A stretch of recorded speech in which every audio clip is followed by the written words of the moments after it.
Getting aggressive. See, this is There's what so I much just looked it fights up right now. It happening at said the during moment. It's Lakers hard to versus choose Orlando Magic exactly game, who to go to. Gorga Let's just stick hit with to Gen G for now. DJ.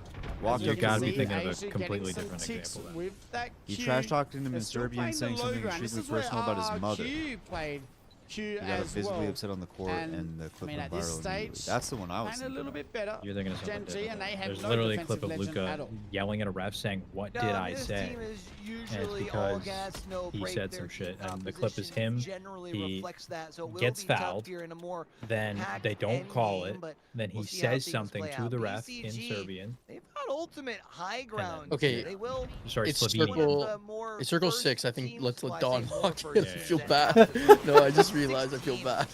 Oh, you're good, man. So, You're good. End We games. got- I'll let you lock in for end games, Donnie, then I'll sidetrack them again. Yeah, we. Hey, fair enough. I know we got 13 squads here.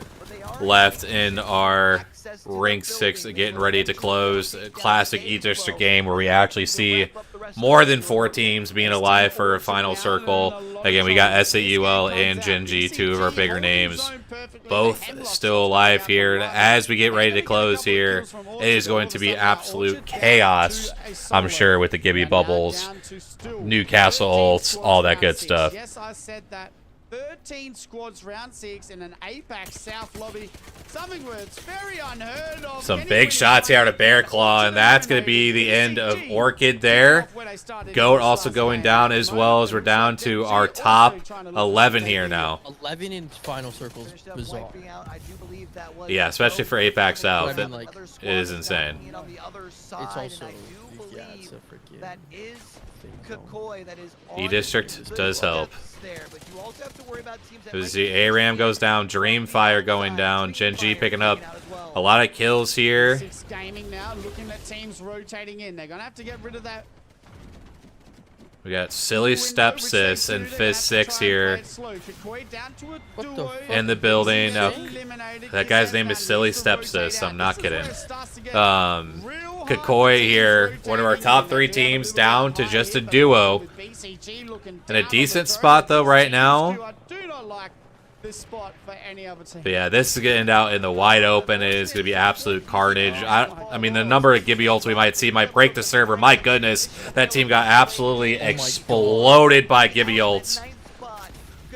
And we just got onto the bounce pad by Limo here from Bear Claw. They might just keep hitting that back and forth, up and down. What the hell are we watching? We're down to 4 squads now in this tiny circle here. I have no idea who's going to win this game. I'm just going to see what happens here. Got Bear Claw Gaming still somehow surviving through all this here. Down to just a solo, though, now. Oh my god, the movement. Hello? And he nukes him. Oh my goodness, and he wins that! Bear Claw's been having a good day today. Wee! Most matches in this game, they've been deep inside like the end game of Yo, man, appreciate the 10 months, man. Bro, he was bouncing that whole time.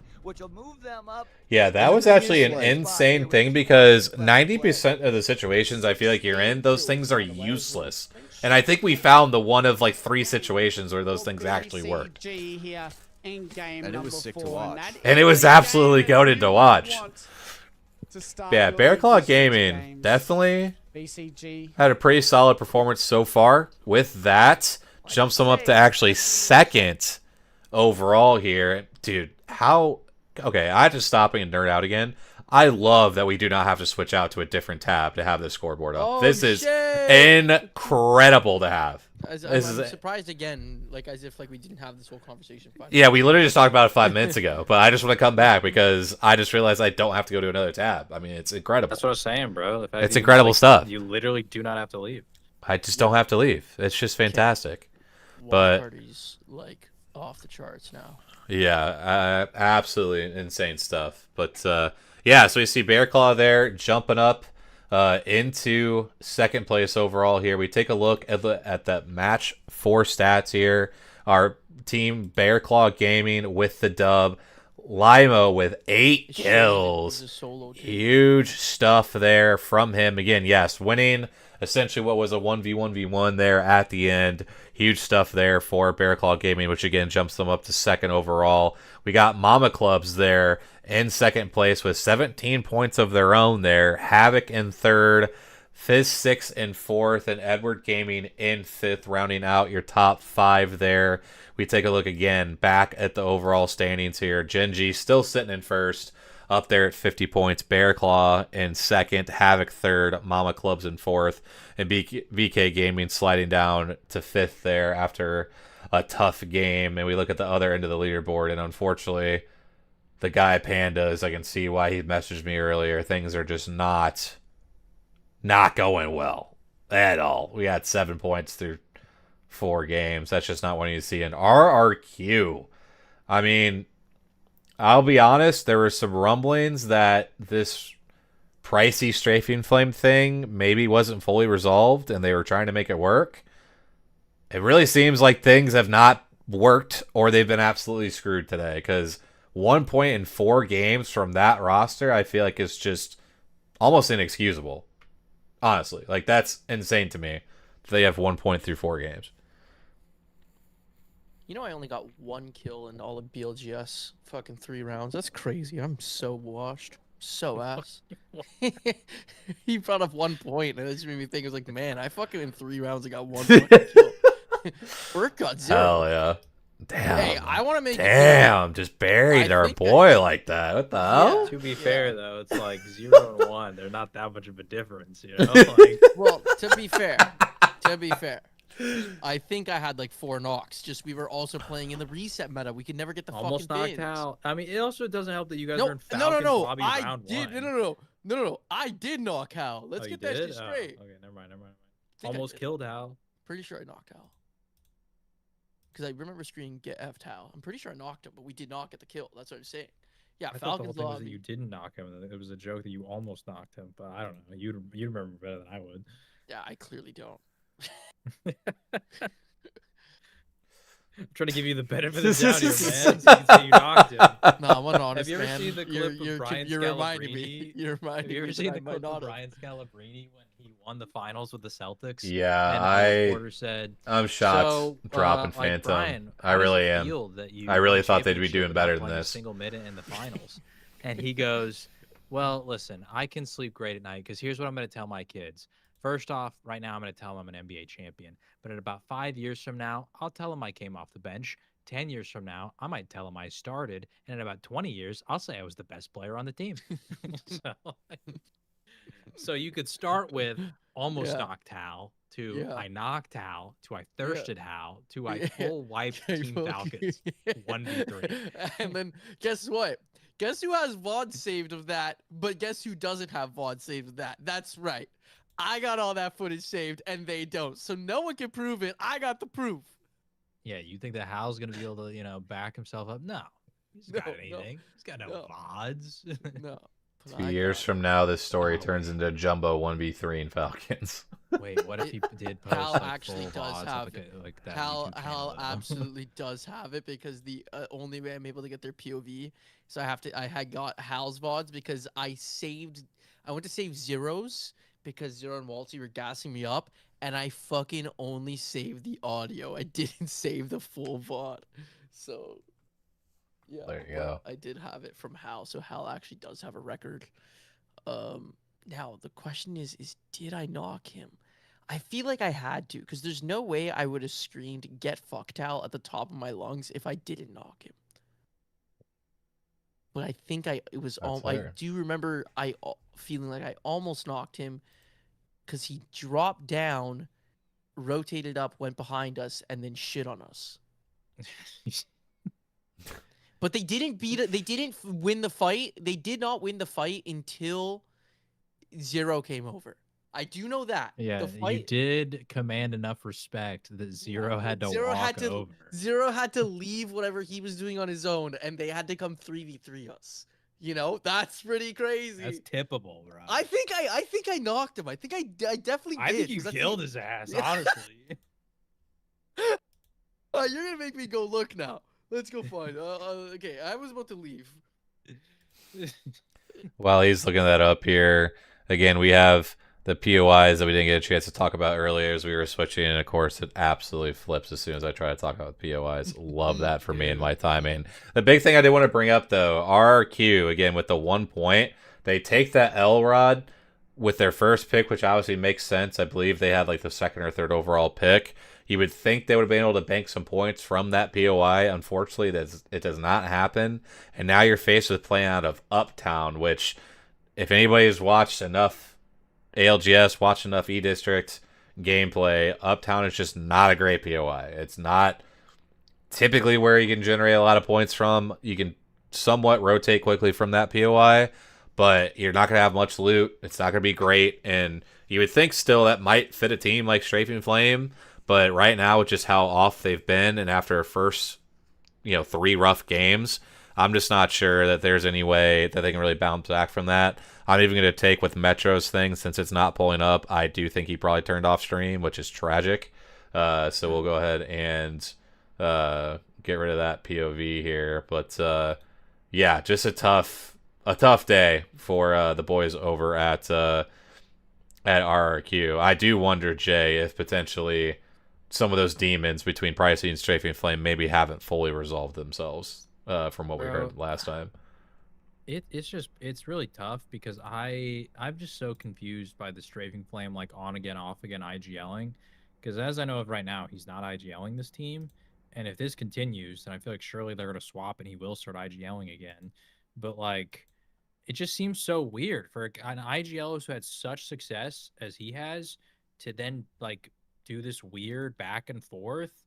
Like to me I feel like that is like, has he lost confidence? Like what is it that keeps leading him to stepping away from doing it? Because yeah, I feel like his teams have just not been as consistent ever since this kind of thing has started.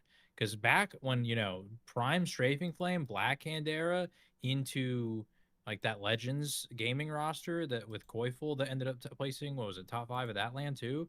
Like, Strafing Flame was not sitting there, you know, figuring out if he wanted to IGL or not, you know? Most definitely. And then even at the real open, quick, he was IGLing, no? do you guys have volume on this right now? Because I do not. I haven't been listening with volume. I do, yeah. You do? I also want to say I absolutely knocked out. Have you? You for sure unmuted the tab, right? Don't know. Maybe refresh. Yeah, maybe refresh.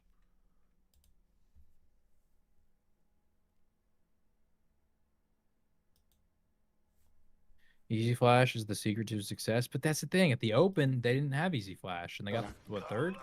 Surprised to see them Valkyries and continue Alliance, to which do I know the was only same 6 thing. games, The good but news like for them too he is with played with that more Pricey southern and zone, Player K in they'll that be one. able to really dig in deep here at Shipyard, make sure that they Yeah, it really just does seem that like he almost just like gets into like almost a shell of himself with his confidence. Like it's and really I only bring the confidence up thing too because he's talked about that publicly, like in LAN interviews and stuff, you know. So Yeah. it makes me wonder if like that's like a demon that's kind of haunting him, is his self-confidence. Yeah, I definitely agree. Like I think it's one of those things that with him, and I mean even just kind of seeing Pricey's gameplay as well. Like I know Pricey is very like can wear his emotions on his sleeve, and I'm sure when you kind of are fighting the confidence issues, you kind of pair that with somebody that does, you know, wear their emotions out there for a lot of people to see, and it would be very quick to react. Maybe that's the thing too. It's just those personalities just like don't necessarily mesh very well when things aren't going your way, and so it could just be maybe a little. Oh my goodness, the rat play. That was disgusting. But yeah, just to finish up the point, I just think it almost just seems like the personality thing just isn't necessarily working at this point. When you mix somebody that doesn't have the confidence, you mix somebody that is quick to show to share their emotions, it just kind of might be a recipe for disaster if things aren't going very well. Yeah, I will say too. No. I will say too, to Phantom's point of like Pricey going absolutely insane at the open. I also just think that Pricey's better when he doesn't have to like think about the macro shit. Like I think when you allow Pricey to be the fragger or the refrag and just like focus on just going nuts. Because I've said it for, I think, over 3 years at this point. I still stand by it that Pricey is the most underrated player in the world. Because when Pricey gets just focused on like doing his thing, the dude puts up insane numbers, but has never been given the credit that like other MK demons like Asia or QQ or, you know, Easy Flash, even from his own region, those 3 guys have ever been given. And yet like he is that mechanically insane. Like he is up there with those dudes, in my opinion. And so I don't disagree with you, Phantom, that like that's probably a big reason as to why they did so well at the open, but I don't know, even watching their VODs, I just felt like Strafing Flame was like way more confident in the calls too, and then you like allow Price to just go nuts. So to me, it just feels like those should be the roles they're playing. Both of them have played at their best when they've been swapped. So something I find funny, I don't remember where I was or what I was watching. I remember like it was Pricey was talking, and I want to say Waltzy was there, and Privacy. Oh, maybe we were just like at LAN, like in one of like the freaking like the player lounge, something like that. And I just remember Pricey basically saying that he was just ignoring everything in that final game because he was convinced that Falcons were at the building at the top and he wanted to kill them. He wanted to keep it going and wasn't listening about killing the team on the other side of the train tracks, which is actually Falcons. I just thought that was funny. It was tough too because I remember like there's just this moment where you can tell Straving Flame is just like trying to think, and then boom, all of a sudden like they make the call to go, like Pricey and player can't make the call to go fight the other team, and he just does it. Like he just locks in and like commits, you know. Yeah. So I do wonder if he had time to think. Which it was also tough because he got himself knocked. He got himself knocked. I think if he doesn't get knocked, I think he could call them back. Yeah. Because like he had them so low. My man just popped a bat in the fucking open. Yeah. Most definitely, we see Gen G in a fight here over at Humbert's. And that is Kakoi absolutely wiped off the board here. I mean, that was just as clinical as you'd like to see it. And interesting here, Gen G pulling out the Gibby here to combine with, I believe that was a Seer, and I couldn't tell what the other, maybe a Wraith? Not 100% sure, but interesting to see the Gibby potentially coming out for Gen G, if I saw that correctly. Okay, gents, I'm gonna get to bed. Good night. Good luck. Don, are you like if you plan to like stream just straight through like 24 hours or whatever?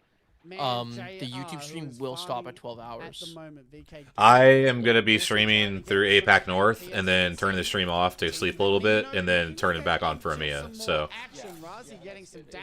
by the way, Don, go to comms here. If you click on the stats and go to the match 5 stats, you can click the team and then see the characters each player's playing. So yeah, it's Seer, Bangalore, Gibraltar. Asia's playing the Bang. Oh my goodness. I mean, it's just getting better and better. Yeah, the only thing I did think to maybe give feedback to them, and this is just, I mean, we're just trying to ask for everything at this point, is if they could put a button that would show the POI draft. If they put a button that shows the POI draft, whether it's like a tab like this, where it's like in order. Yeah. That's so easy. Yeah, I know, exactly. I think they could easily do it. So, yeah. like, whether it's something like that, or if they could put a button that like shows...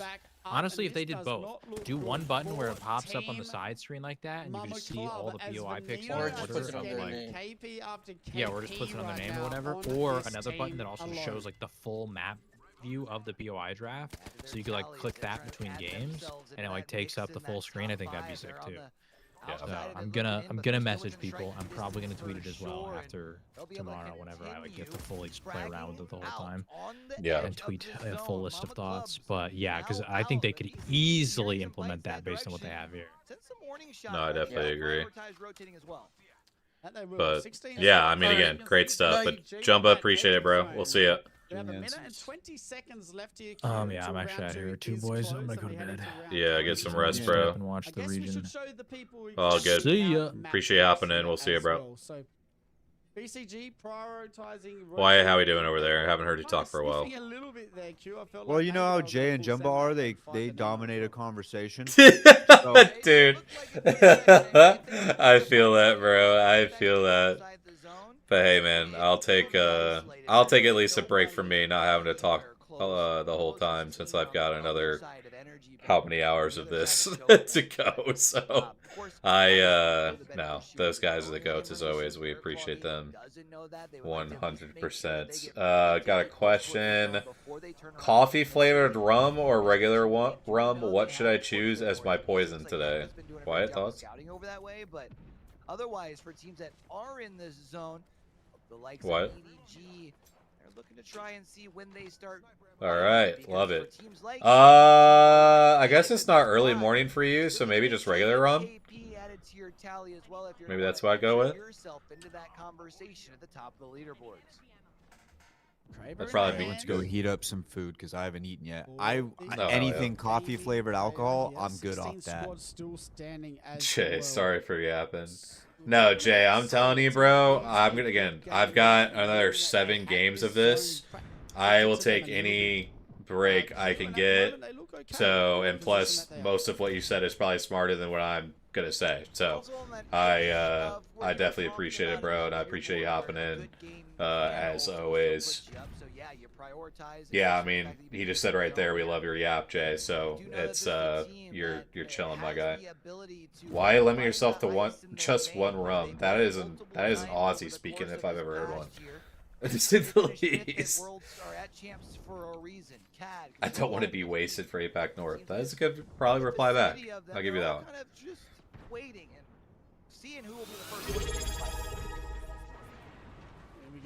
And Jay with the resub. Appreciate it, bro. Prime for 3 months.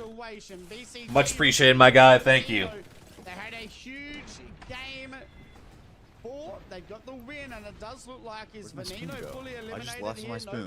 Razi will have to go Tragic. What's the dinner? a little bit to try and get a reset here, but at the moment He walked away because he's obviously grabbing the spoon. I am locked in, chat. Anyway, should be wasted for APAC South and North. Yeah, yeah, I'm eating some chili right now. Oh my god. Dude, a chili cheese hot dog sounds amazing right now. Dude, I've been trying to save money, otherwise I would have went to Sonic and got one.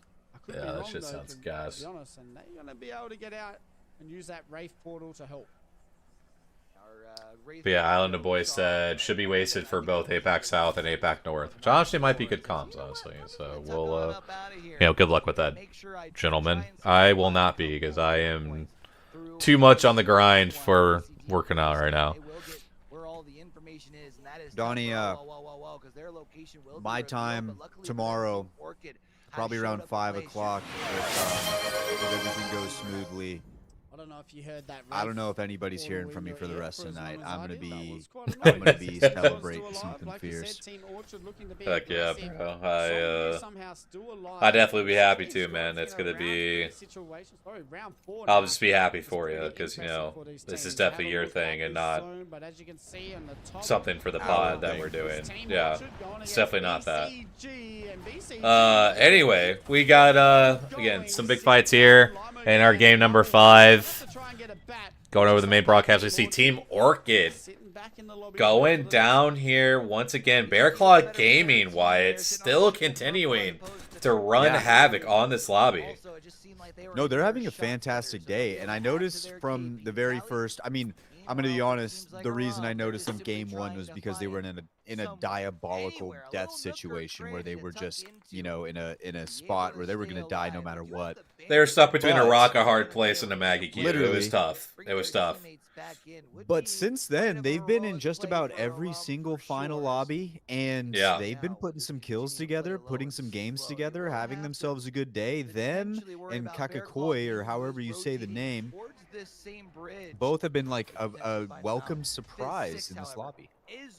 Yeah, absolutely. I knew Bear Claw Gaming was kind of on the verge last year. They had some decent moments, but obviously didn't really get to hear about them too much with some of the bigger names we have in the region.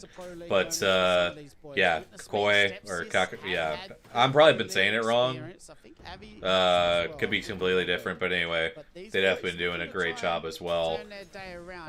Yes, it is the same org. 100% it is the same org. For those boys, for sure.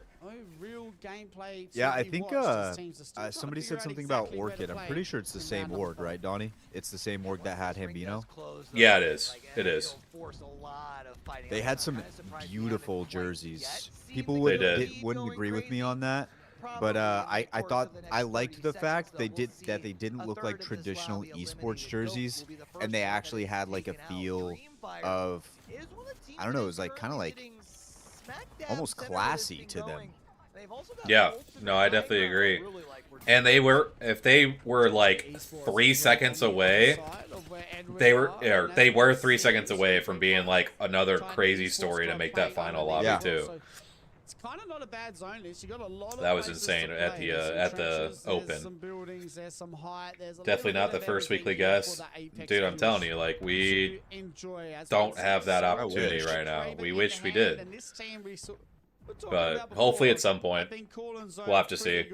Just not being able to get as much KP as the other teams. But we see here we got 14 squads up here, round number 5 against still a lot of our top teams that we'd probably be looking at.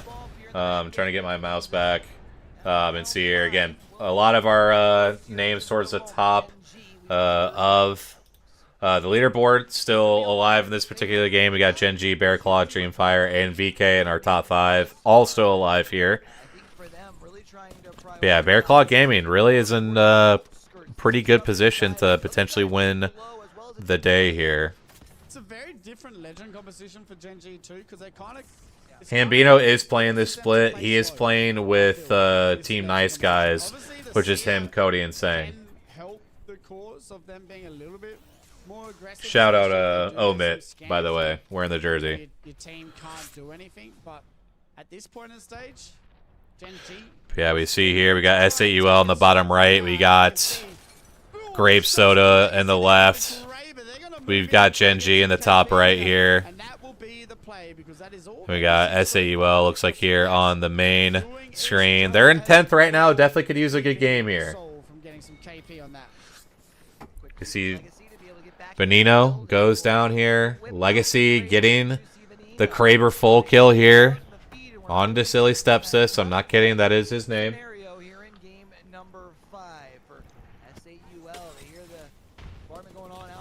Gen G still just absolutely, I mean, we got almost a 2K by Asia here. He's going nuts. But now he misses a few shots, though. It's going to be down to just Dexter here on the Seer. I mean, he might even be able to, oh my god, he's going to get the res off of this. Oh, because of the third that's coming in. And it's Bear Claw.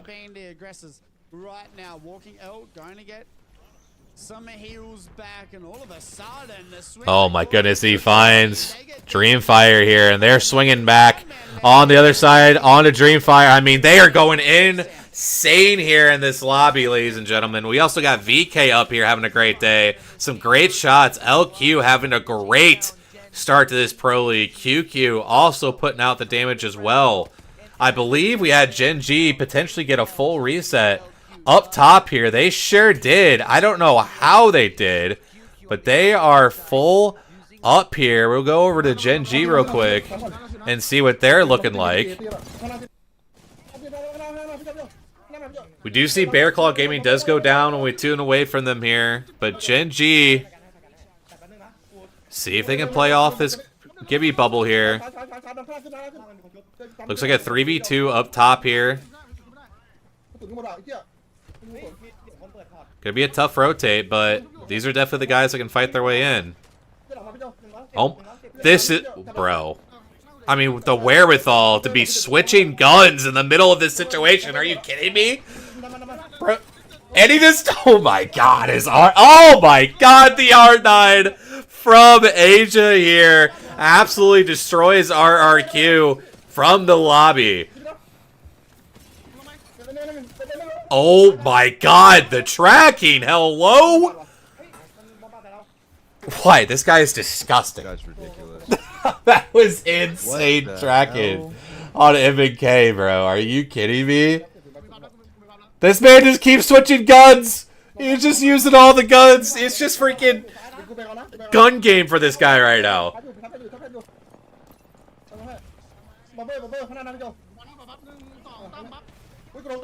Oh, but he gets Krabered in the dome piece. And they're on the edge of zone. This is going to tick. He might kill Asia here. Oh my god, he found a way in. But yeah, this is always going to be a tough rotate eventually. Down go Gen G here. We'll get them muted up. We'll get back over to the main broadcast here to see the rest of this endgame. SAUL needing the big game here. Into the top 5. We do see VKG was the ones that killed off Gen G here. But SAUL in the best position here if they can play this out. They don't have a Gibby, though, so that's going to be tough for them. Oh, that is such a great beam by Legacy. Oh, my goodness. That full kills VK. We were down to a 3v3 here. Oh, my goodness. Legacy going insane. And SAUL with the dub. My goodness. Did they need that game? My goodness, what an end game there for SAU. Well, absolutely banger end game for those boys, picking up a ton of kills here. We look at our match 5 stats here. We've got SAUL winning with 21. We've got Edward Gaming there in second with 10. VK Gaming with 10. Bods with 17 points there in this game 5. We got Control Alt Defeat there in fourth with 8. Genji in fifth with 11. We've got Team RRQ finally getting some points on the board with 6. We got Titan there in 7th with 5. Grape Soda there in 8th with 3. Bear Claw in 9th with 11 with 9 kills there. That's 5 more too from Limo, going absolutely insane. And then Fizz 6th there in 10th place for this game 5. The overall standings, we see Genji there in first, Bear Claw in second, VK in third, SAUL in fourth, and Havoc there in fifth, followed by Dreamfire, Mama Clubs, Veneno, Kakoi, and Titan Esports Club. Still, though, at the bottom, unfortunately, we do see the boys over at Team RQ absolutely struggling, unfortunately, and you hate to see it. Hopefully, they can maybe have a banger Game 6 to work their way back up. But again, Wyatt, you really look at the top of the leaderboard, man. Some of our big names, like we thought, would be there: Genji, VK Gaming, and SAUL. That's the story, I think. It just comes down to the teams that we said from this region were the elite teams are showing that they're the elite teams. And even if it takes them a little bit of time to get started, they find a way to make it back in here. And that's what, at least for us, as somebody who watches all of the regions, you want to see that moving forward. You want the elite teams from the APAC South region to continue to be the elite teams from the APAC South region. You want that APAC South representation when we get to lands and stuff like that. And these are the 3 teams that for a long time we've consistently seen continue to show up at these events. And so I'm really happy to see that. When it comes to RRQ, I know we talked a lot about them already when Jay and Jumbo were here. I would like to point out too that sometimes this game of Apex Legends, sometimes you just have a bad day. You know, like sometimes it's just a bad day.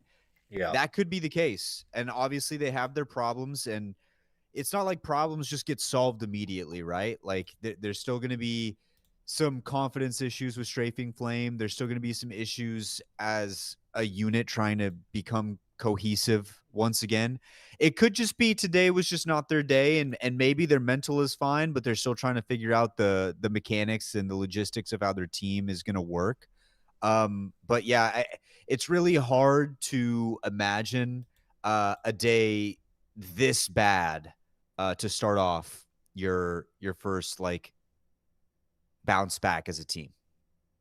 Yeah, I definitely agree. Again, I thought there was a lot really this team would be able to work with from day one. Again, it could just be one of those situations where it is going to take some time for these guys to develop. Again, for those who don't know, there's been a roster lock. We do talk about it on the pod a little bit, and I believe we include the date as well. But we have we've got a roster transfer window now.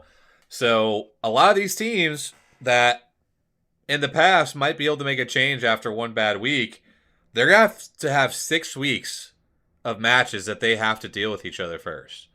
They have to have 6 match days where they have to decide, how well they can work together, how they can make things work.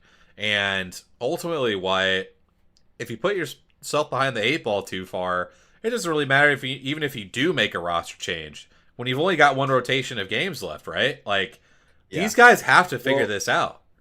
Well, here's the thing though, Don, and this has like been something specifically with APAC South and APAC North for a long time. You even had less time in the past because you were playing double blocks.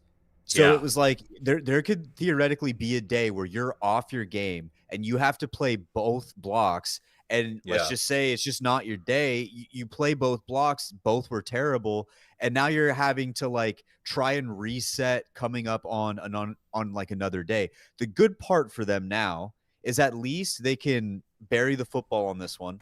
They can, like, once this ends, they don't have to worry about that double block anymore. They can go to sleep, get some rest, wake up the next morning, talk some things out, and try and figure out a way that they can, move forward where they're feeling a lot better about their play style, figuring out their play style, all that different kind of stuff. Now that there's not the double block. So thank God for that, because if that was the case and they were playing like this, Jesus, I like, what would you do in that situation? So Yeah. There's light at the end of the tunnel. And like I said, there's a very good possibility that what you and Jay were talking about is true, that there's a lot of confidence issues. There's a lot of issues between players that have like come up in the past that might still be there. Something might still be lingering. But it could also just be, hey man, it's Apex Legends. It's a BR. We had a tough day.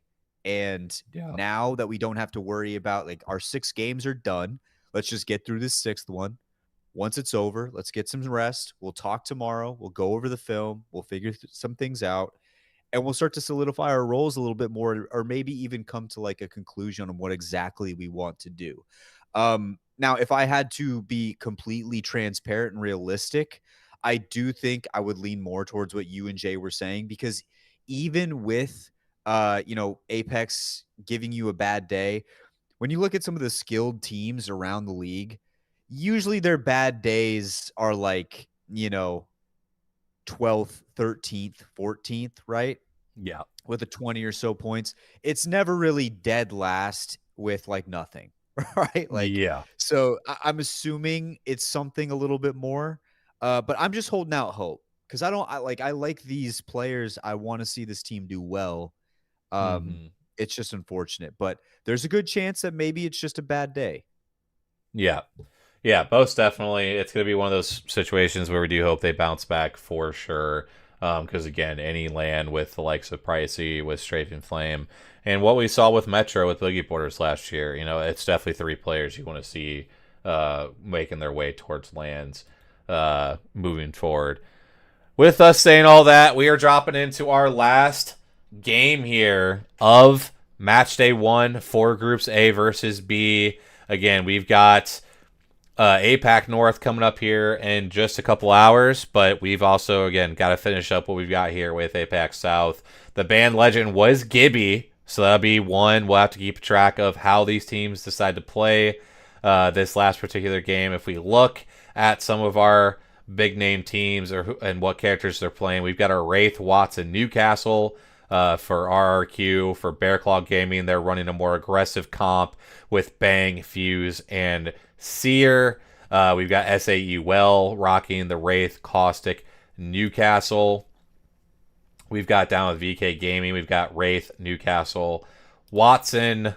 We've got, moving down, we've got Dreamfire with Wraith, Caustic, Newcastle. And looking at one of our last big names here with Gen G, they are going with Bangalore, Seer, and Caustic. Why, as we always kind of see with these last games, the comps can be a little squirrely. You never know what some of these teams might go with, but with the buffs to some of these characters, man, we unfortunately have to see 6 games of Caustic, and that's just not what you want to see. No, you don't. You never want to see that. I don't want to see one game of Caustic, if I'm going to be honest with you. I don't want Caustic in the video game. If they said, hey, pay us $100 and we will delete Caustic from the game right now, I would pay him $100 right now. Even though I know how much money they have, I'd give him $100 to delete Caustic from the game. It's unfortunate that he's a character that we have to deal with. But that is the reality of the game right now. So, not good. Sharky goes down off of the balloon. My goodness. And they got absolutely ratted off the balloon here. When teams get desperate, they make some crazy plays here. Jesco on the Caustic, not exactly known for movement here. Just trying to stall, I think, long enough for Legacy to get out here. We do have Legacy's POV in the bottom right-hand corner here. It does appear that he has moved away, and I believe should be fine to try and reset here. But, man, APAC South doesn't disappoint with the fireworks early in the set. to say the thing with least. APAC South, like you don't have to worry about the early game being a little bit boring. You don't have to worry about that. Yeah. There's always something popping off. But luckily for SAUL, they're going to be able to reset here because at least it looks like it. They're not all dead. That's kind of good because honestly, Don, before this win, it wasn't like they were having their best day either. Yeah. Yeah, they were down, I believe it was like 10th or 11th before that last game had started, which, again, I think for a lot of teams they're not too upset with, but for SAUL, when you're coming off a top 5 at the previous LAN, you know, they definitely were expecting to come out and have a better start. So getting that win, putting themselves in a better position, they're definitely feeling much better about that. Obviously, again, you know, getting ratted off the balloon, tough looks. You know, tough to see, but they do get the resets, so they should be feeling better at least about that. It does look like a team is trying to push up on them potentially here, so we could still see a 3v3. But as the zone has it, it might be pulling to them anyway, so you never know. Maybe the fortunes of getting this zone read, they might be coming back into their lap potentially. So things worked out well for SAUL potentially here. Drop says, am I bad for liking the characters Horizon, Newcastle, and Caustic? I'm fine with Horizon. I'm fine with Newcastle. I think the Newcastle hate, it wasn't even really hate. It's more of just a, you know, we've just seen it a lot. Like, we've just seen it a ton. I think that's the Newcastle argument we were making earlier. Caustic, though, I do kind of, that one is a little jarring. Yeah, yeah, Caustic one's gonna get you judged here on the Apex the podcast. So sorry, you've officially been judged. That's all I can really say. So you've been judged. You've been judged. That what you will. Yeah, but yeah, we see here probably a lot of teams are gonna be looking desperate for kills here as we get into our last game here. We see Titan Esport. Oh my goodness! I mean, you cannot be more 1 health than this. I mean, they are just trying to absolutely survive here right now with Titan Esports, with RRQ. Dude, RRQ is just having themselves a day. It's just every single thing is going wrong. Yeah, it is not what you'd want to see. I mean, I don't really know how they're alive whatsoever here still. I mean, they are absolutely battling here. I'm assuming that team will probably back off since they have a building now here in Stadium. But RRQ is going to be in a tough spot here. It's going to be really up to Pricey if he potentially has a port, which he does. And of course, with the new Wraith updates, you can chill and hide, which is insane. I mean, who thought we'd be here, Wyatt, where you can just hide extra with the Wraith portal, you know? Yeah, I think it's the change that needed to happen. I think for such a long time, Wraith just hasn't been able to compete with some of the other characters that can move their entire team. Even though she was like the premier character to do that when ALGS first started, that makes it to where she can compete with all these other characters. And the rest of her kit was already pretty decent. I mean, obviously her passive is kind of shit. But holy shit, he just got a ton of damage with that. But yeah, no, it's perfect. Yeah, most definitely here. As we see Veneno here, a team that's had a decent day but are getting pushed here now. It is just up to the solo here, which I believe is at least a 2v1, so he's getting out of dodge here. Player K for Grape Soda picking up some kills, which is much needed for those boys. Yeah, and a fight somewhere off screen. We see Mama Clubs here getting in on the fight. Some great alternator shots here. And Edward Gaming trying to third this. Did not quite work here. Is a 1v1. But now we have another third party coming in. I mean, this is... Now we're turning into APAC South here. Now we're... all the teams stacking up. It's coming out now. Yeah, somebody in the chat said, bro, I'd want to see Conduit in the meta. I mean, I love Conduit. I don't know if I want to see her in the meta. I think it'd be it's like a different version of reset meta, right? It's like not a full reset. You give somebody an opportunity to get health back if they don't take any more damage. So I wouldn't absolutely hate it. I just want to see more characters. Like Jay brought up a good point saying like Ash was only good for such a small amount of time. Ballistic only good for such a small amount of time. Those are legends that just like to go kick ass. Can we get some more legends that like to kick ass? True. Instead of legends that just like to heal ass? We're getting too much heal ass. I'm Too trying much to kick heal ass. ass. You know? Too much heal ass. Getting away as well. All of a sudden, Veneno in a good position here, Q. Yeah, Conda would be. I don't know how I'd feel about her being in the meta. That would be one that would be quite interesting to say the least. If you start getting pushed onto these floors and you lose your I think it would be frustrating to play. I think it wouldn't be as bad to watch as like Alter. Yeah. Yeah, I mean Alter is definitely more annoying. So Vantage would be cool if she had a tactical like Horizon. I mean, Vantage needs to work on not having shit in her pants before she becomes. She's just always has shit in her pants. Yeah. I mean that character. Yeah. I mean, just figure it out. Yeah, we gotta figure it out. Vantage. Can we have a meta of legends with the best asses like Loba? That's an ass meta I could get down with. Honestly, that's great comms out of you. Ass meta, if we had to go ass meta, it'd be like what? Loba, Watson, Gibraltar. Might be. Definitely would be some solid choices. It definitely would not be Fuse. That man's just got a flat ass. Fuse has negative ass. He has negative ass. You know, and that's just not what you want to see, unfortunately.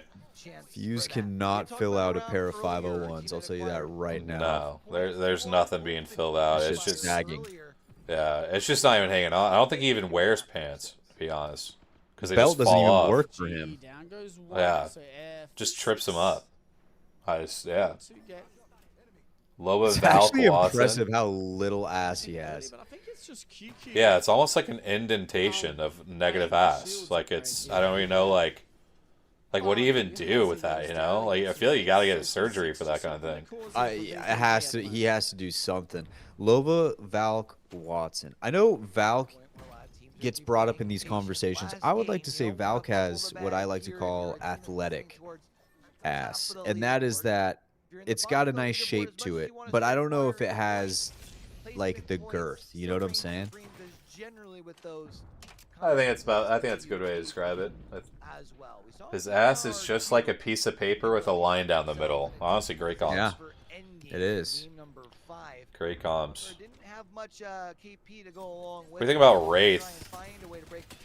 Wraith is decent. You know who's a okay? I'm gonna say something, and people are gonna give me like pushback on this. This is Bangalore. something that Veneno can use Bangalore. for their advantage moving forward. I see it. actually have a video that I could show you that when it was a lore video, it's there. Especially if they know that it is KP that they are guaranteed. We need to go to bed where you're rating animated asses. You think this How is do you bad? think I got here? You think this is bad? Just tune into one stream of Greeks. This does not compare. That man just talks about eating ass all the time. Phantom, if you have a TikTok, I'll send you the TikTok right now. I do not want to see the vision. See, that's the problem, right? Like, you're not even open to the vision.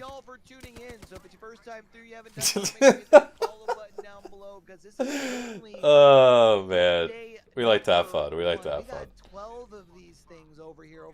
What about Condo? It's there. It's there. I don't know if I'd put. I don't know if that would be the meta though. Lifeline, I feel like it's Lifeline's like a game 4 or 5 pick. I feel like in that situation. Yeah, maybe game 3. Greek Club is known as the ass eaters, and nothing wrong with that. Don't shame us. Hey, I'm not shaming anybody that enjoys, that extracurricular activity. All right, there's no shaming here. I'm just pointing out that you're trying to say we're weird and we need to go to bed. you just need to tune into that and be like, damn, these guys are actually like not that bad. You know what I mean? Like, you know. I mean, just the B stream is literally built off of much worse than anything that we're saying. Quite literally. But we love those guys. Absolute goats. Absolute goats. We see here we got 18 squads still up here. Round 4 zone ending just outside of stadium here. Kokoi just down to a solo here. If we bring it back to the overall leaderboard here on the side, still have Genji leading the way here at this particular point. Look like he's helping Fizz 6 at the moment. The Hemlock in the hand for Pricey. And it does look like they're maybe just trying to find a better spot in zone here. And that's again, exactly what they're doing.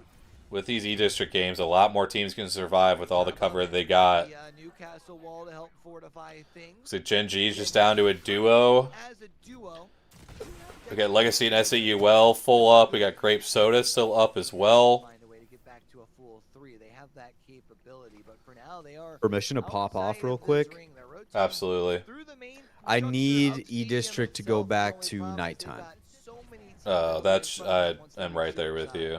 Nighttime E-District was just elite. Here to actually craft the banner. It's So just very interesting elite. to see if Genji can get this C done, stream, considering I mean, like I said, man, how B he stream, left this spot. So B stream is just always gonna be 18 goated, man. squads still standing is We just insane. we got our own thing with the Apex Pod. We're good with what we're doing. We don't, you know, the C stream's title would be funny, but we're, you know, we're chilling with what we got. I didn't say it was a hot take, Phantom. I just said permission to pop off real quick. I just wanted to pop off. Like, I think most people agree that nighttime E-District is just superior, but I just wanted permission to pop off. I didn't want to pop off without permission. Yeah, which I appreciate. Let's see, we got Asia down to just a solo here. As we lose ARAM out of the lobby there, done for the night here. Benino trying to survive here on the edge of zone. But he's getting absolutely cooked by this freaking Thermite. I think it's just down to a solo for them here. So many teams trying to rotate in. Finino do end up eventually going down here. We're down to our top 15 squads here. As we'll get back to the main feed here. SAUL again having a decent game, but this rotate will be tough. They are going to use the Wraith Portal, which should give them some time to rotate in. A great job, though, of clearing out the solo. That could have been a huge pain. So we do love to see that by SAUL. We got VK Gaming also alive here. So a couple of our teams that are towards the top part, with Genji going down, could steal the #1 spot here. As we do have Bear Claw, 4 of our top 5 teams are still alive here. With any big game from any one of them, they could completely steal the #1 spot here for our day #1. The biggest thing here in this last part of this game is going to be util usage. Who's got the Wraith Portals? Who's got the Newcastle walls? Who's got the Watson fences? Whatever util you can use in these situations to stall time. Those Wraith Portals, especially with the bubble that'll keep you in the void, your timing is going to be everything here. You see, for RQ, they pass the power amp to Pricey just so he gets his portal back.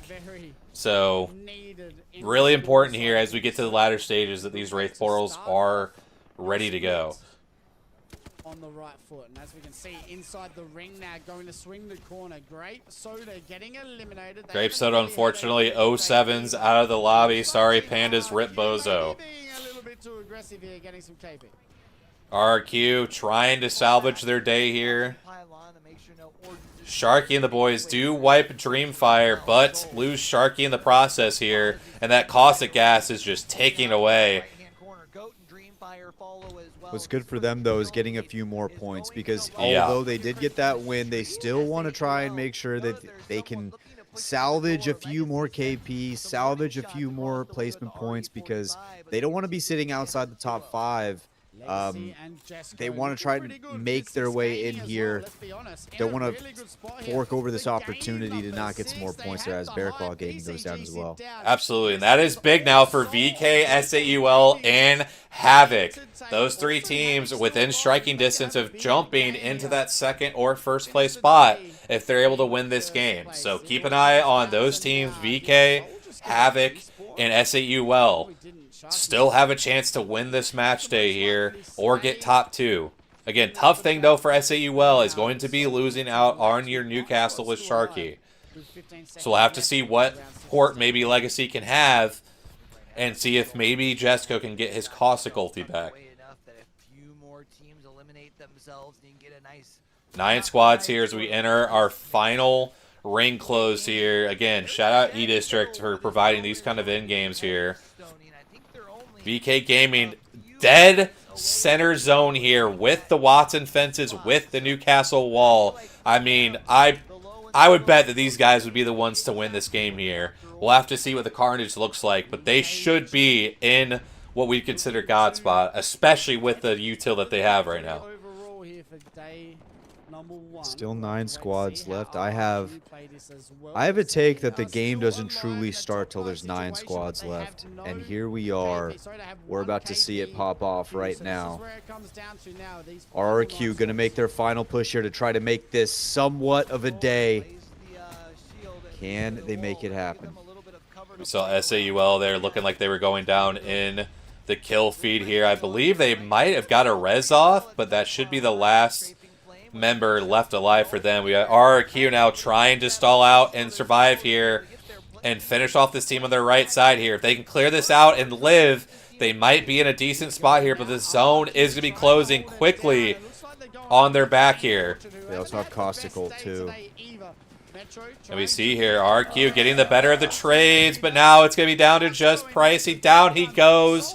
SAUL, they got the res onto Sharky, so he's been stalling, but down he goes. Again, VK was in such a good spot here. QQ getting aggressive. Does a great job of getting his Q off, though. I mean, this spot is just so good by VK right now. Final 5 squads with 25 seconds left. EDG going down here. VK, Havoc.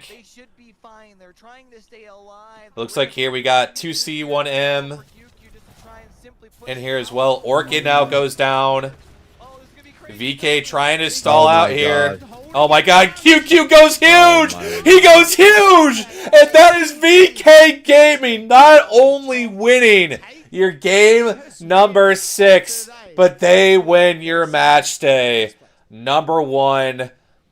What a result for the boys over at VK Gaming to stamp that they are back to take back the crown that they earned over in Riyadh. I mean, what a last game to finish off our first game. I mean, that right there, ladies and gentlemen, if you have not watched APAC South, that is what you've been missing with QQ. That man is absolutely disgusting. Why he was the MVP of EWC, why everybody talks this guy up so much, why Jay made a video about him and these boys. If they play like this, Wyatt, this is going to be one of our top 5 teams contending throughout the year, across the entire world. It's kind of ridiculous that they ever got like the washed allegations in the first place, because they just had a tumultuous split. Like, they had a lot going on. They had like a lot of things they had to take care of IRL, and everybody knew about it. And then when they didn't perform the way people expected, they were like, they suck now. They don't suck now. They have stuff to take care of. This feels like a gigantic middle finger to all the people saying that they were washed and being like, we're back. We are firmly back. I also really love the fact that Bear Claw Gaming was able to stay up there. But if you look at these teams, Donnie, VK1, Gen G3, SAUL 4. We talked about these teams, the elite teams of APAC South. They're all right there at the top, like we expected them to be, with Bear Claw Gaming squeaking their way in there at the second place position. Yeah, I mean, again, we talked about it. VK, Gen G, SAUL, 3 of our biggest teams. Again, SAUL coming off a really good performance there at champs. You got Genji, who through most of the year last year was having good performances and kind of stumbled towards the end there in that finals lobby. And VK Gaming, again, one of our 3 LAN winners last year, had a meteoric rise if you go back even to year 4 as well, with how well they've played. Again, really being the faces of Chinese Apex right now for how well they have played. And again, you have to give these guys a huge amount of credit. They struggled immensely to kind of reconnect to their form that they once had. Yes, they had taken a break. Yes, some of this was naturally going to happen, but I don't think a lot of us expected them to have such a bad chance. So for them to bounce back on day 1 right away, I mean, I believe Phantom, you called it. They just won a tournament like a week ago with teams from APAC North and APAC South. And now we're here, them winning the first match day of the season. I mean, even just taking a look at some of our series leaders here, I think if our stats update here, I'll try to see if I can get this to pop up here. Give me 1 sec, because it looks like I might need to exit out of this just to see if I can get some of this to generate for me. Yeah, it looks like Game 6 has not quite come through yet on the ALGS side of things here. But yeah, as you guys saw, obviously, again, it was just Genji, man. Or it was just VK Gaming. I mean, just the way that they played, it was absolutely... Again, I just love to see it, man. They're the team that again, made me sound probably the most smart I've sound. Even though I just said most smart, probably should have said smartest. Not a good look for me. But anyway, definitely the team that I backed early on, that I thought really showed how good they could be back in year 4. And just to see them kind of get back to their form and seeing what we know they can reach to, this was a great sign for hopefully a good split moving forward for these guys. So yeah, big shout out to VK. You absolutely love to see them pop off day 1. You look at, see here if we can get some overall stats for the match day here, kind of going through. Yeah, all this stuff is not quite updated yet, so hopefully that stuff will come through eventually for our overall stats. But yeah, Wyatt, I mean, your kind of thoughts on your kind of first full day of watching APAC South. Yeah, I enjoyed it. I'm actually really looking forward to looking at some of the other teams surrounding the elite, right? Because we already knew what Genji could bring, VK, SAUL. I want to see if Bear Claw Gaming can keep this going, right? I want to see that. Yeah. I want to see more talent come out of APAC South, because a lot of APAC South's best talent, has all gone to NA, and that took the region by, it kind of set them back a little bit. But I'd like to see some of these other teams come out here and maybe make a name for themselves as we move into these lands coming up here pretty soon. So I'm excited to see what Bear Claw can do. I was really impressed with how they were playing. So yeah, the storyline, I think, are the elite. But I do want to see some of these other teams that maybe don't have a whole lot of notoriety yet start to make a name for themselves. That's what I'm kind of excited to see. Yeah, most definitely. It's going to be one that we'll definitely have to keep an eye on, because again, I think what APAC South established last year was that they've got some heavy hitters. Obviously, to compete with the likes of the Americas region, you got to have 10, 11, 12 teams that all can compete at the highest level, right? So I think personally for me, when we see teams like Bear Claw Gaming having days like this, it only just really grows the region more, to allow us to kind of see it's not just these 5-6 teams, that we're used to. It's okay, now we're up to 8 or 9 teams that are LAN quality. Okay, oh shit, we're at 10 or 12 teams that are now LAN quality. That's what makes the Americas region so good, is that not only the teams obviously at the top with some of the best players and also the best player in the world, but also some of these teams in that 6 to 10 range, that 10 to 11 range, whatever the case is, that truly make the Americas region the best right now. But if we get APAC South cooking like this, and their 7th, 8th, 9th place teams start playing really well, this region just only has more room to grow, and I'm definitely very excited for that potential growth that we could see from these guys, because it's gonna be awesome, man. It really is. Low-key hot take. Zero Walty and Jim Bird leaving APAC South is bet. I mean, I truly think you're right in a way, Phantom. I truly think that without those guys leaving, maybe we don't see some of these names really start to rise up and kind of fill some of these gaps in for the region.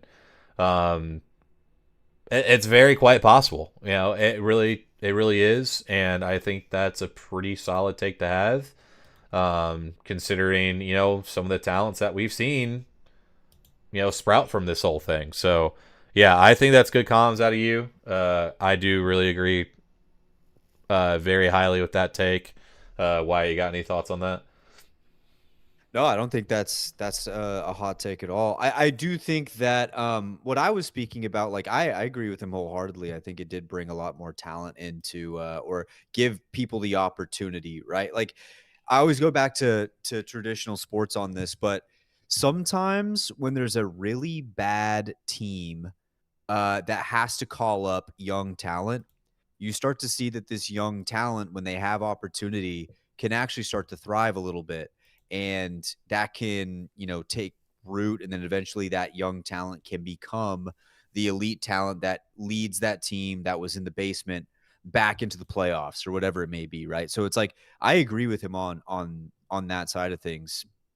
I think that's 100% correct. I just do think that when you lose some of that firepower, that star power, it makes it to where the eyeballs going towards that region are definitely going to travel with that talent and that firepower. And Tiga, thank you so much for the follow. And I firepower really back in appreciate it. APAC South, Thank so we you. can Welcome get to the more stream. eyeballs on the region, I think is more what I'm talking about, you know, because like a name like Zero, Jen Burton, Waltzy, those guys leaving, it's like those are pretty massive names, not only in just Apex, but in the streaming culture too. It's like those guys pull thousands of views. When they leave and they go to, you know, the Americas region, you're not going to see as much APAC South. But we are starting to see some people kind of solidify themselves back in the APAC South region. So really exciting stuff.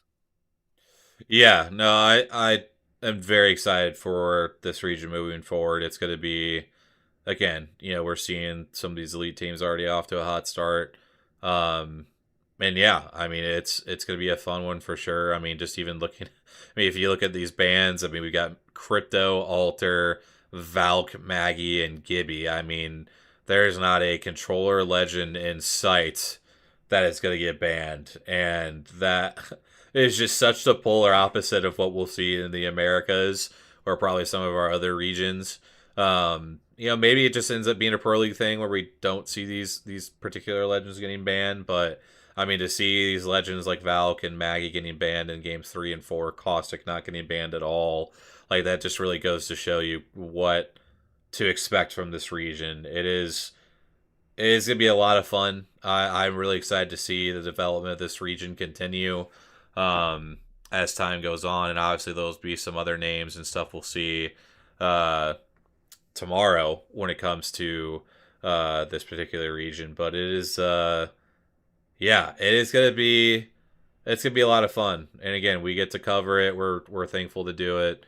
And yeah, I mean it's just gonna be a great time, man. Like I'm just such a good start to the weekend, and we got so much more Apex to go before we're even done with it all. I mean, that's the best part for sure. So, I mean, just even taking a look back at all this, I wish the stats would fully update. I'm wondering if that's just like a bug they have going on right now, because VK definitely ended up winning the day. That is for sure. I wonder for a reason why that's not fully updating. But yeah, why, you got any last words for APAC South? Like I said, I'll probably go into things a little bit more detail, but you got any more thoughts you got for us? No, I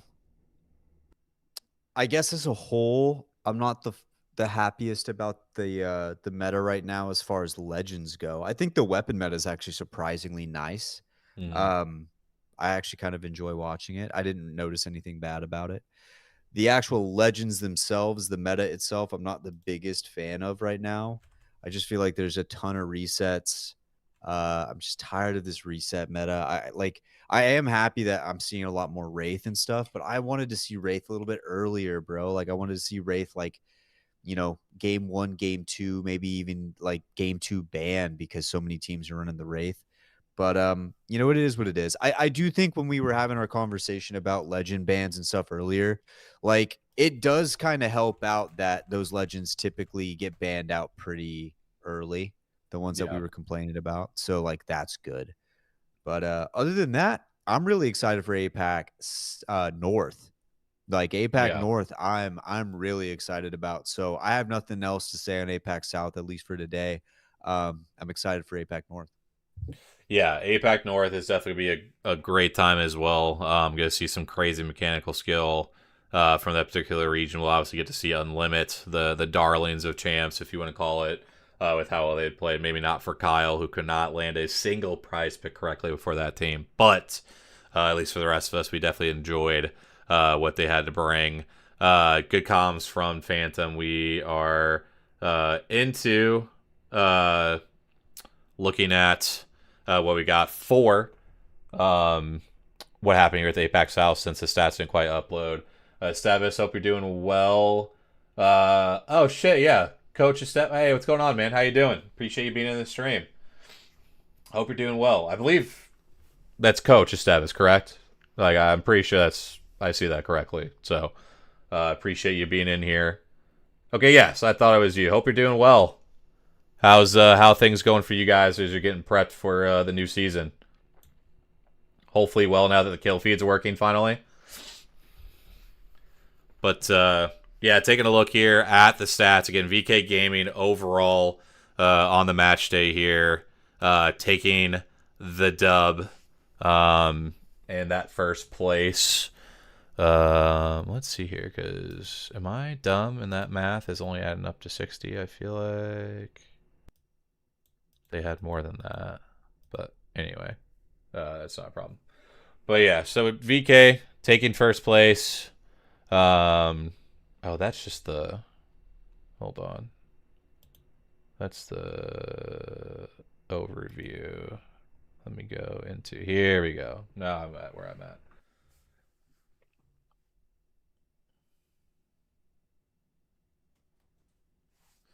Yeah, definitely is Sevis. I couldn't believe you guys had to deal with that for so long, to be quite honest. I really couldn't. I'm just like, I know they obviously weren't trying to like break anything on the back end, but like y'all just having to power through that just had to have been a crazy past few scrim days for sure, to say the least.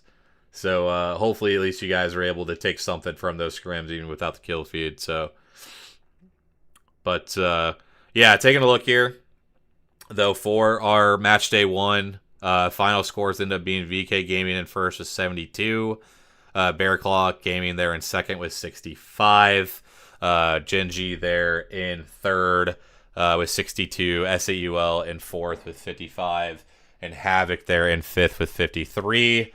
Looking at the other end of the leaderboard, unfortunately, we do see Team RQ down there in 20th with Grape Soda there in 19th, Inside at 18, ARAM 17, and Team Orchid at 16. Yeah, again, you can see Team Orchid, some team changes. Obviously, IGL coming in with a flow, trying to change some things up. Unfortunately, the day does not go quite well for them.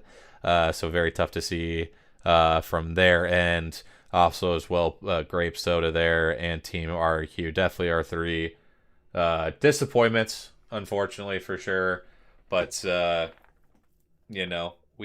hopefully, we'll hopefully see some stuff here moving forward for these guys to bounce back. Obviously, like Wyatt, you mentioned earlier, sometimes it's just that bad week 1, trying to get some stuff, sorted out within the team. But yeah, I mean, if you kind of had a team like this that had a rough week 1, what would your kind of advice be heading into your next match day? Honestly, it would come back to the fact that you don't ever have to worry about double block scrims, or not double block match days. Sorry. The fact that you don't have to worry about that really means that you can always have some time to reset your mental. And I think it was kind of like a dark cloud hanging over the regions that had to deal with it, because it's like if you're just off one day, it's like we've all gamed, right? It's like sometimes you're just off. That's just it. Like you're just not there, especially when you're competing against the best in a region, the best of the world. The fact that you don't have to worry about that, I think, is a really, really good way to reset your mental, get Yeah. back into the zone, understand that, hey, this sucked today, but we can make it better. And then just go through the processes that you already go through to fix the things you need to fix, right? Most of these teams already go and VOD review, talk to a coach, talk to each other, sit in a call and figure some things out. Like they have more time to do that. They have the ability to do that. And they don't have to worry about being like jam packed as they try to go through all of this. So I would just take that and appreciate it, take some time away, and then and try to move forward from there, man. Like Apex is a weird game sometimes. I mean, we've seen like the best players in the world get 20th in a finals lobby, right? Like we've seen things happen in this game you never thought you would see. We've seen like a team that was so dominant in the like group stage not make a finals lobby before. Like we've seen like lots of different things happen. So I don't know. I just feel like it's just match day one. You just got to look at it as it's match day one. And we just played against VK Gaming, Gen G Esports, and SAUL.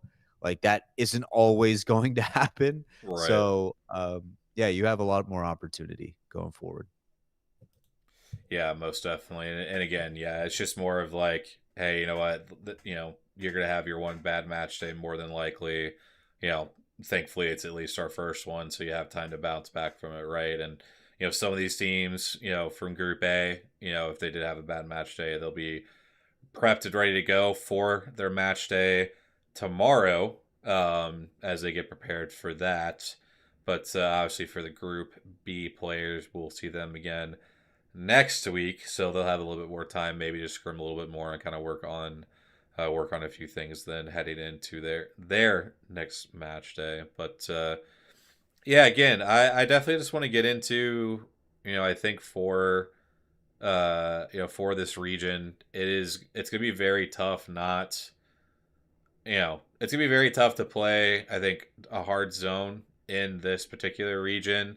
I think that's what makes SAUL so good, is that like they are so consistently getting to zone and putting themselves in great positions consistently without having to rely on kills, right? Like they do a good job of just their macro rotating quickly, getting themselves in a really good spot. I mean, you look at 27 of their 55 points being from kills, so you put together 28 points then from placement. I mean, that's just such a perfect balance of placement to kills that you take every day of the week as a team.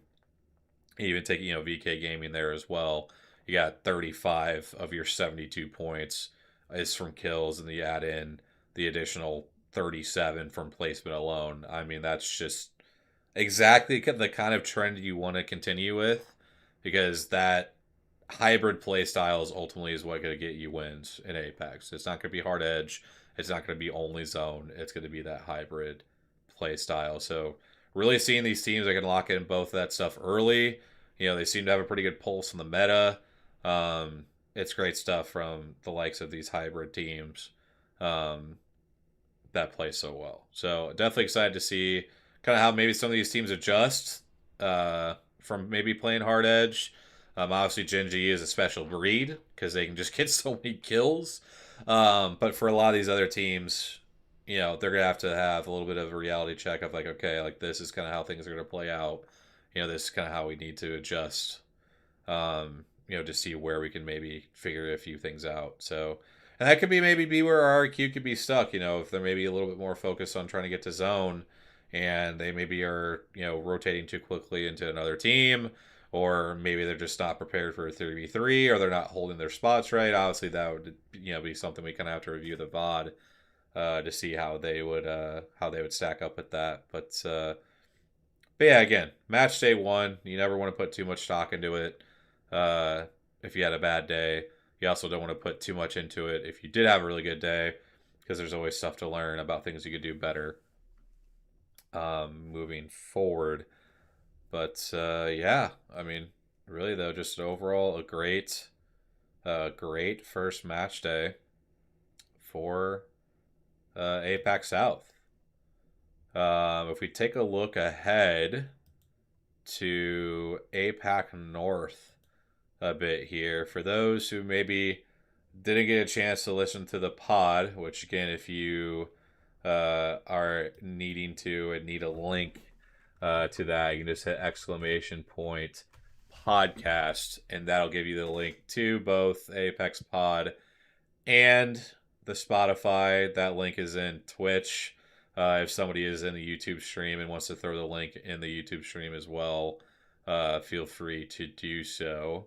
But yeah, I mean, it's APAC North is going to be an interesting one this year. Why? Because we talked about it, the number of moves that happened in this region.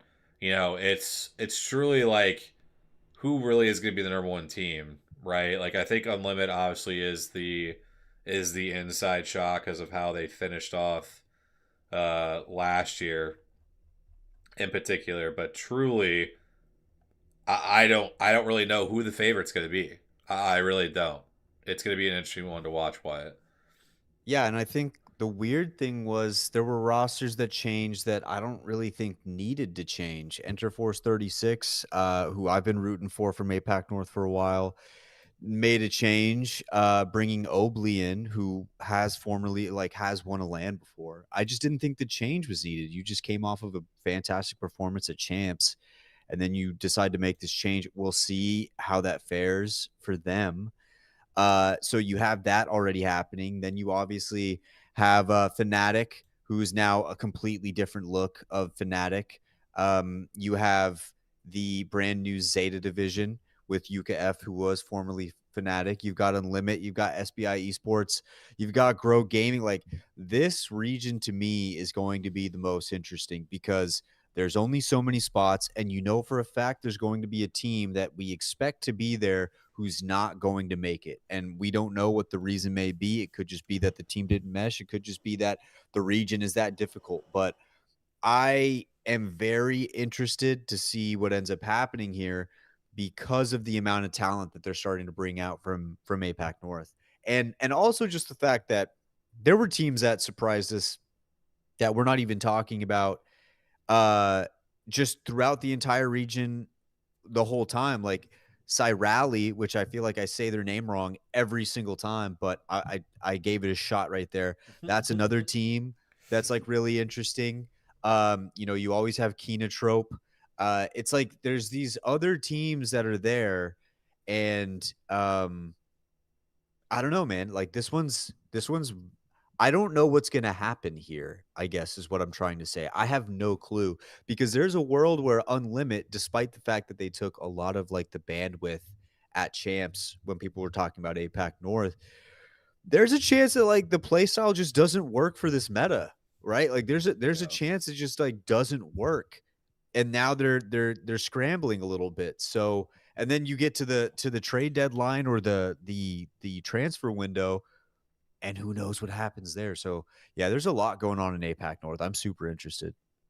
Yeah, most definitely. Nestor, appreciate you being in the YouTube there. Did I miss anything right now? Basically, if you weren't here for the beginning part of the stream, you missed all of APAC South, which, if you did miss, tragic, and I'm sorry, but obviously we will, as long as I'm not unalived by streaming this long tomorrow, I will be back live to watch tomorrow at 11 p.m. Central. But APAC South just got done just a little bit ago. We kind of just recapped APAC South a little bit, and now we're just kind of previewing APAC North, because I know when we do our regional recaps, it's a little bit harder to get too in-depth just because we've obviously gone into the Americas stuff, so we kind of try to hit on the big points. So that's kind of why we're also doing these streams, is trying to give a little bit more maybe insight, a little bit more airtime to some of our other regions that maybe we don't have as much time to talk about on the pod. And also too, it's really nice to have Phantom in chat, because I know he watches APAC North scrims, so he's kind of able to give us a little bit of recon into things as well. Nestor, though, if you are going to be up for a while, I am going to be watching APAC North. They don't start for another hour and a half, so I don't blame you if you can't be up for that.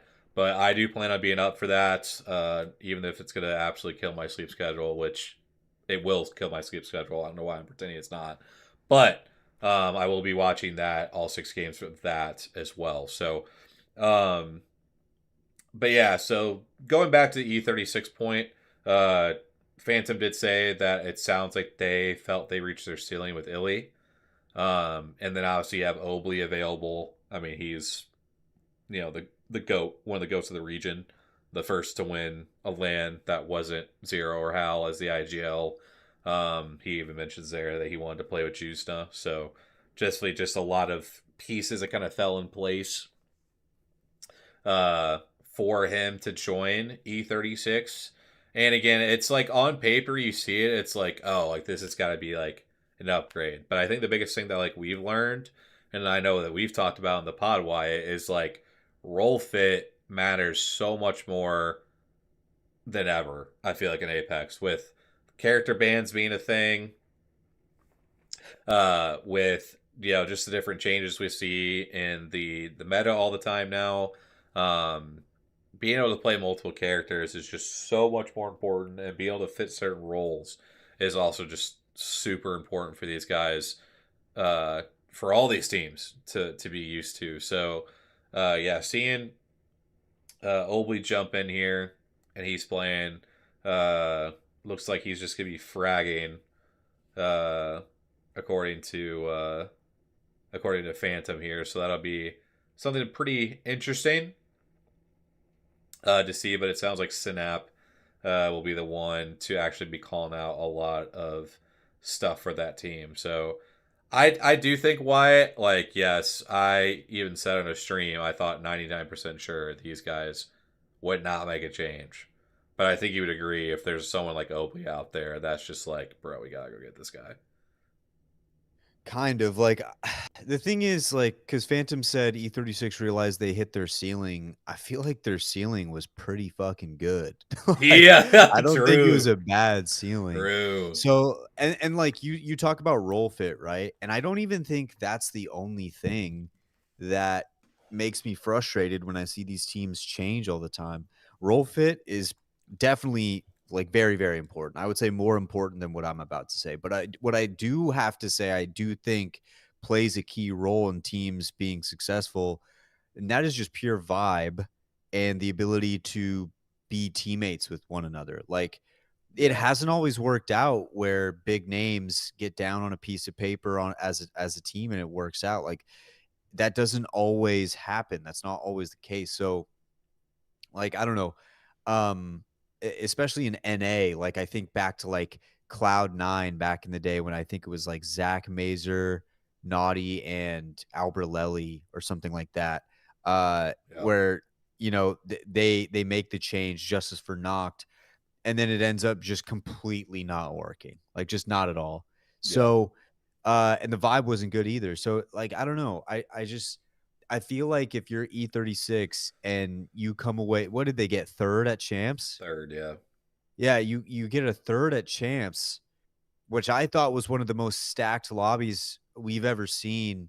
I'm not fully bought in on it because I feel like that's a really good ceiling. Like, that's a ceiling I'd want to chill on. So, yeah, I don't know. Yeah, I'm just on the fence with it, man. Because like not gonna lie, they could come out and surprise me right now, and I'd be like, oh, okay, everything's cool because the players are good, right? There's no doubt that there's talent. Yeah, there's no doubt. But it doesn't always translate. Yeah. No, I definitely agree. I do think that is going to be something we'll have to keep an eye on because, it's one of those things that you don't want to change a good thing that you got, right? But it's just like, does this guy add that extra 2% that we need to win? That's ultimately the question. It seems like that they answered, yes, we think he does. And so that's obviously ultimately led to this change coming through. But yeah, it's gonna be a question that they will, that they're gonna have the entire split. and what a lot of fans are going to question is that can this team that absolutely performed and balled out last year, can they improve that extra 5% to now truly be one of the elites that we were talking about on the last episode? Can they be one of those elite teams uh, out of this region, especially a region that's starving to have one of their teams be on that upper echelon of teams in the world? So, yeah, E36 again, kind of going through some of these teams, APAC North, for some of you that may have missed some of the changes. So essentially, we've got Obley, Juicena, and Synap will be playing together. Awesome guy is the head coach. Aimbot is another name that you guys probably recognize. He's been on E36 before. He is their sub / assistant coach, from my understanding. So he'll basically essentially be helping out Awesome Guy in certain ways to help this roster. So almost kind of think of it like a little bit kind of like what Liuk does for Shopify. Probably a little bit different just because Liuk is like obviously been like a hardcore like head coach before, but just kind of being in like that assistant role, like that's kind of what Aimbot's job will be. But yeah, I truly think when I see this roster, like firepower definitely screams to me what they're going to rely on. And so that'll be one to watch with these guys to see how well they play together. Some of our other teams and some of the big names in the region. Some of these have multiple players, so Phantom might need your help, kind of like figuring out who the actual like 3 players are going to be.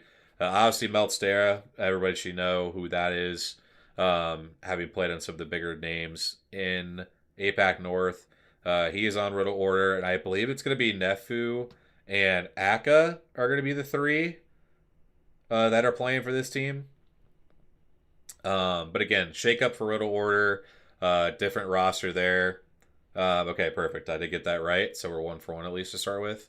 But that'll be a team to keep an eye on. Obviously, their number 1 superfan, Chris, will also definitely be keeping an eye on them. Spoiler alert, Chris will not be watching probably a single minute of ALGS, but, he'll have them in their hearts. He'll have them in their hearts. And honestly, that might matter more than watching, you know what I mean? Just, having Sometimes them in the that's thoughts. all you need. Yeah, it really is a big spiritual thing, you know what I mean? But, yeah, some of our other big names here, scrolling down the leaderboard. Fnatic, obviously the big shakeup. Yuka leaves Fnatic, which kind of makes them kind of reset the roster. Think of different ways now how they'll look here. But they retain Colonel Garcia. They bring in Illy, and they bring in Ein, which Ein is from Serial. We obviously have Illy coming over from E36. I'm not going to lie, Wyatt. I truly don't know what I'm going to think about this team. I think Colonel Garcia, we have been kind of waiting for him to kind of have that pop off. I haven't really like fully seen it yet. Ein, again, kind of comes from like a zone team. Usually a little bit more patient in their gameplay. Illy, obviously coming off of his run with E36. It almost just feels like it's just 3 players that I just don't really know if they're truly going to like mesh that well. It might be a team, Wyatt, that maybe with time they maybe get better. But like, I just feel like from face value, if we're just looking at kind of like these 3 players and where they're coming from, like I feel like you get the same vibe as me. Like, I don't really know what to expect. I don't know what to expect at all. It kind of it's like that crapshoot of names that just get thrown on a piece of paper and put on a team. Not to say that that's not good sometimes, and that it can't work. I just don't know how this one's going to work. So we'll just have to. I just think too. The one thing when I look at the rest of APAC North, I just feel like there's so many more established rosters that I would put more trust in this version of Fnatic, which probably means they're going to win. Which means APAC they will North, probably win EWC. Yeah. Yeah. But that's just where I'm sitting at with it, because when I just look at the teams off rip that I'm like impressed by, I see Zeta Division, I see Unlimit, I see SBI, I see Grow Gaming, I see Noah's Fox, I go up even further. I'm looking and I see E36, Cyrally, Fennel, Riddle. Like I just have more teams, like teams I'm more impressed by. So I don't know. Yeah, we'll definitely have to keep our eyes on how they develop. Again, it could be a roster that maybe throughout the pro league will improve and improve as time goes on. But again, for right now, I kind of have them maybe as like a middle pack team. We're really got to see how these guys can kind of mesh and really, see if these kind of like old play styles they used to play on can now work for these guys moving forward. You did mention it though. It's going to be very interesting to see what Zeta Division looks like. I mean, UKF, the biggest name that APAC North has produced, alongside probably Obley. He joined Zeta Division along with Satuki, who comes over from, I believe it was known as Fox, is who he played with previously, and then Mike, or I believe I want to say I thought it was Mikey, is how he says it, but he comes over from SBI Esports. And this is a team when I saw them get put together, I was like, what is Yuka cooking? Because I guess I just didn't know ball from Mikey and Satuki's end. But man, when I saw them, I know it was just the online open. But man, if crypto's available, they are going to fry some teams. It is going to be one that I think they're going to be super entertaining. I think they're going to be one that obviously everybody's eyes are going to be on because Zeta Division is a huge org. And obviously UKF just by himself is a huge name, which, it's only going to make Apex better. And it's great to have some of these Japanese teams be able to pop off. But again, I truly need to see what these guys will look like against tougher teams. Like, I want to see what it looks like when they can't just steamroll everybody. And I could be completely wrong. Maybe they just steamroll everybody anyway. Who knows?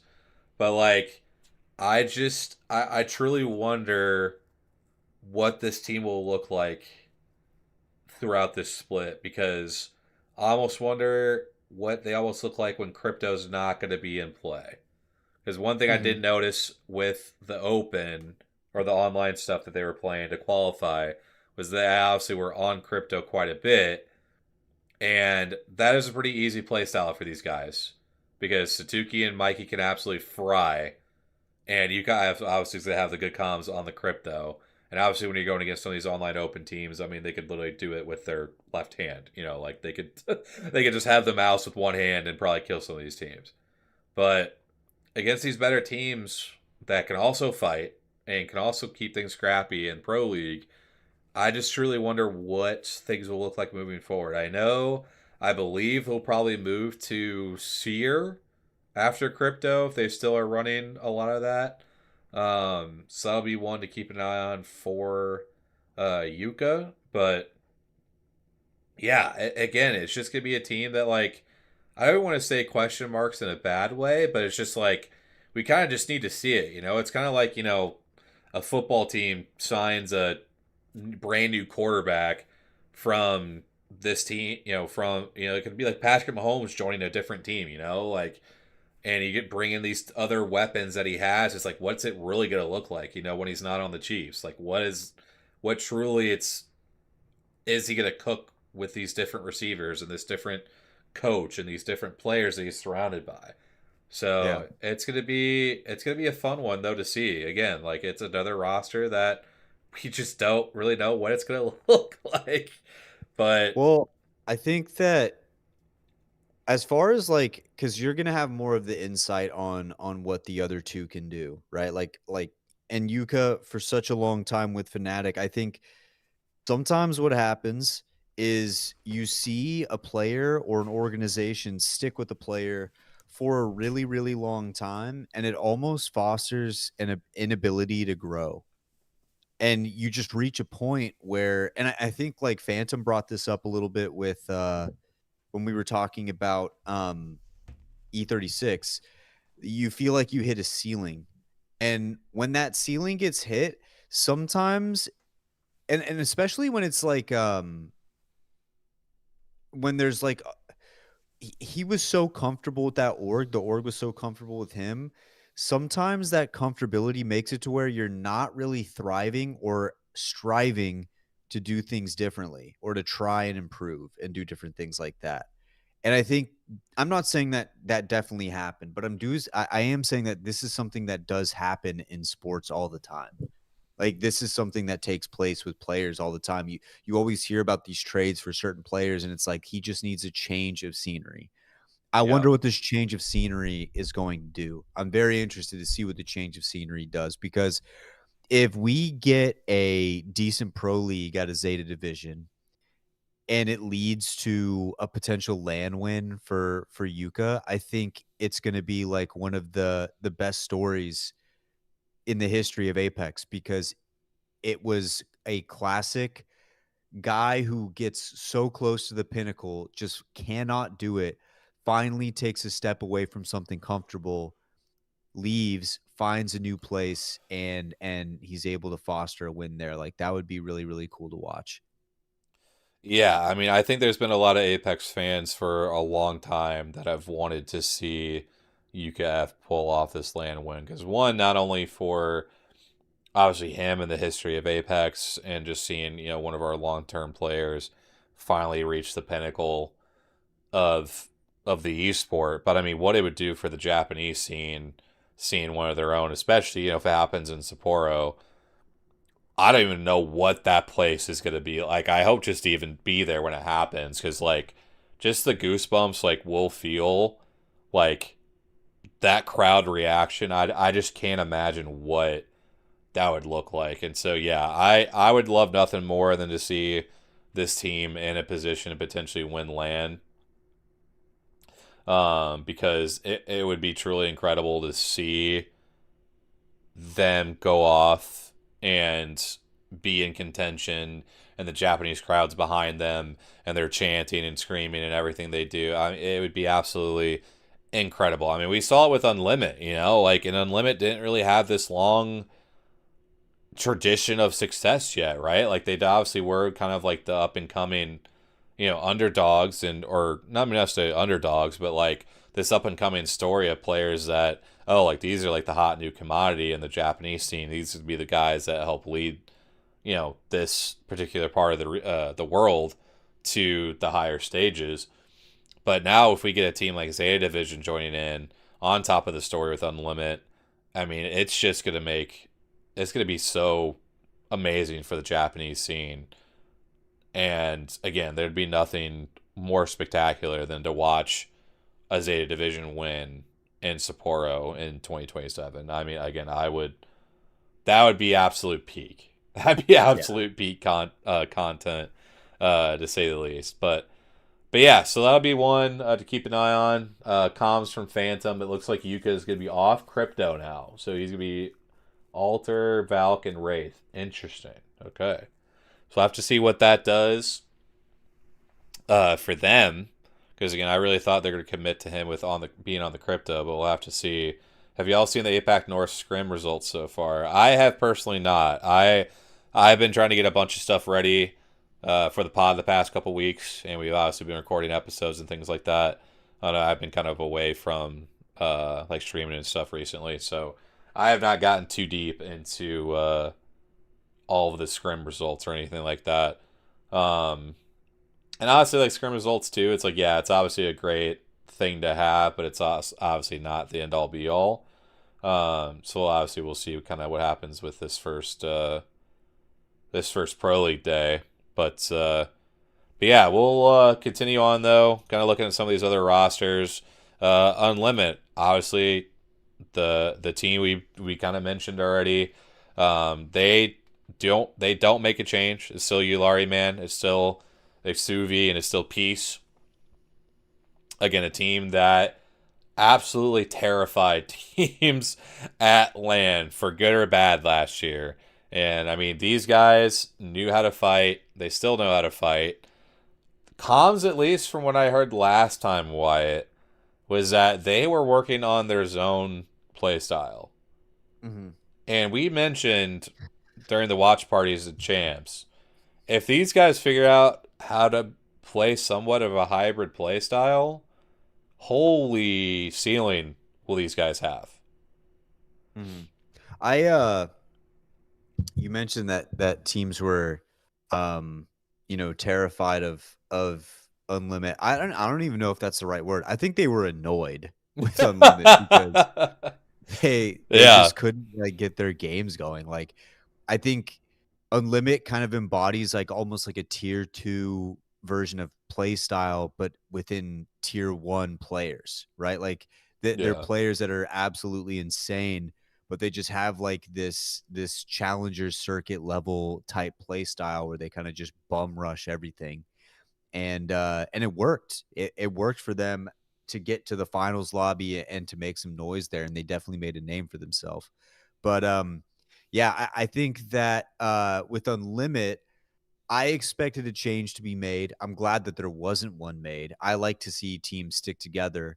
And if they are adopting a little bit different of a play style, I'm going to be cool with that. I just don't want to see them completely abandon everything. And I don't think they would, because it'd be really hard in such a little amount of time to completely switch up your play style. So Yeah. I expect to see them, at the same level with, little hindrances here and there where they hold themselves back when maybe in the past they wouldn't have. But I think Unlimit is interesting because they have an interesting opportunity to become the premier name in APAC North, which sounds crazy because it's only really been just one particular land where they made some noise, but that's how it happens sometimes. I think they have a chance to do it. Do I think they actually will?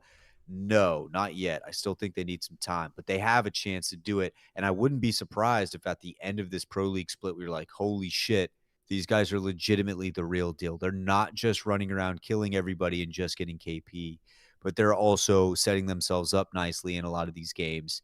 And they're going to be mainstays at lands for the next however many years, right? So, like, I'm really excited with Unlimit. They're going to be. I think they're the reason why I'm so interested in APAC North. Like there's a lot of other reasons, and like E36, like those are my guys, but I do think Unlimit draws eyeballs. I think they have a lot of like things that I want to see, like I want to figure out.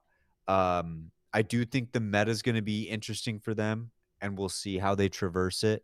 It could always shift back. Once again, we've seen these metas change all the time. But yeah, I'm interested to see what happens. Dawn, I'm gonna go run to the store to grab some caffeine and stuff because I'm completely out of everything here. But I will be back when we start APAC North. Okay. That sounds good. Yeah, I'll probably just keep previewing stuff. So yeah, we'll see you after a while. Okay. But yeah, I mean, just kind of reading through chat here. I mean, if I can get a link for like a tweet or something, I was trying to find his Twitter, but kind of hard for me to find the right one. So I mean, if someone has a link, can definitely try to look at some of those stats potentially if we've got time. Yeah, that's kind of the perception I've been getting. Kind of what Phantom's been saying is that I think he's tried. It's just that it seems to fit him. It seems to fit him being a little bit more playing edge and playing a little bit more like a hybrid play style. Just because obviously the mechanical skill is there for Yuka. And definitely it almost feels like I think it almost feels like he's a guy that like needs to get into fights to really be like locked in. Like I feel like for me, like he kind of gets the juices flowing. He gets into fights. He keeps things mixy. And I think when he gets on these runs of these big kill games, I think that's when we kind of see the best of UKF. And so I kind of think that's kind of where I would see why maybe the zone play style doesn't work very well. Drop, appreciate it. Go get some sleep. Take care. You have a good night. But yeah, I just think for me, I think that's kind of the perception I've gotten of Yuka is like almost like if he sits in zone for too long, he almost gets too bored. Like I don't really know for sure, but that'll be something we'll have to see there. We'll take a look at the Fennel roster here in a second. Just kind of catching up on some stuff real quick. Yeah, basically, crazy for me to think that Yuka's a weak link in that team. I mean, we'll see. You know, we'll kind of see this first Pro League day how things look. Just because it's hard to say like a person's a weak link of the team when so much of everything is like derived from like his decision making, right? Like, because like it could be one thing where like a guy is like a weak anchor player because like, you know, his fighting's not as good, or, you know, he doesn't maybe necessarily like listen as well, or his util usage is bad. But like when you're the IGL and you have to be calling a lot of stuff, like it is very different to be like you're the weak link of the team. Like we'll have to see how Mikey and Satuki kind of fight together and play together in Pro League. And if they do struggle with positioning and rotates and things like that, then like, yeah, maybe we could look at that argument then. I just feel like maybe calling them the weak link right now, I maybe wouldn't necessarily disagree just because we haven't seen them play yet. And plus because it's like obvious to make like the scapegoat of the IGL, the reason why like a team maybe isn't necessarily playing that well. But I'd rather just see them first potentially and kind of see where they're at here before we kind of make too many assumptions of maybe what their weak link might be. But off the B tier from like a week ago. Gotcha. Yeah, no, we'll definitely wait and see. You know, like I said,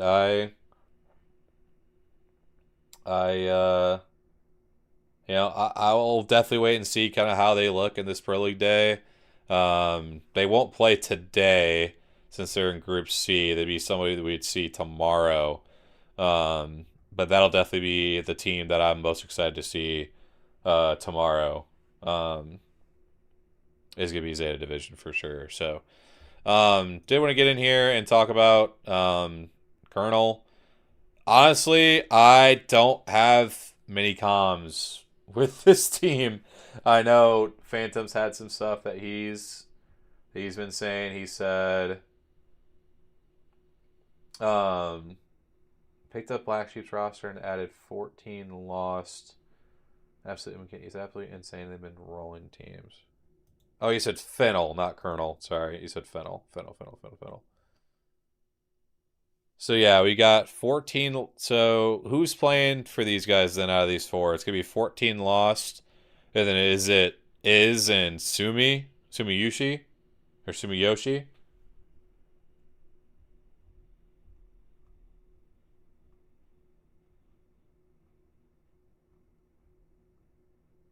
Sorry, just catching up on some of these past chats here.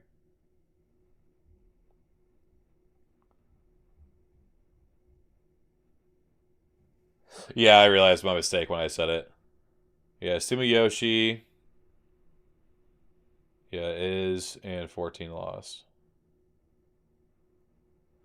Yeah, so you're saying that 14 loss is M&K GOAT, from what it sounds like? Yeah, I mean, Fennel's had some decent rosters in the past, so, like, I wouldn't be too surprised if they did find a team that they really liked, and this works. Again, there'll be a team that I kind of have to wait and see how they look before I get too much of an impression. But yeah, I'm excited to hear that it sounds like there's a demon on the team to make things interesting. Tune in late. Mind talking about what happened with RRQ. Yeah, no, I think with RRQ, there's been like rumblings that like, because last year, for those who don't know, like the reason why pricing and strafing split up was just of some discontent between the two. I know Strafing Flame kind of goes through some confidence stuff at times, from what I've heard. But like when he's feeling confident in his IGL, and like, yeah, obviously, you know, his teams have done so well. You look at Blackhand, you look at the Open, these different moments where I feel like Strafing has done such a good job as an IGL. And then Pricey, obviously, his moments as a fragger, I definitely think he's shown that he can be one of the best, not just in the region, but at land as well, when he's locked in. But it just seems like sometimes, like, I don't know if just like the personalities don't necessarily match together well.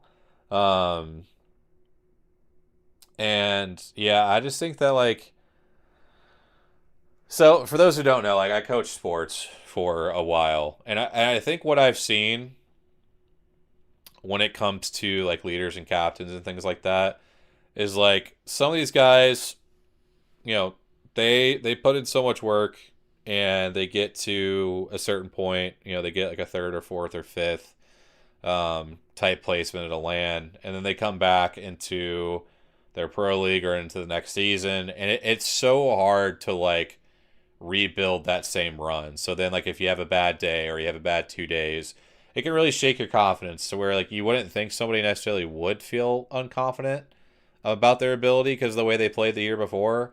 But I've just seen as a coach, like when guys, you know, have a good season, maybe we don't quite reach our goal, we come back, we kind of have a rough start to the next season. It just kind of shake your ability of like, man, was that like our only opportunity to like be great? Was that the only opportunity I had to be, you know, the best version of myself was the year before?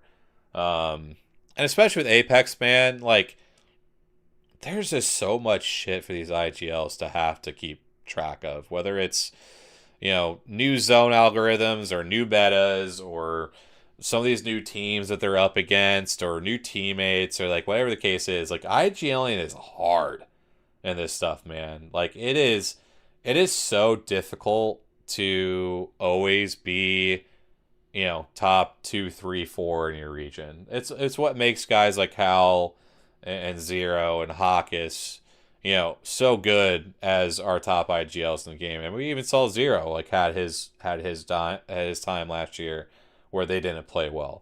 So like it's very tough for these IGLs to always be, you know, the best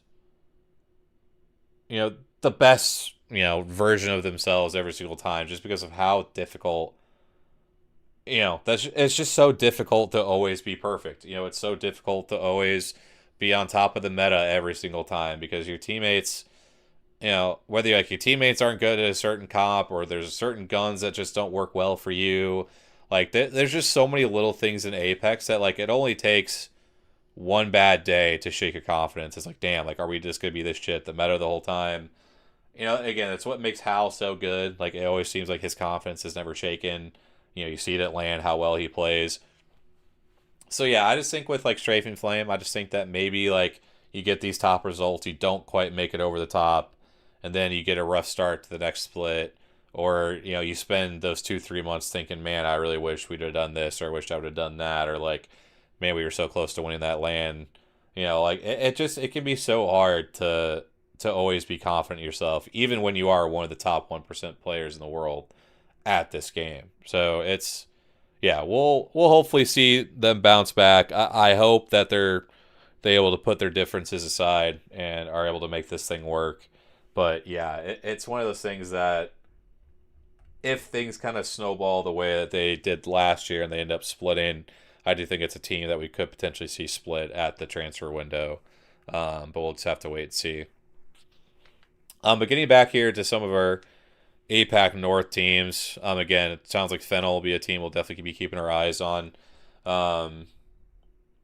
With 14 lost, we'll definitely have to see here. I know Noza's Fox, I think, was another team I wanted to talk about because last year, Soten was really building up to be a really good story.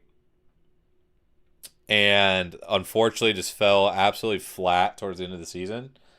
Kakagori, absolutely insane mechanics for if you guys haven't seen him play yet. He can absolutely change a lobby, but he can also throw, from what I remember correctly. It's just he really tips on that teeter-totter of, is this too overly aggressive or is this the perfect play at the right time?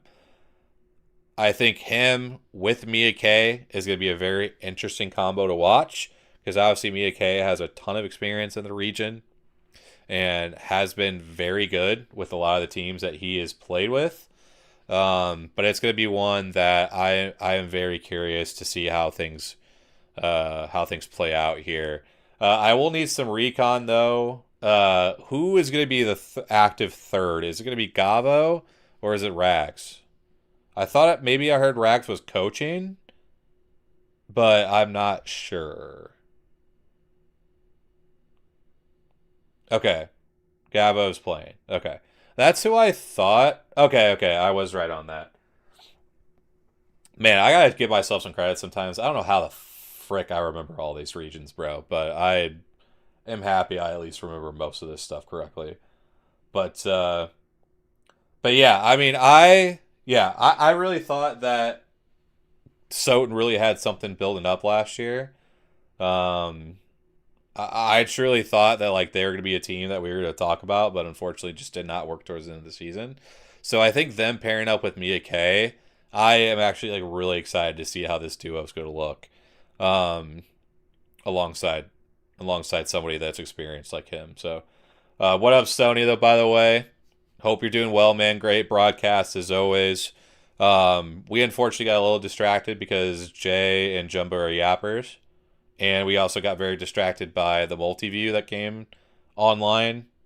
So I wish I was talking more about the gameplay, but I know you guys' broadcast was awesome. So appreciate you guys and appreciate you being here, obviously, in the stream as well. But yeah, definitely looking forward to watching tomorrow too. So but yeah, Stoney, while you're here though, what were your thoughts on day one, man? I didn't get a chance to actually hear you guys break any of that stuff down. How'd you feel about day one with APAC South? Because I thought it was a banger. I thought it was a great first day.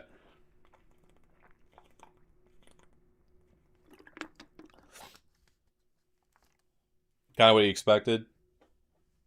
Yeah, I was just really happy because again, like I'm a huge VK gaming fan, and I've just loved like how they kind of built their story from year 4 heading into year 5 as well, and obviously winning the EWC. That was awesome for me personally to see. Again, I didn't know how necessarily they were playing during scrims because obviously I'm not really able to watch scrims. Again, honestly, I'll be honest, I get locked into America's scrims and some EMEA scrims. So I don't get to watch some of the other region scrims as much as I'd want to. But yeah, VK Gaming was fun to see back at the top, and hopefully this will kind of be the form that we see throughout the year for these guys. Bear Claw Gaming, yeah, that was definitely a fun story to see. Was that a team it sounds like you guys were expecting to be good this year? I know last year they definitely had some really good moments. I know they didn't quite qualify. But yeah, I was thoroughly impressed with their fighting potential and some of the numbers that they were putting up. Because like I said, yeah, I remember like seeing their names pop up. I want to say it was like the Open, I think is when I first, if you can correct me if I'm wrong. But I thought I remember them being around for the Open, and I thought that's where I heard some of their names pop up. But then yeah, just watching some of the results they started putting in last year, I was like, oh man, like this team is like kind of building something. Obviously, they didn't quite qualify for what they wanted to qualify for, but like, I was thoroughly impressed by what they were able to do.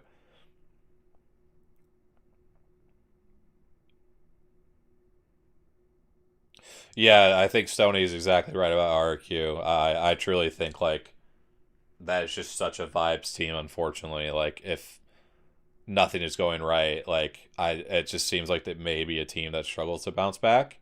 Hopefully that'll change with time, but yeah, it just seems like this seems to kind of be rearing its ugly head again, like it was last year. But no, I was thoroughly impressed with Bear Claw. Yeah, I'm really excited to see how they develop throughout this year, and kind of see what they look like, after a few weeks. Metro hasn't been scrimming. Oh shit, I didn't know that. Which is weird because I felt like for like the longest time, like he was like, I mean, yeah, I remember like champ scrims last year. He was like the only person from his team that was like able to scrim or like filled in for anybody. So that's weird. Was it because of like school or like something, or is it just like by choice? Yeah, I would say just from some of the few things I've seen, Stoney, I do think Pricey and Flame might need a break. School, okay, yeah. Like I knew he was definitely really young, so yeah, I'm not too surprised by that. For sure. Again, I do hope they figure it out. I do hope they're able to bounce back. It'd be great to have a roster like that start to pop off and just be another team for the region. Just start going crazy. But yeah, rough. I mean, rough is probably is an understatement. That was a brutal first day for them. But again, 5 match days left, so you never know. Yeah, I thought it was a good start. I really thought it was too. I thought the gameplay was good. Thank God the kill feed got fixed. Am I right? Really glad you guys did not have to be the guinea pigs to not have a kill feed fixed in time. Because I couldn't imagine trying to cast with a kill feed that wasn't working correctly.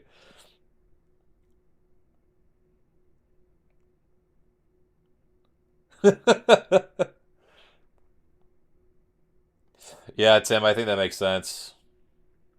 Yeah, I was just kind of like, damn, like I kind of didn't want to do this, but now we're here kind of situations. But yeah, man, I truly am glad you guys did not have to deal with not having something to work with, because that would have been an absolute nightmare having to deal with that. Yeah, the servers. Yeah, I saw all this stuff popping off about the servers and stuff. Yeah, that would have been real bad if you guys got delayed because of server issues. That would have been absolutely tragic. Yeah, there's your answer for you, Tim. Yeah, he qualified through the open stuff by points, I believe. I don't think they won one of the weeks, but they qualified by points, I think. But yeah, Easy Flash's team will be an interesting one to keep an eye on too, because I mean that man has put in some insane performances during pro leagues and stuff. So we'll have to see. We'll have to see how they look by points. Okay, yeah, I thought they qualified by points, but yeah. So for Noza's Fox again, really excited to see the pairing of Kakagori and Gavo playing with Miyake. That's gonna be one I definitely want to keep up to date with. Really just kind of looking through some of these other teams. Reignite will definitely be an interesting one to see with Ray, with Taida, and with Chanrio. I definitely think that'll be a roster we can definitely keep our eye on.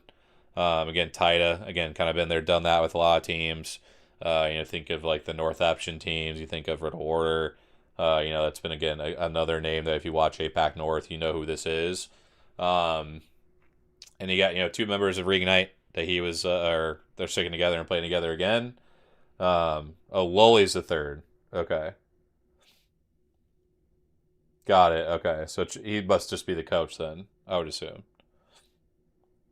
I really wish they just would list stuff as coach/player or something. It'd be a lot easier for us that can't stay up for 24 hours to watch every region, man. That's just all I'm saying. Can we just list them as coach/player or some shit? Like, come on. But no, that's good. That's good to know. So Loli's IGL. Okay, that's good to know. Add that to my notes for later. Yeah, if y'all want to see what I'm cooking up as like a sneak preview type situation, you guys want to see the absolute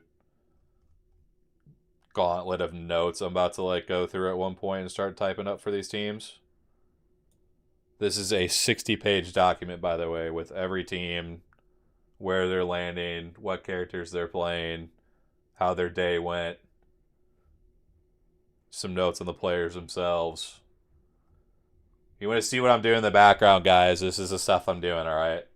This is the stuff I'm trying to do to learn about every single team, so when I put the land guides together, they make sense. So that is, I'm doing that for that's literally for every region. That's literally for one region. That's just for APAC South. I got 4 docs for everything, bro. So yeah. Some would say I'm an idiot, and that's probably true. It's probably true.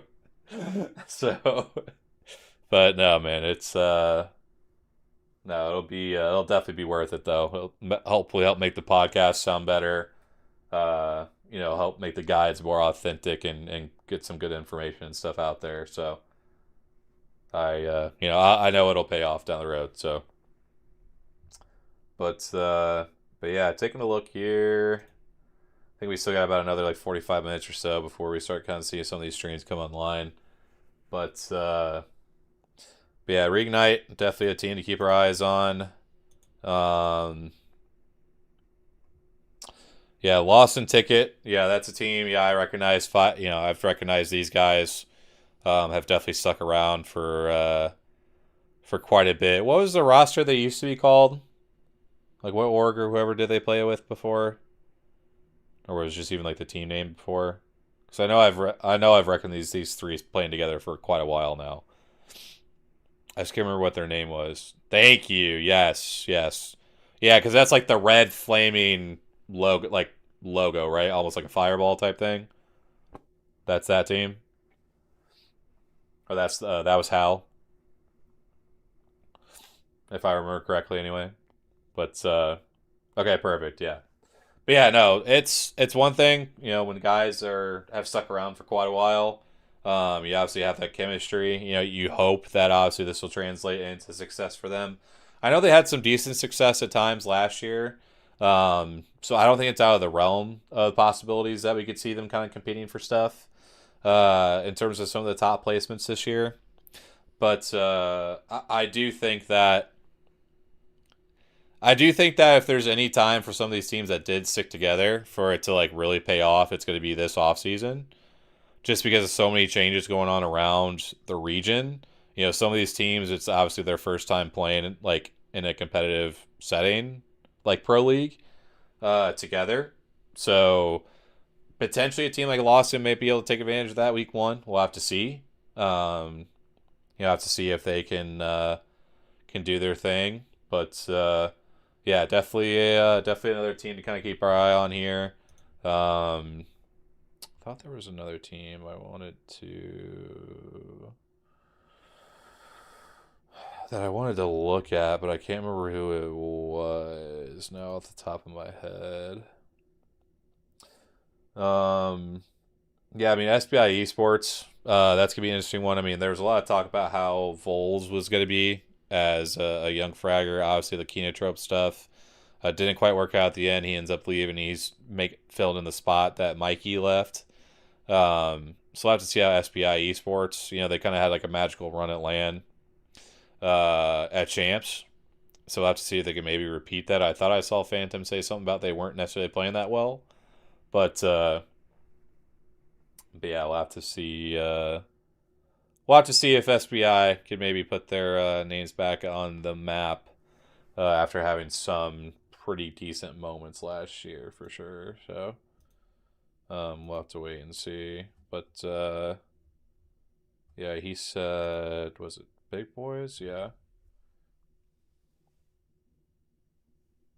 Yeah, Hammer Drill, I definitely remember. Milam, I definitely remember. I've seen their names pop up before when we've been doing the guides, so I definitely know they've been around for quite a bit. So we'll they also can do some damage. Okay, we'll have to see how they potentially play. See how all that works out here.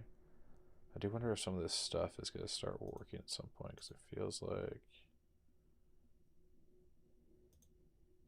Yeah, it's so weird that the map stuff is not working.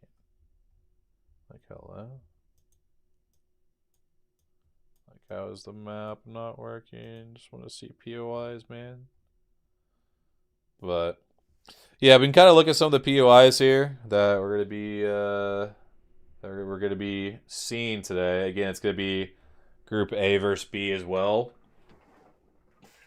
for these for this region here. So teams will see today for this particular region. We'll see. Yeah, go for it, Phantom. I'd appreciate it. It'd make it a lot easier for me. Yeah, definitely feel free to send that. on Discord. But yeah, so taking a look at everything here, we've got teams playing today. It's gonna be E36, Serial, Riddle, Fennel, Trinity, Big Boys, Dory, Gunso, Colonel, Satucci, Sparks, Fnatic, Kenotrope Gaming, Reignite, Realize, Reject, Lawson Tickets, Black Sheeps, Gang Rabbit, WGR, which I'm pretty sure is White Grim Reapers, I believe, if I remember that right. And then Dreadnoughts. That is who we will be looking at here. Then taking a look at some of our POIs. Let's not do that.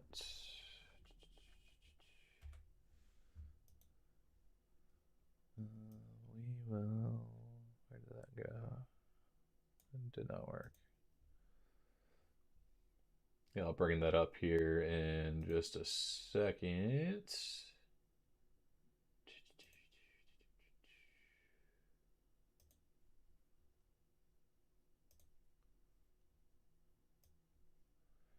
But yeah, taking a look at our POIs, we're gonna have again Stormpoint first, like we knew before. So again, we're gonna have a team like Riddle getting Cedo Station, E36 deciding to go with Barrow to be a good POI for them. We got Fnatic down here at Echo with nobody at Coastal, so that'll be good for them in that particular area of the map. Because again, we think about like Trident usage. You think about, she rotates freely around certain points. Southern rotates, northern rotates, things like that. So Fnatic will be feeling pretty good about that.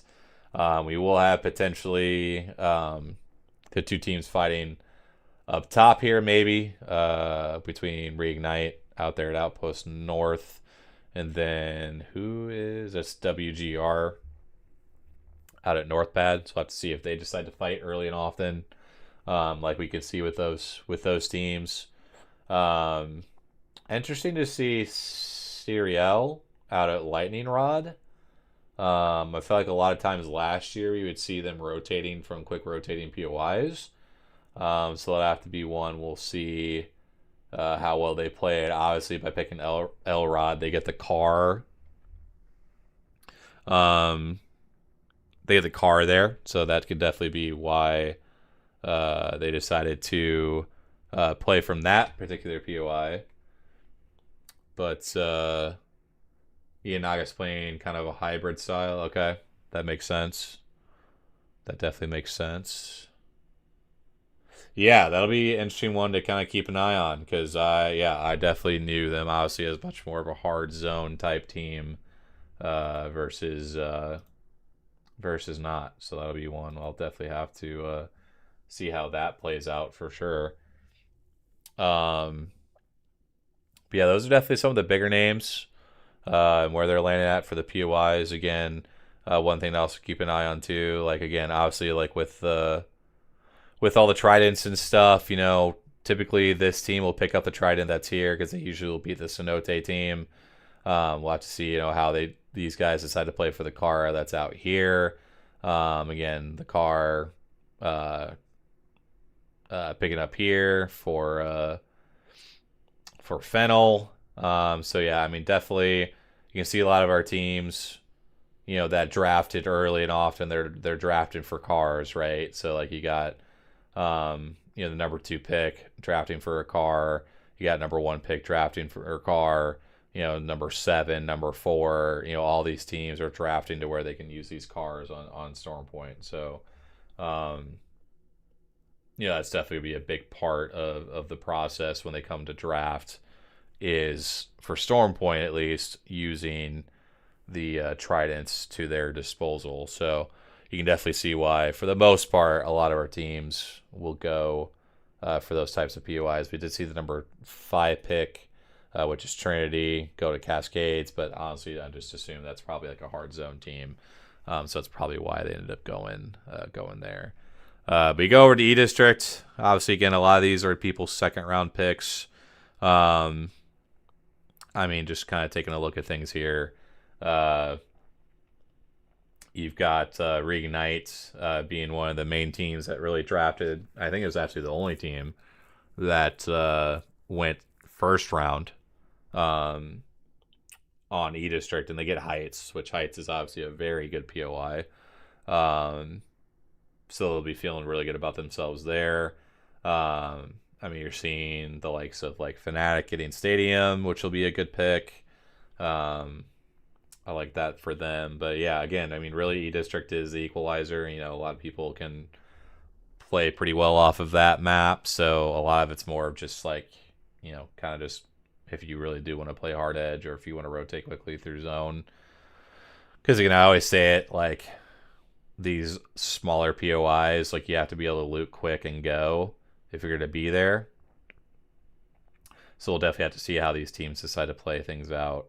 If they decide to rotate quickly from some of these POIs. So, but again, we'll see E District in games 4, 5, and 6. We'll see Storm Point in games 1, 2, and 3.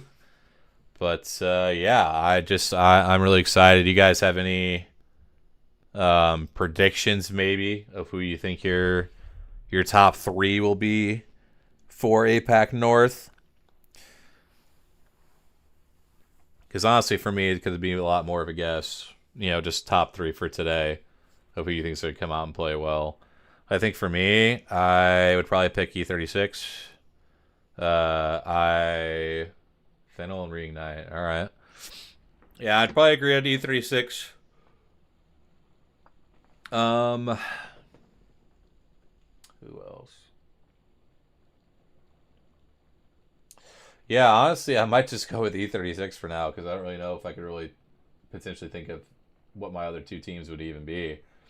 You know, it's going to be, again, it's the theme of APAC North this year was change. A lot of different roster changes, a lot of different changes to, you know, potential IGLs. There's a lot of moving parts that have happened to this particular split, and I think that can definitely produce some very interesting results early on. You know, we'll have to see how things go for some of these teams, if they can, you know, adjust to who they're playing with, they can adjust to the meta, you know, adjust to like the weapon meta. You know, we'll definitely, there's a lot of things that, you know, with these roster changes, it's going to bring some unknown. So we'll have to see, you know, how, you know, are we going to see the E36s and teams like that just come out and absolutely roll lobbies immediately? Are we going to see a surprise? It's yeah, it's gonna be an interesting one, man. I'm definitely excited. I'm you know, I know I'm obviously yawning and stuff like that, but I truly am. I'm ready to see how this APAC North region is going to play out because it's going to be one that's going to be truly interesting. I really do think so. We've got, yeah, we said E36 Fennel, Reignite, Reject, Kenotrope, and Lost in Tickets. We got E36 Noses, Fox, and Fennel. So yeah, some interesting names being thrown out there. We haven't talked about Kenotrope. Yeah, I can pull them up and see what their roster is. Oh yeah, it's just yeah. So yeah, Vols obviously leaves this roster for Blast Split. Saku comes in to create the new roster. Obviously, Cannon and Yuka Pero were playing together last year. Adding Saku, they're looking kind of good. A lot of experience. Yeah, no, Saku's definitely I've seen play on a bunch of different rosters. So you know they definitely brought in some pretty good experience. So yeah, Kenotrope will definitely be a decent team to keep an eye on too, because I do believe it was EWC last year where they had a decent LAN. I believe it made finals at that LAN. So there's definitely some promise there. We'll have to see how they could put it together with a new third, but I do think it'll be a team that's gonna be fun. I really do. So yeah, I am definitely excited for that. So yeah, I mean, really outside of that, man, I mean, we got about a half hour. I'm assuming the main feed probably hasn't started yet for esports rage. They got a countdown at least, so that's a good start. So we'll have to see who all might be streaming. I know I'm assuming UKF will be on. The problem is I'm gonna have to remember all of these streams. So let me start cooking up some people. Give me one sec while I get some stuff up here. So yeah, Kakagori. We can add Aussie Esports Rage. We'll add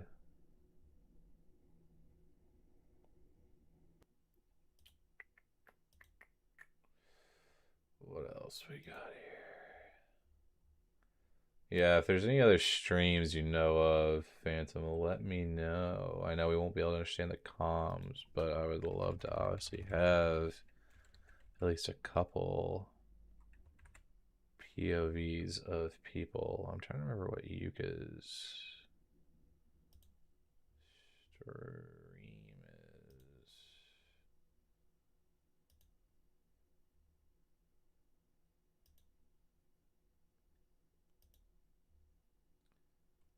How has it not popped up?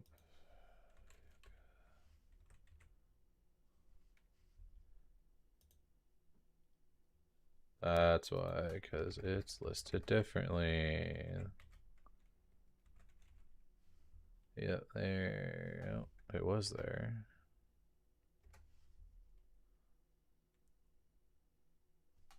There we go. There we go. Yeah, I was able to figure it out eventually. Okay, so we got that. What else we got? Oh, Peace. Could definitely bring up Peace. I just don't know what his would be. I have to see that one.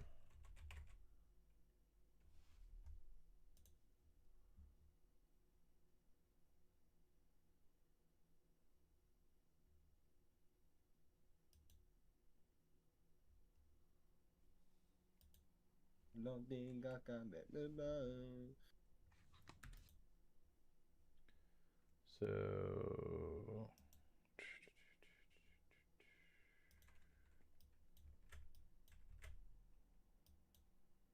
God damn it.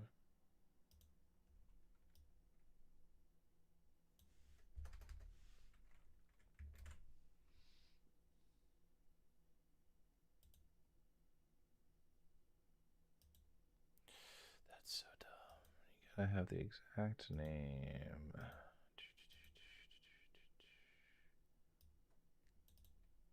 Brother. Come on. Stop being so touchy. None of those look like it's right though.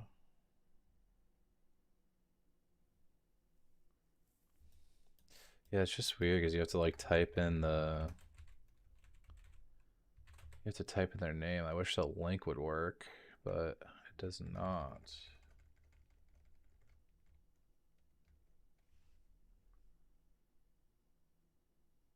Yeah, it just smelled stare, right? Like.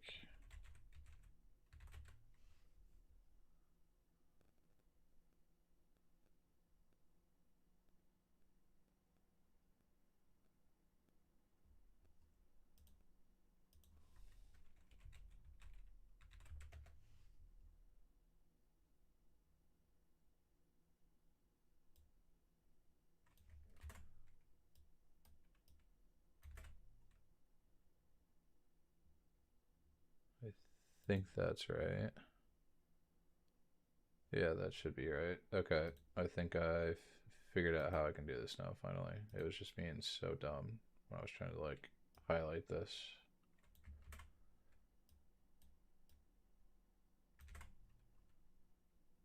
There we go. Okay, now we got it figured out.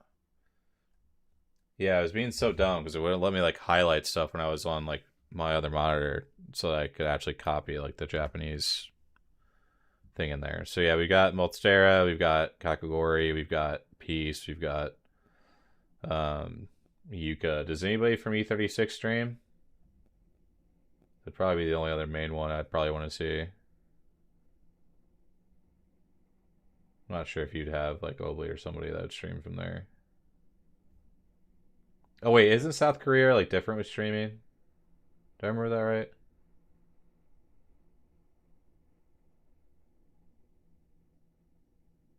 Am I completely making that up? I thought there was like something with like Twitch in South Korea or something.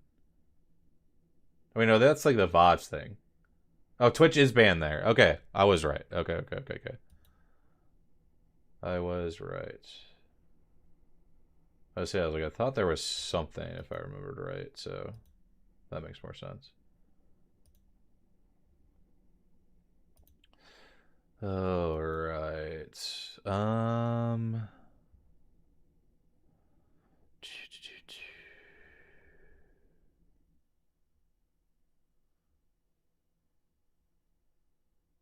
That's Kakagori, okay.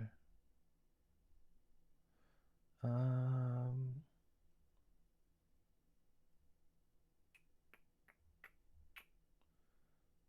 want to say that'd probably be good then for today because I can't really think of any other like main POVs I'd want to see right now. So we can just start with those, go from there type thing, if that works.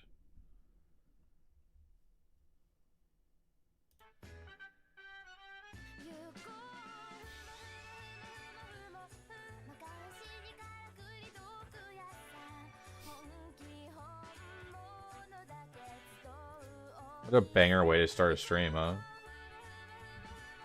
I don't even know what's even being said, but I'm getting locked.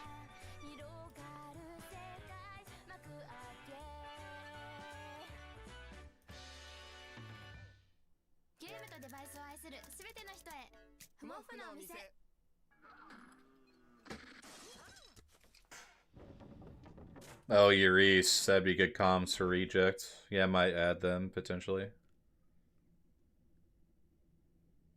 I'll keep that in the back pocket.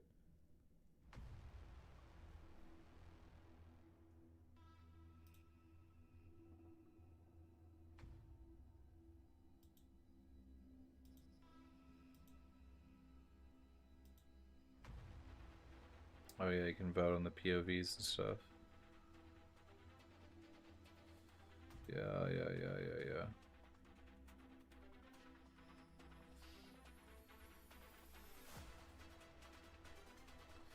Yeah, man, I am definitely excited for this region. It is going to be a ton of fun to see how these teams have played it, or how these teams play with some new circumstances they're in.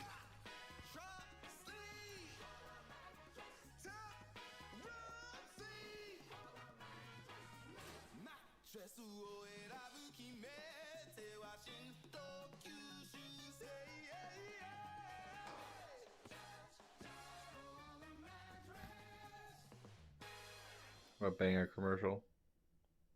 Hell yeah. Oh, man.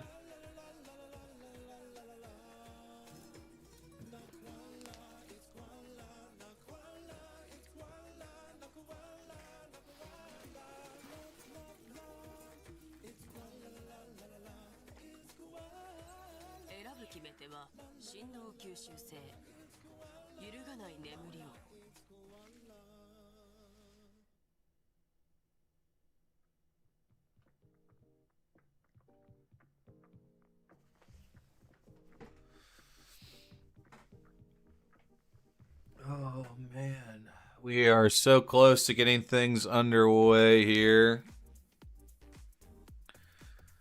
At least with the stream. Again, I think it's probably going to be like another 15 or so minutes before we really like get into the lobby and things get started.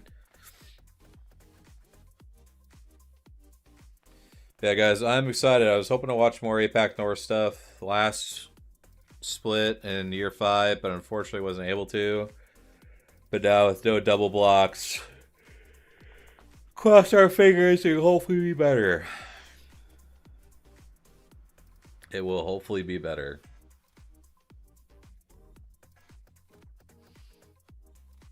Yeah, because double blocks were absolutely brutal for a sleep schedule, to say the least.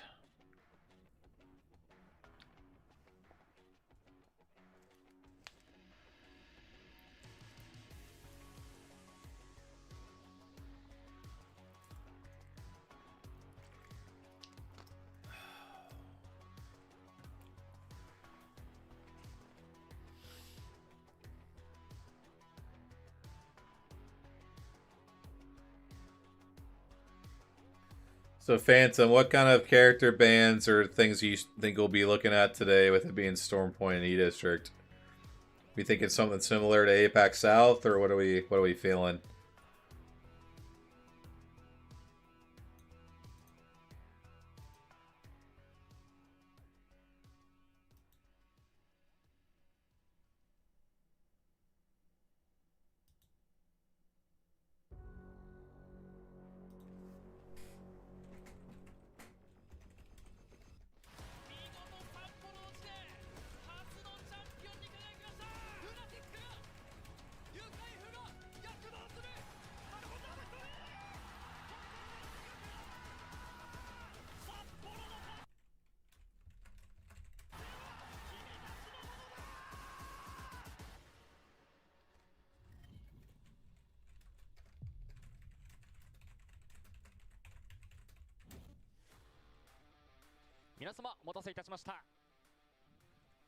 いよいよ本日から APEX Legends グローバルシリーズイヤー6 APAC North プロリーグスプリット1が開幕いたします。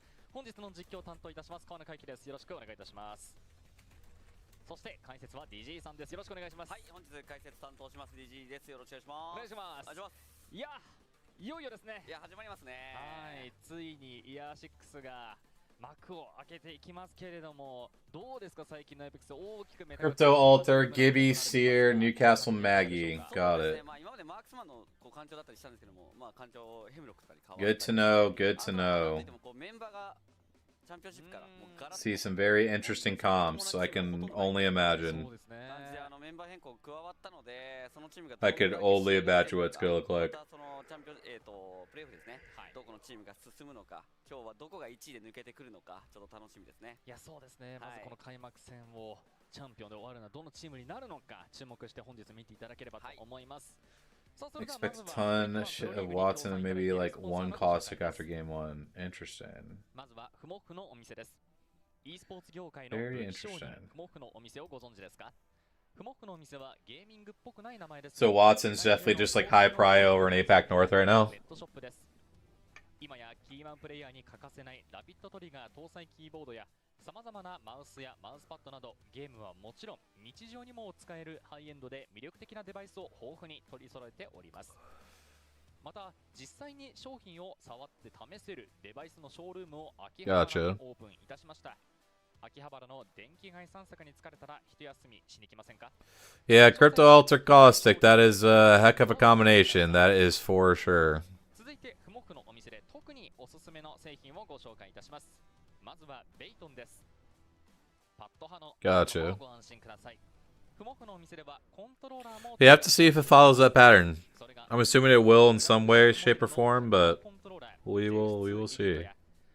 アスラ2プロプラスに加えこの度クンペン40が新登場です。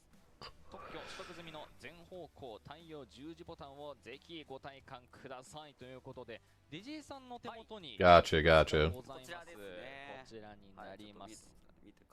どうですか実際触ってみて。すごいね、見た目もスタイリッシュで触り心地もかなりいいです。しかもね、滑りにくいんですよね。いいですね。素材がね、滑りにくい素材になってますね。こちらなんですけども、より直感的でリアルな操作が可能な6軸ジャイロセンサーも搭載されておりまして、特許取得済みの全方向対応十字ボタン。これね、入力漏れがないんで。Shout out Esports Rage, by the way. Love the stream and love what they do. Awesome stuff. 一体型だったりとかしたりとかもするんで、そんな中でもね、入力漏れがない。We'd love to see it. 対応十字ボタン魅力的です。そして 1000Hz ポーリングレートが有線でも 2.4GHz の無線でもどちらでも接続できるというこれ超低遅延を実現しております。Gibby Newcastle Caustic. Hell yeah. ぜひパッド派の皆さんはチェックしてみてはいかがでしょうか、ということでこちらベイトンのご紹介でした。さあ続いてはこちらです。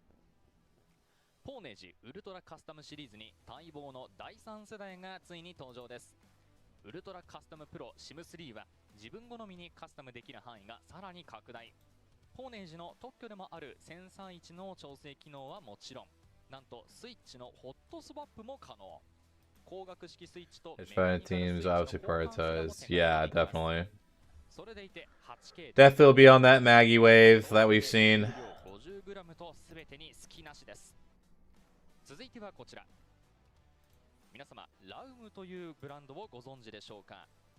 ER21 プロゲーミングマウスは最新センサー搭載 8K のポーリングレート、さらにスキャンレート最大2万 FPS の応答速度まで出せる超ハイスペックマウスなのに11,980円からという驚異的な価格を実現しました。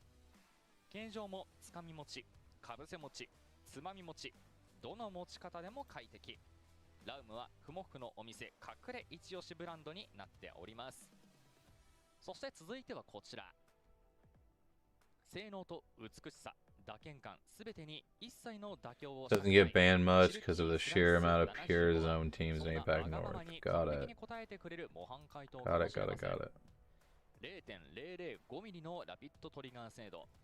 息を飲むほど美しいスケルトングラデーションのキーキャップに完璧な加工精度の CNC アルミニウム筐体。そして八角ステムが特徴の WS フラックス軸はゲーミングの枠を超えた心地よい打鍵感をお約束します。以上、ふもふのお店でした。続いてレッドブルです。勉強、仕事、そしてゲームなど God, what about it do to be sponsored by Red Bull? Be electric. レッドブル、アクティブなライフスタイルを実現したい時の理想的な相棒です。そんなレッドブルが ALGS イヤー6 APAC ノースにも翼を授けていきますということで、我々もその翼をもらいましょう。はい、こちらにあるんですけどね。もうおなじみのレッドブルですけれども。They run Ash, Conduit, and Mirage. Hello? ということで D さん、はい、乾杯です。乾杯です。お願いします。あ、もう実際に乾杯します。Good lord, that is a combination of characters. I don't really know whether to call that a good combination of characters. That is just a combination of characters. いや、気合入りますね。そもそも味がすごい美味しい、好きですからね。いや、そうなんですよ。ずっと飲んでますけれども、今日もレッドブルで気合を入れて、はい、開幕戦。皆さんもぜひ見ながら。Yo, Ewok, thank you very much for the follow and welcome to the stream. Thank you, thank you, thank you. Hope you're doing well. I am doing my best. But I think once the games start, we'll be able to lock in a little bit more. Probably stand up a little bit, be moving around, all that good stuff. But appreciate you being here.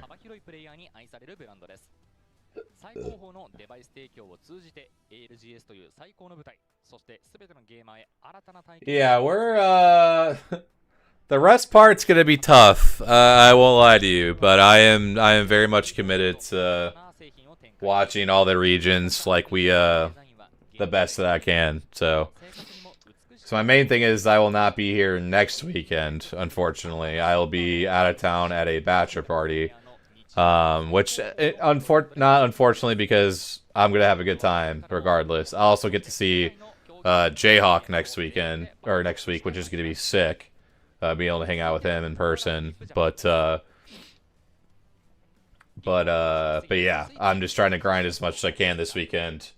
For the sole fact of just won't be here next weekend. So Want to try to watch as much as I can, especially with it being week 1.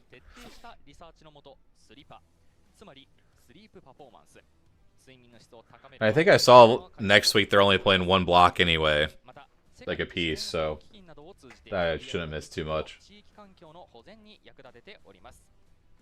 続いてはコアラマットレスのご紹介です。今日ご紹介するのはコアラマットレスプラス。7年間にわたり日本の気候やライフスタイルをリサーチして開発したこのマット But it should be probably about like 10ish more minutes. About 10 minutes before we really get anything underway. I know the time's listed for 10 minutes from now for when the games might start, so we'll wait and see here. It looks like Peace here is now live. So I'd love to see that. I'll actually follow him, so don't have to worry about anything.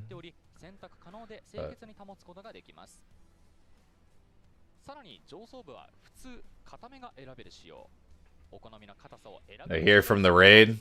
Was that the raid from Bougie earlier?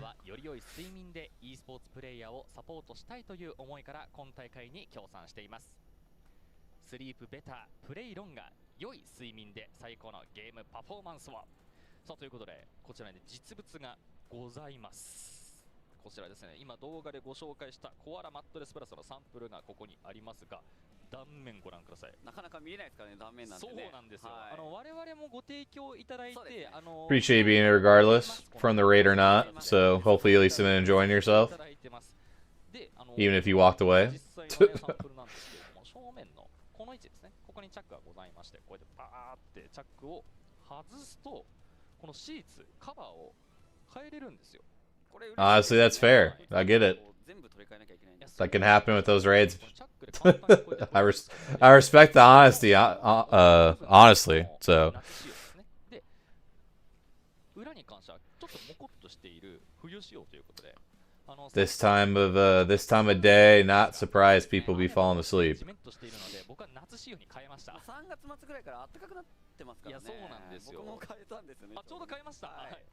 I'm honestly so impressed how many sponsors they get for these streams. I feel like they get so many different sponsors.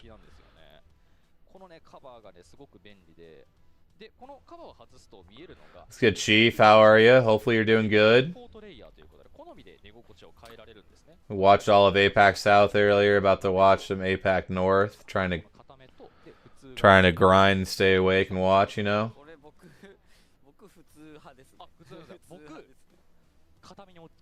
Yeah, Araki was pretty tough. That was tough to see how bad that went.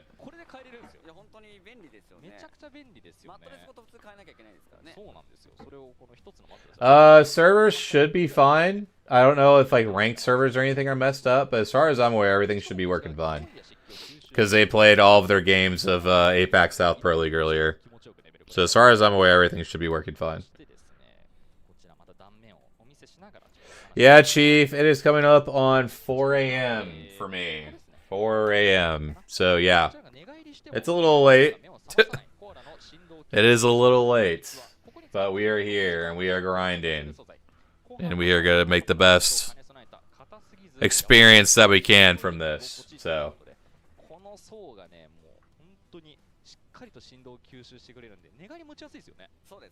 Yeah, I was impressed by the sheer number of teams that have an org, Phantom. I really was. Because obviously that is not the case in the Americas region. ゾーンごとに異なった切り込みを入れることで理想の熱性を保ちます。例えば体重のかかる腰の部分はしっかりとした弾力になっており、Yeah, I've heard of some differences in the personalities between the two. It's unfortunate because I do think that they're two of the better players, especially in the region. Potentially, you know, that we've seen it land. So hopefully, maybe they could sort some things out. But unfortunately, sometimes when the mental gets shocked, it's hard to bounce back from that. So, but I do hope they have a better day, you know, better days moving forward. I do hope it works out. But we'll see. You know, that's what makes Apex interesting, is one day they could be really bad, the next day they could be really good.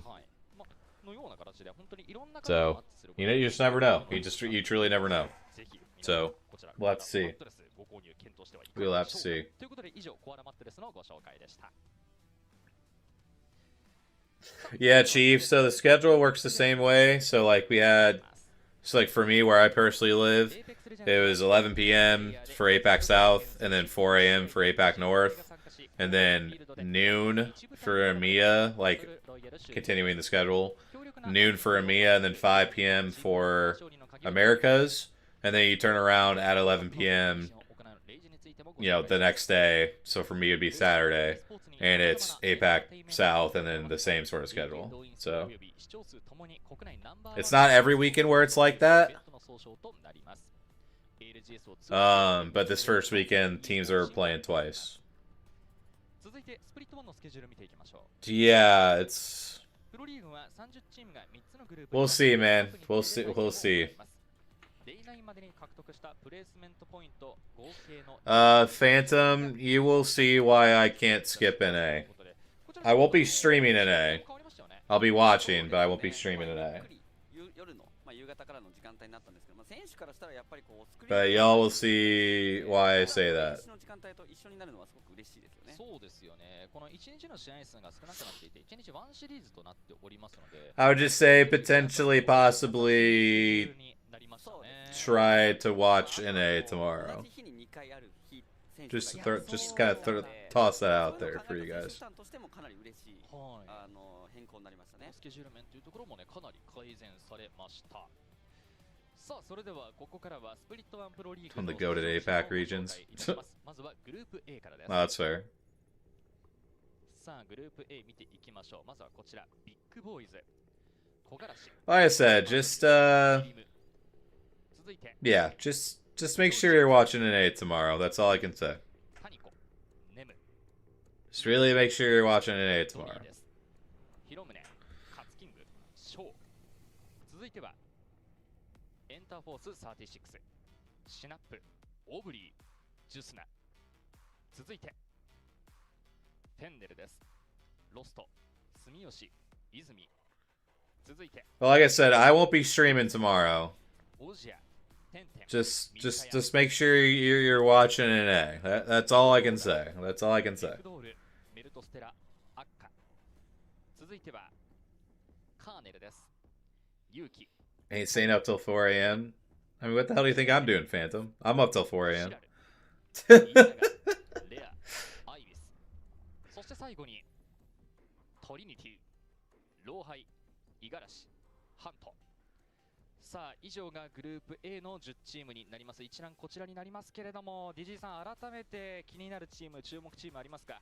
まあ直近の成績と、スクリームとかにもかなり調子いいのがやっぱりエンターフォース、フェンネル、この2チームかなとは思うんですけど、特にやっぱりエンターフォースがランドマーク決まってからもそうなんですけれども、スクリームの成績もう群を抜いて一番高いっていうところがあるので、抜けてますね。抜けすぎてますね本当にね。いや、しかもですよ、この Yeah, yeah, yeah. いや、そうなんですよね。世界大会優勝経験のあるオブリー選手が今回帰ってきて、 Yeah, yeah, yeah. そのシナップ選手、ジュスナ選手の一員になっているので、ちょっとこのチームは外せないですよね、やっぱりね。 Any bets on if Wyatt comes back? それこそ今までも戦ってきたチーム、そして帰ってきたフェンネルというところもありますが、かなりメンバーの動きが多かったですね。そうですね。各チーム I would actually be genuinely impressed if he does come back. フェンネル加入して勢いついてると思うので、今日も注目していきたいですね。そうですね。ありがとうございます。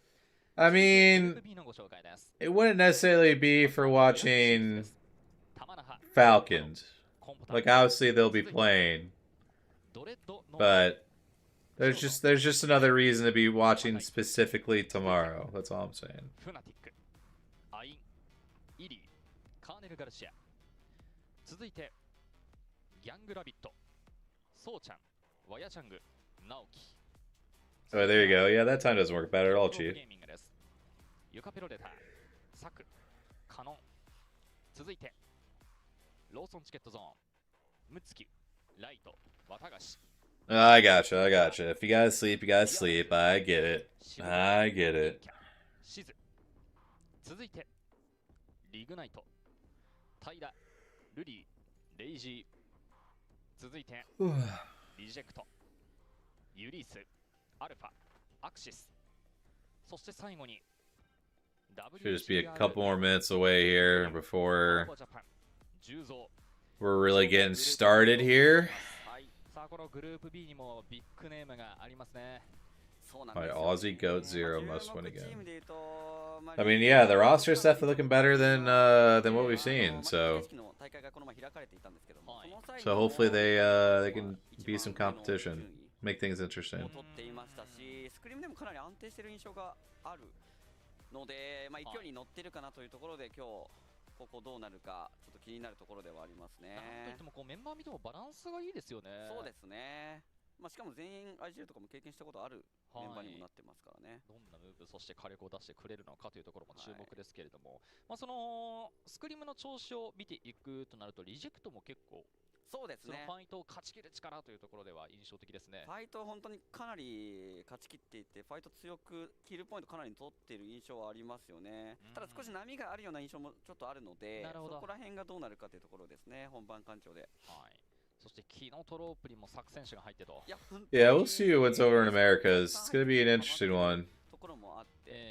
A lot of decent teams have formed this time around, so. But it's going to be one to watch. 見てた感じではALGSしてたんですけども、その中でこういいコールを作産がしているシーンとかもあったので、今日どうなるのか楽しみですね。あとやっぱ外せないのがね、新生フナティック。そうですね。まあ入りさん入ってますからね。ここもどんな完成度に仕上げていくのか注目です。さあ続いてグループ C のご紹介です。Alright, Phantom, relax. ライカ、リブレース、モーモン。続いてキノトロープクラブ、モヤシ、チャッピュ、ダマダオ。続いてミーティア、クロトン、マロン、クマ。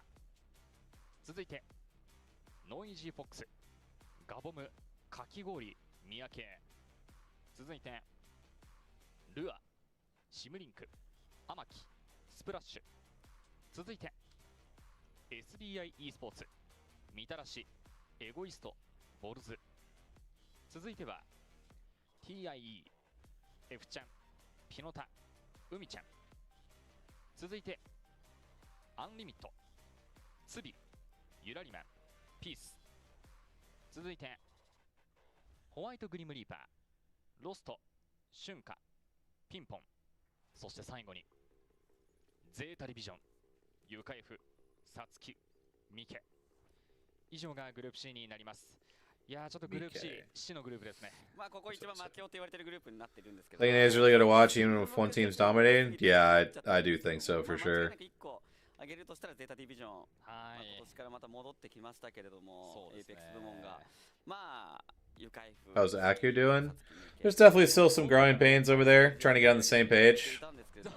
But I think it's doing pretty decent so far. I think it's pretty decent.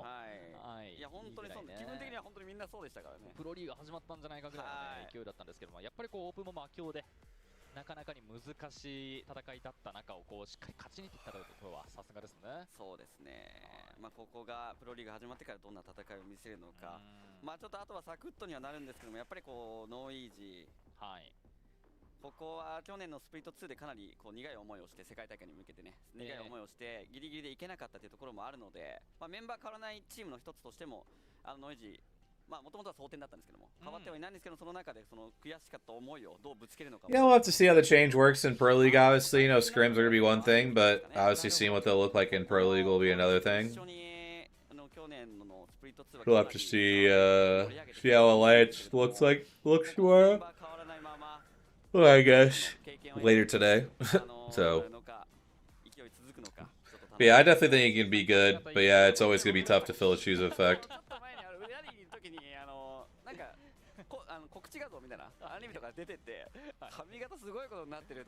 Well, we're always gonna be an interesting one because, like, I don't know if I'm just not as high on them.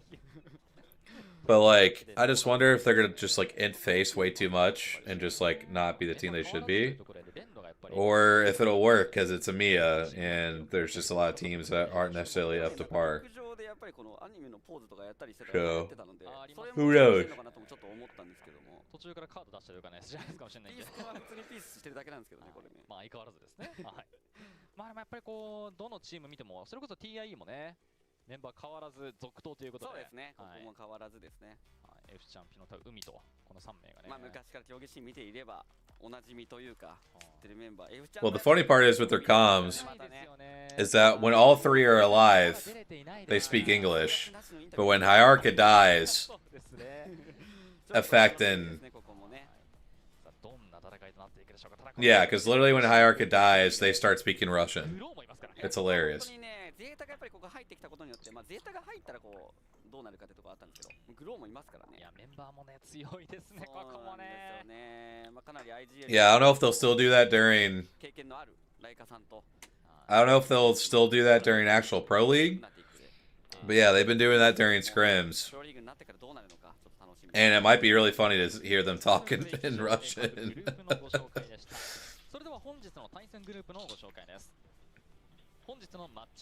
But I do think in EMEA they should be pretty solid.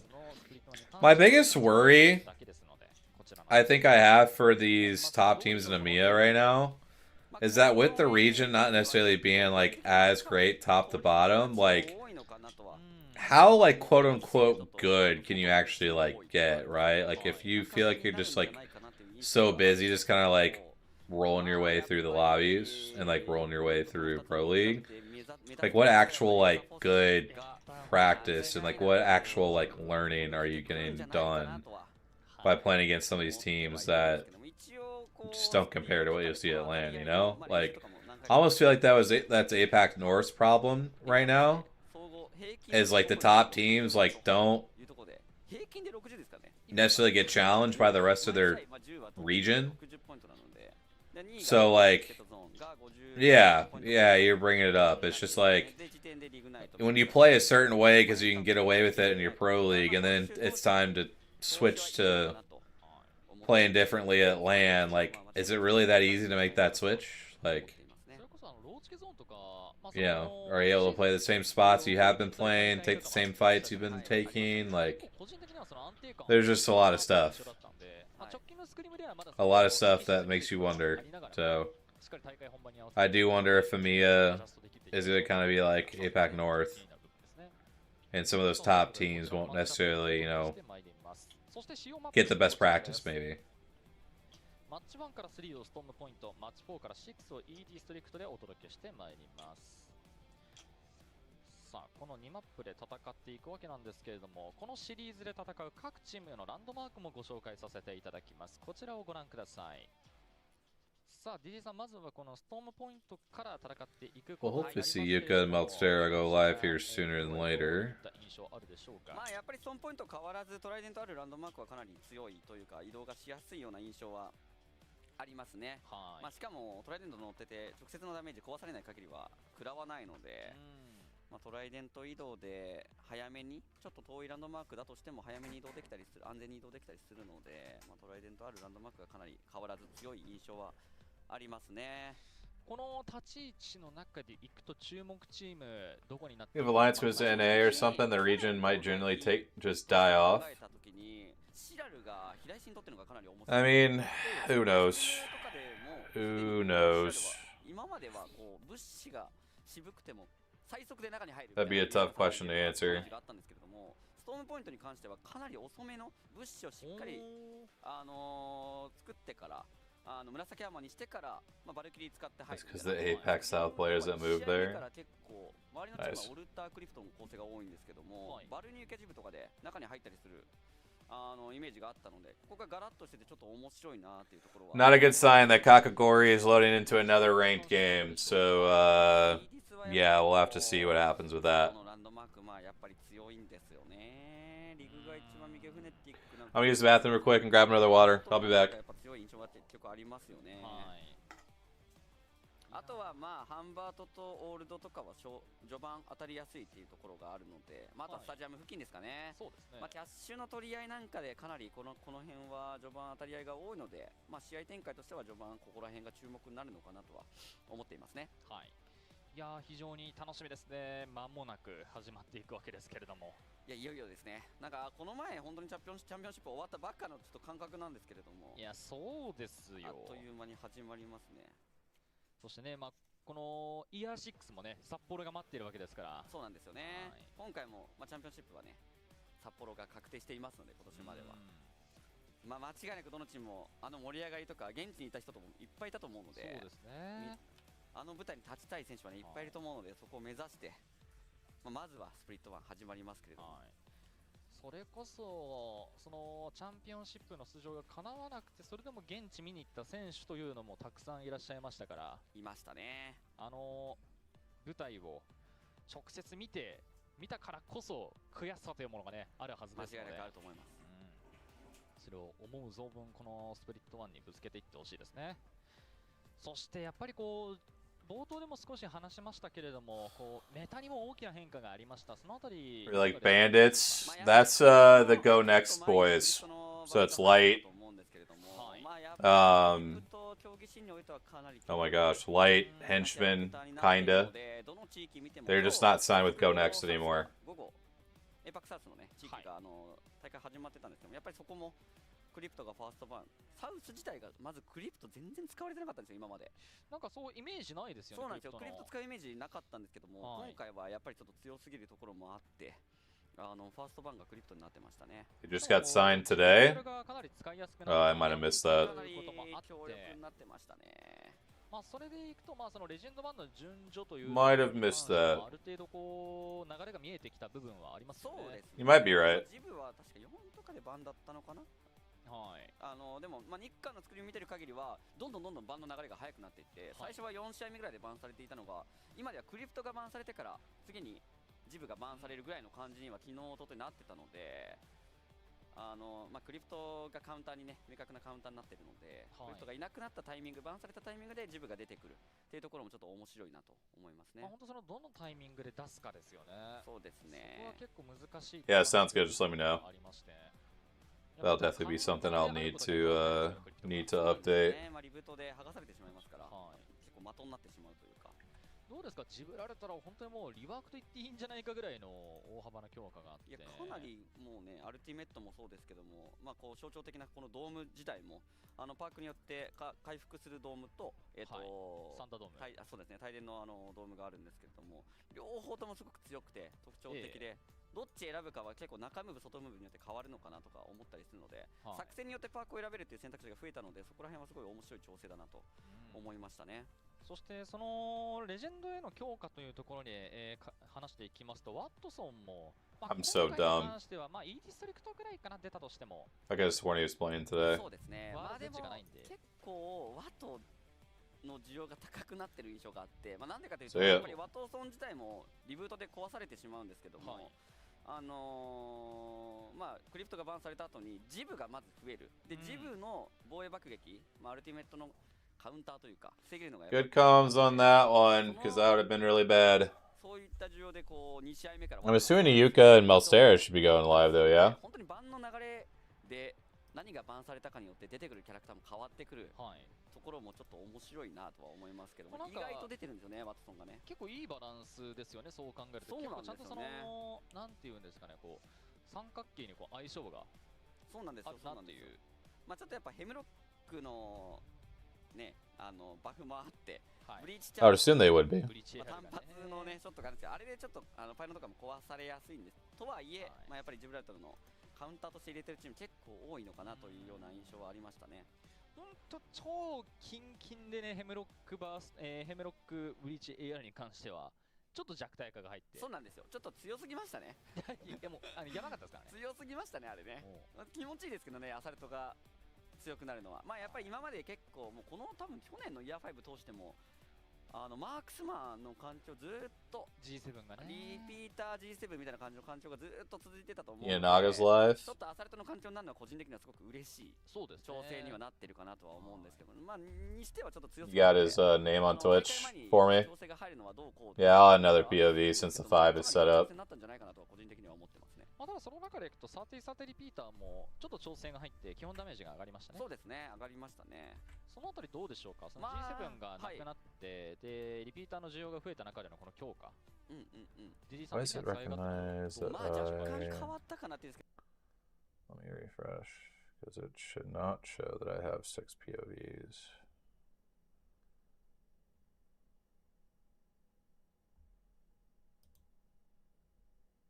ね、やっぱりこうヘムロックブリーチ AR に関しては、まあ、今日もたくさん見れるんじゃないかなと。まあほとんどの選手があれば持ちたいっていうところだと思いますよ。まあただ3人持つとやっぱり球の問題とか、アタッチメントの問題があると思うので。Why does it think I have 6?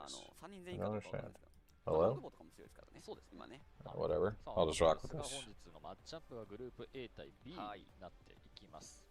まあやっぱ3チームさっき触れたんですけども、他でいうとやっぱフェンネルなんかもかなり勢い伸ばしてるかなっていうところはありますよね。かなり成績も良くて、まあアンチ外れたとしてもかなりキルポイント稼いでいる印象があったりするので、まあかなり住みやすさの IGL が良くて、まあしかも火力のあるプレイ Yeah, I'm assuming Yuka's gonna go live. 感じますよね。全体の総合でいうとフェンネル I'd be shocked if he doesn't. 平均の総合ポイント、まあスクリームではあるんですけれども、試合の参加数なんかもかなり頻度高くあった中で Just would not make sense if he did not go live. 40ポイント超えですからね、かなりここも調子上げてきてるんじゃないかなとは思うので、今日楽しみですよね。元ブラックシープスの2人にロストが合流した。Well, that was the thing is like when I added このフェンデル自体が APEC that, に戻ってき it た like そうですよね。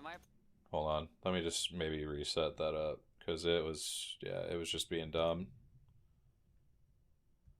Yeah, because like it says I have 6 POVs, but there's only 5 up here. So like, well, I don't know why it thinks I have a 6th one.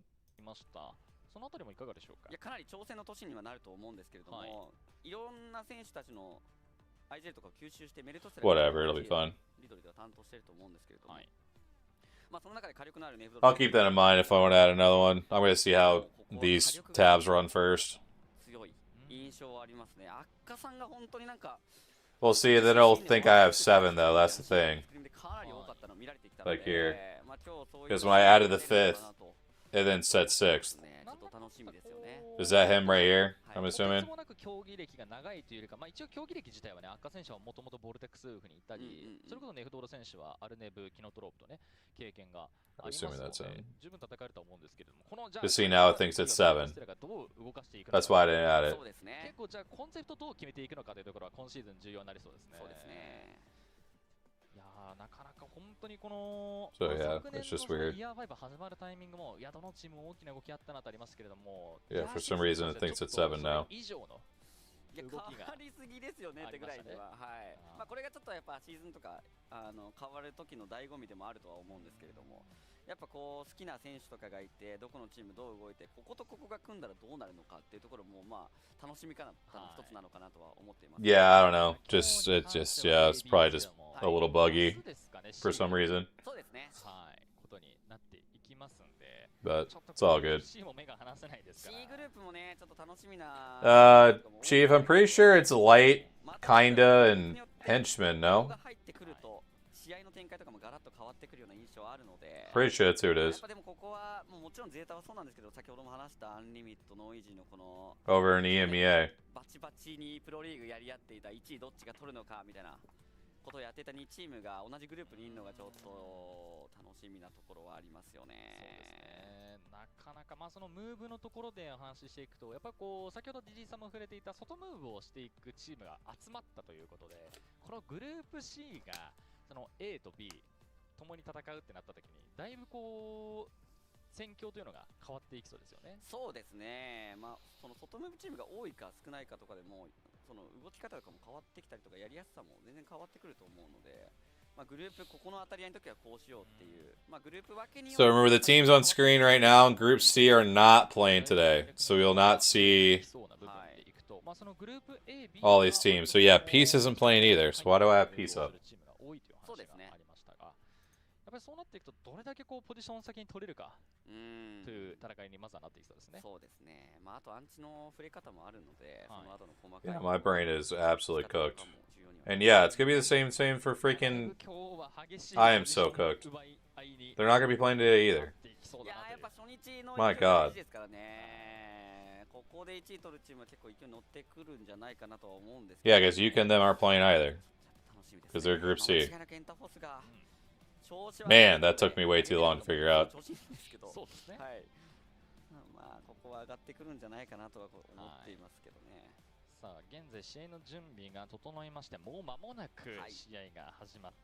Yeah, it should be hopefully getting started sooner than later. I know sometimes their broadcasts run a little long because they're running a lot of this themselves, so definitely give them a little bit of a break. Because, I mean, it's just nice to have a broadcast at all, so. 我々の方のね、手元では画面が来ておりますので、おそらくもう間もなくお届けできるかと思います。いや、どんな出だしになっていくのが開幕戦重要ですよ。そうなんですよね。まあ一番最初1試合目はオルタークリプトの構成がすごく多いメタになってるの、オルタークリプトプラス、まあコースティックコントローラーでアンチを読めるキャラクターまたは攻撃的なマットマギ。Yeah, I definitely agree. I love the setup. I love the vibe. Here we go. Looks like we are getting locked into the lobby here. We do have what appears to be Crypto getting banned first, which not too much of a surprise. Like the comms we got, seeing a lot of the Alter, Crypto, Caustic. We do see, it looks like Maggie on Phantom's Boy 14 Lost. Yo, what's good, Q? How you doing, man? Good stuff on the APAC South broadcast. How'd you feel like day one went? I thought it was a banger. It was great to see VK Gaming back on top, bro. My boys over at VK.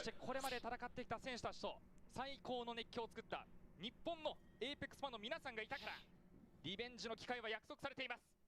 3度目の正直、3度目の札幌で APAC ノースが日本がトロフィーを掲げる夢を実現するため、イヤー6は覚悟を示す1年です。夢に向かって Feel lost this fucking E-District. I mean, E-District is a fun map, but honestly, even trying to call those in games, man, it's so tough. Because there's just so many teams alive and just so much stuff going on.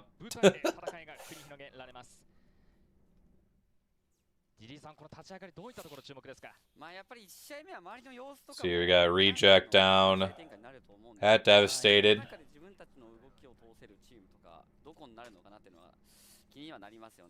If you go to the settings on the right, uncheck stream, it'll...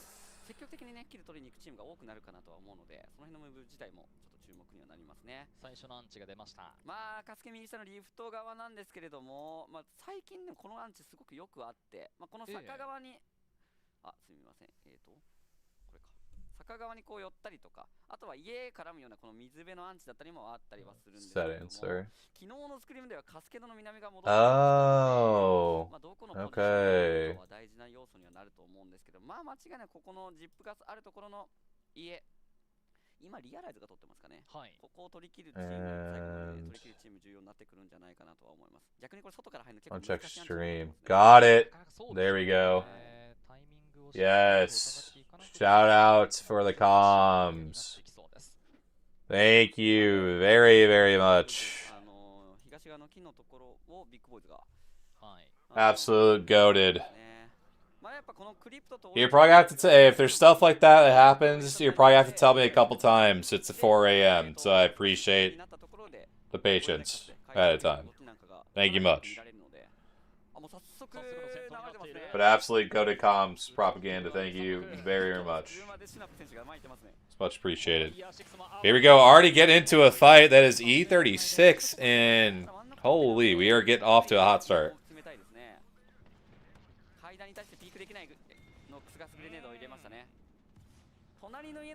So Q, my plan was I worked till 4:30, was gonna take a nap, or work till 4:30, go on my run, take a nap. Well, right when I got back from my run, like 20 minutes later after I got out of the shower, we got a tornado warning where I lived at. So then I had to go to my parents because they have a basement, make sure we were all good there, and then came back, and by the time I was able to come back, then it was which no tornadoes or anything hit, by the way, like everything's all good in my area. But by the time I got home, I wouldn't have enough time to have like actually gotten sleep, woken up, and been back. So I kind of just got screwed by the weather.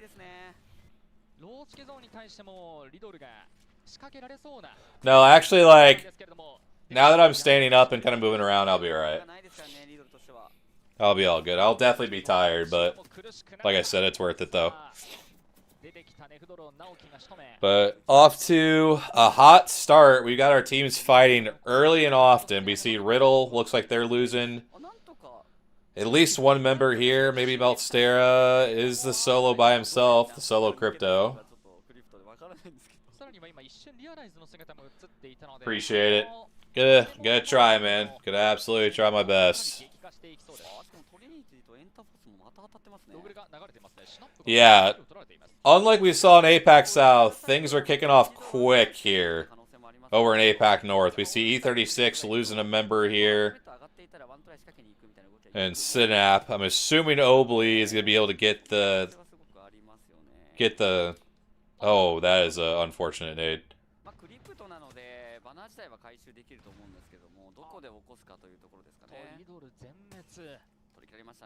Yeah, that's the thing, Q, is that this isn't even a standing desk. I'm just able to move my camera up and down.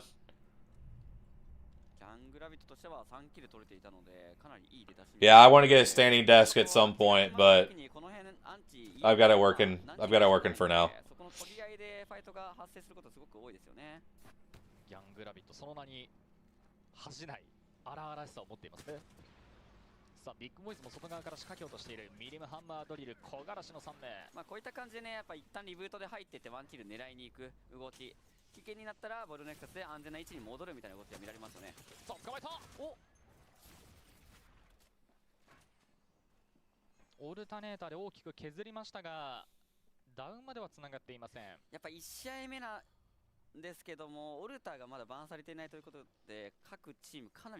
Yeah, we see here we lost Riddle order already. Game 1 here. So tough scenes for the boys over at Riddle. Our first team out. So everybody really running for these mountain lift buildings here where this zone's going to pull, and just unfortunately did not work out very well. So yeah, we've got Serial in the bottom left. We got the M&K goat apparently, and 14 lost there on the right. Then we got the main feed up top here.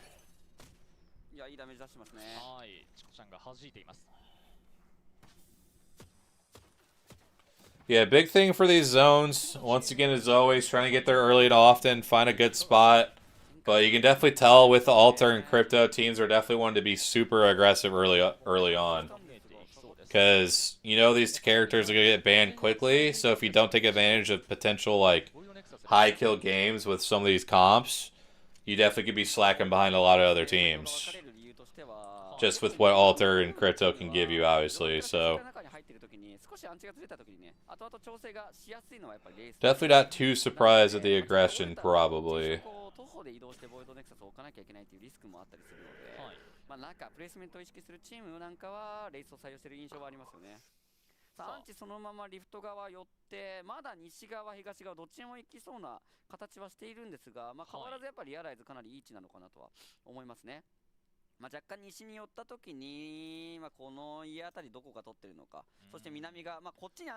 Yeah, we see here kind of what they're showing here. A few different spots this can definitely pull.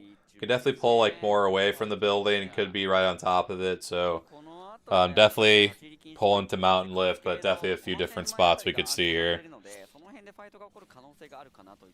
But again, you're gonna see plenty of this with these character comps we got right now.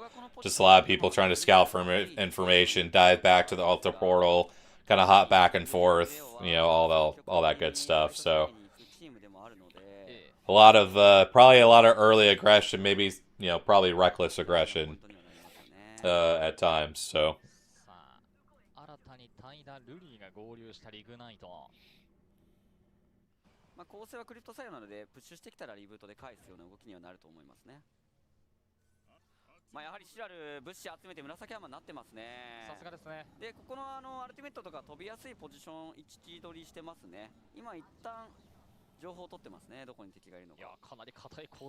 See, gathering up the information here to see where they can go. One of the few teams here that are running the big man comp. So we got the Gibby, we got the Newcastle. So that'll be an interesting one for sure. Yeah, the joke I always said was that you just go where Ianaga was and it'd be center zone. But yeah, odd to not see him there. It is a little weird just because the comp they're running definitely is like what you'd think would be like a hard zone team. So we'll have to see how they play it.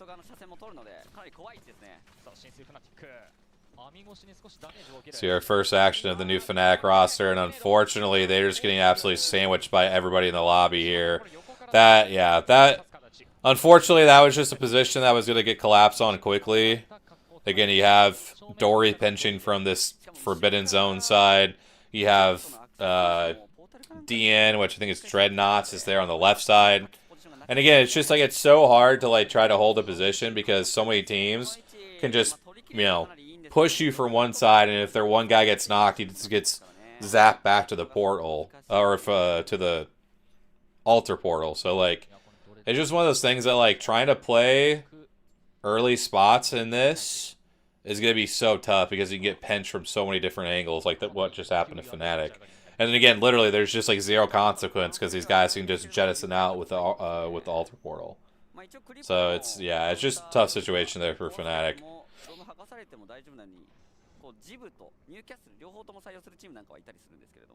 We'll have to look back to see if they maybe like, you know, kind of stopped their rotate and just sat there, or if they maybe thought they could take a fight or something. I'm not really sure what potentially happened there for them, but it's tough nonetheless.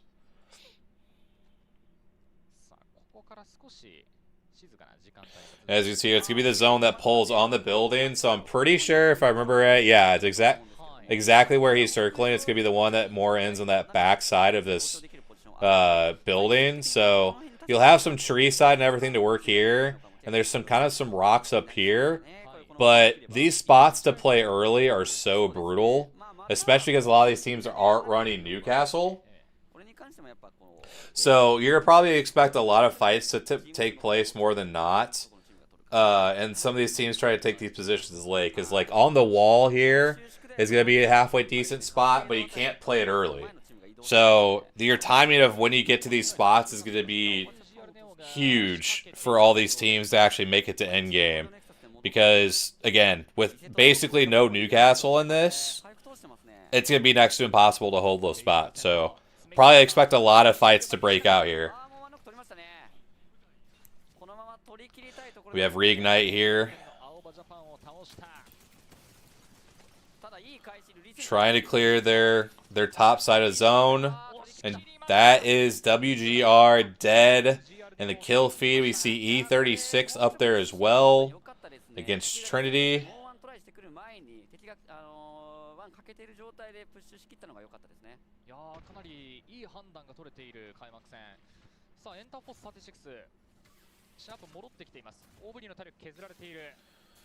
Yeah, E36 was able to take up one of these spots early, but they're going to need to regroup here. Down goes Trinity there. So some good kills, 336, and it looks like they should be able to get the reset there. Good start so far for them. Reignite also doing a great job of clearing this north side of the zone here. So I believe they're going to have this top building to themselves here and potentially own this top hill, which is huge for these guys because it's basically going to make any rotation from Cascade impossible for any of these teams to try to push them. And so they'll have that whole top side of zone to kind of walk themselves down into. So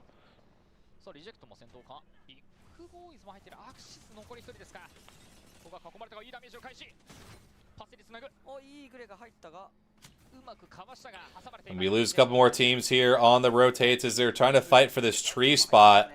And again, trying to play these spots early is just next to impossible when there's just so much aggression in the lobby with a crypto and altar. Because as soon as you see somebody try to queue for a spot, that you think threatens you at all, you're just gonna get crypto EMP'd every single time. So like that's why like you're like almost like just being overly patient than you normally would be for your spots that you want to play is gonna be so much more important with these aggressive characters. Because you really just don't want to be the first team to fight in these situations at all. もしかするとカスケード側がやり合ったところ全部取り切りに行く可能性もあるんですが、ドリーはそれをミラーリングする選択肢もありますね。 But E36 again, been here since the beginning. They won't really be, at least in their building, in the next zone. So they'll have to figure out a way they want to play this. You wonder if they maybe try to go push the building next to them and take that fight against them here. こんな感じになるのかなとは思ってましたね。さあ、キノトロップ。いい位置取れてますね。一旦ここのポジション作っておいて、カスケードから出てくるチームを弾く動きを取りたいですね。Yeah, Kinotrope here is going to be one of the few teams that can actually play this spot, having played the Newcastle. リアライズの車線も通ってしまうので、ちょっと警戒したいところですね。さあ、どうも So they should be in a halfway decent spot here. されないように防衛爆撃を1個使いましたね。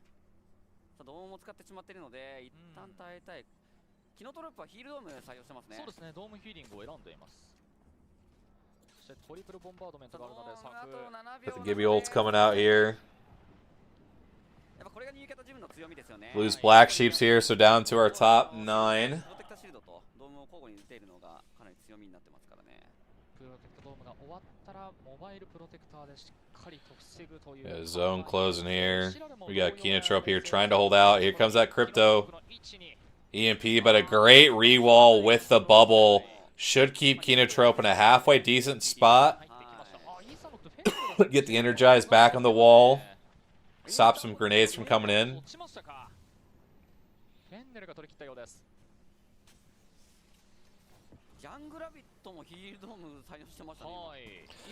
And my goodness, they get double Krabered. One from Cannon, one from Taito. Leaves just Naoki by himself here. But you gotta imagine he's gonna get swung pretty hard. Looks like he is, and he's gonna go down. And now here comes the swing from the Sparks here, but I don't think any damage quite done as of right now.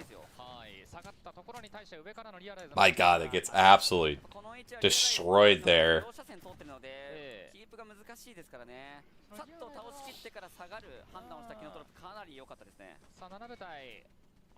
Fennel going down here as well. Taita's doing some absolute work with the freaking Kraber, man. He is going insane. I got the Phillip flop. I can't believe that's actually a thing. So here's Reignite again. Though all the work they did on that north side is allowed them to have this rock spot and be able to walk in pretty easily up to this point. Now again, you see they're just out of this next zone. So they're going to have to try to find a way to get down to some of these rocks as well and see if they can find a good spot in this zone.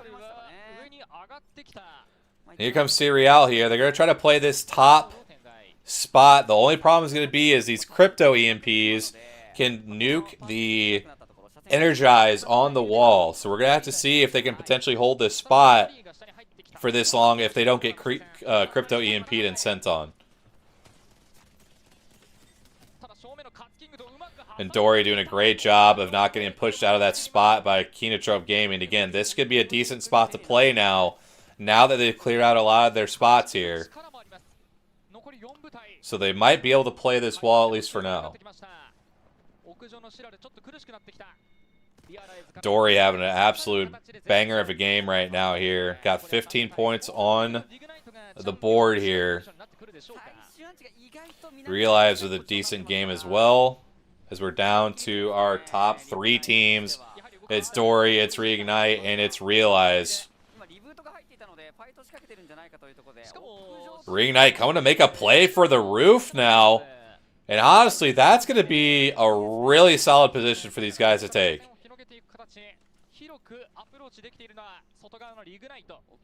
So you basically got Reignite up top. I believe that was Dory. That was on the ground floor. And Realize the middle floor here, looks like. And again, this is pulling out to Reignite's side here. So really, they should be able to put a ton of pressure on both teams as they walk out here.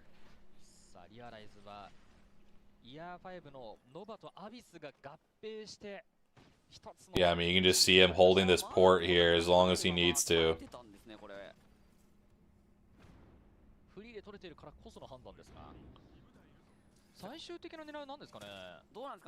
Yeah, the port play is going to be huge here if they're going to be able to bounce back and forth.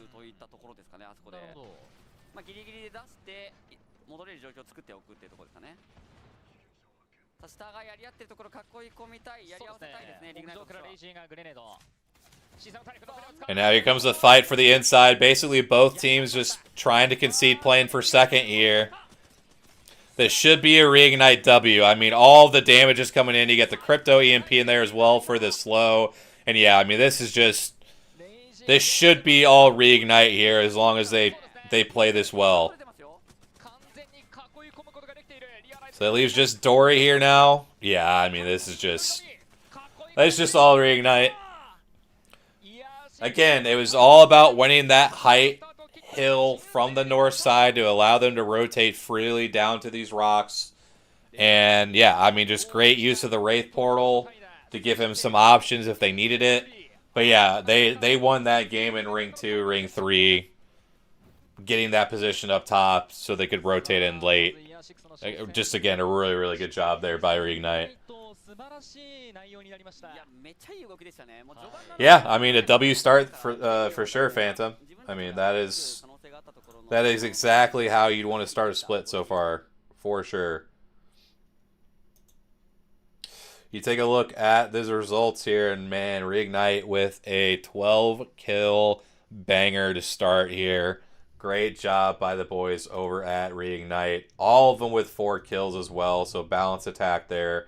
You got Dory with 18, Realize with 14, Fennel with 9, Kenotrope and Gang Rabbit with 7. You got Serial with 6, Reject with 5, E36 with 4, and the Sparks there with 3. So again, big start there for Reignite against somebody that Phantom has mentioned a few times here now. But yeah, you absolutely love to see it for the boys over there at Reignite. Off to a great start there.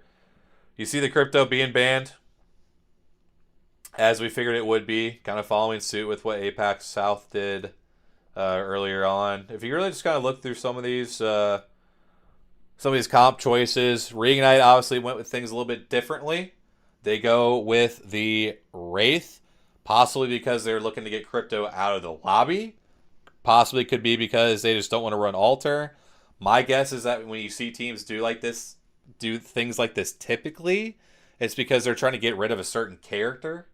So for me, I think they were trying to get rid of Crypto early, at least in my personal opinion. Phantom, obviously you can correct me if I'm wrong, but I feel like at least that's what I am seeing by them playing Wraith instead of Alter, is because they can help get Crypto out of the lobby. So we'll see what happens there. Lemstar, thank you very much for the follow. Welcome to the stream. Hope you're doing well. Appreciate you spending your day, your night, whatever time it is where you're at in the stream. Kind of a one-trick Wraith. Okay. So yeah, it kind of works in 2 ways then, right? Like it gets rid of Crypto, but also if he's more comfortable on Wraith, I think that also makes sense as well. So yeah, you see again, Alter, Crypto, Caustic, definitely the main thing you guys will probably see across a lot of the regions, to be quite honest.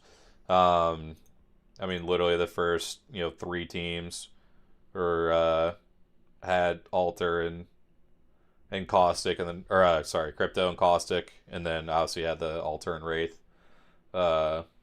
difference there. But yeah, again, interesting to see some of our teams. The Valk, Newcastle, Gibby coming out early as well. That's really one thing. Again, for those who weren't here during APAC South, I was bringing up the point of kind of what Gibby's done with the buffs that he's gotten. Essentially, I see it as there's 3 ways to handle kind of like your comp choices or how you're reacting to like a certain character that's really strong. So again, take for example, we got Gibby. There's 3 ways to attack Gibby, or like 3 ways to like work around Gibby. One, you just are running Gibby from the start. That's what you're comfortable with. That's what you want to do. For example, for people that maybe watch over the Americas region, I think a team like Medium Rare, which is going to be Empty, which obviously for some of you guys know who that is for APAC South. I think they're going to run Gibby a lot. He's one of the best Gibbys in the world that I've seen, and I don't see any reason why they wouldn't run Gibby from the beginning. So I do truly think they'll probably do that from the beginning, or at least really early on. But you can either run Gibby from the beginning, you can run Gibby situationally, so whether that's a certain map or certain bans in a row, whatever the case is when it comes to that. But then there's also the play style of just straight up countering Gibby. So for example, when you see a team like Gen G, when we watch them, they're running things like Maggie, they're running things like Crypto. Both of those things are hard counters to Gibby, so for them, they feel like they want to outplay the Gibby versus like run along with everybody playing Gibby. So those are kind of different ways you can think about how these teams probably approach the Gibby situation. Is either should we just incorporate it completely, or should we just like go with hard countering? So that'll be a thing to keep an eye on across all the regions, how some of our teams are playing that in particular.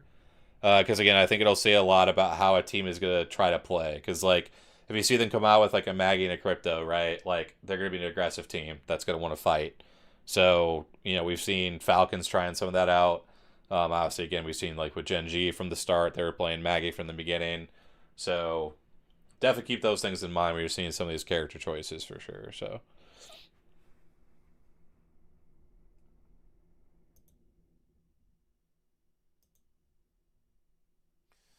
But again, great start there, though, for Reignite. Off to the game 1 win here as we get loaded and ready for game 2.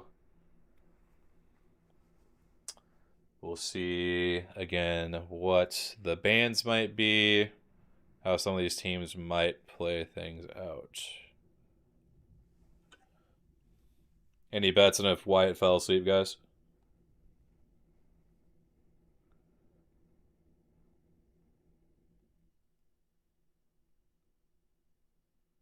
I have a feeling Wyatt fell asleep.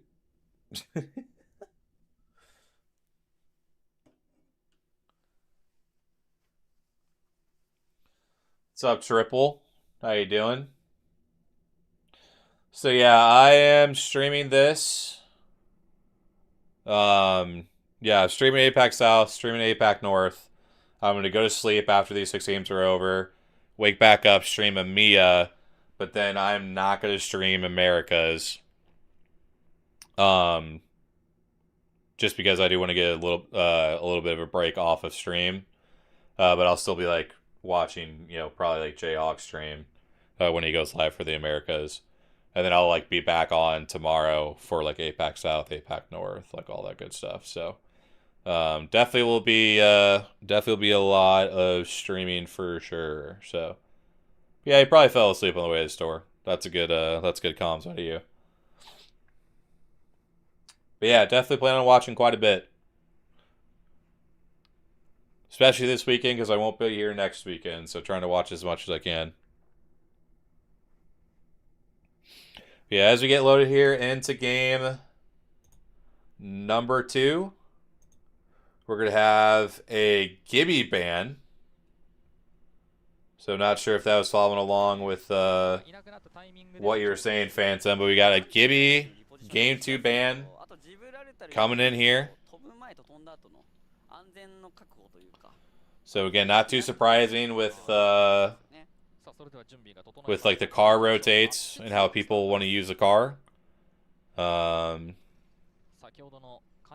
Gibby game 2 is insane. So there you go. Phantom's even surprised. So we got a Gibby ban coming. See, that's the thing. Like, seeing how things play out in scrims, they sometimes slightly change in the actual match day. So some crazy stuff for sure that can happen. As we see here, we've got a pull down to in between Mill, Cedo, Cenote. So yeah, basically where they're pulling back to, probably pulling back to that God Rock. Gunso, if they are able to get a read on this. They should be in a good spot, but unfortunately Gunso does not have a console legend. So I don't think they even got console over here anyway. But they're going to have to do a really good job of recognizing that the zone's coming to them.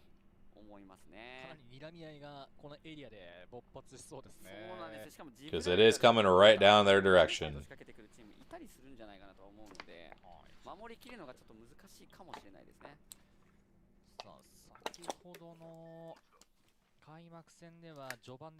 Well, Triple, it's easy for us to tell.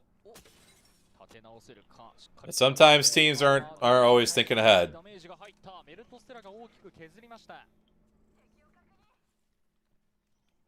Yep, that's true. You definitely hope they would be able to realize.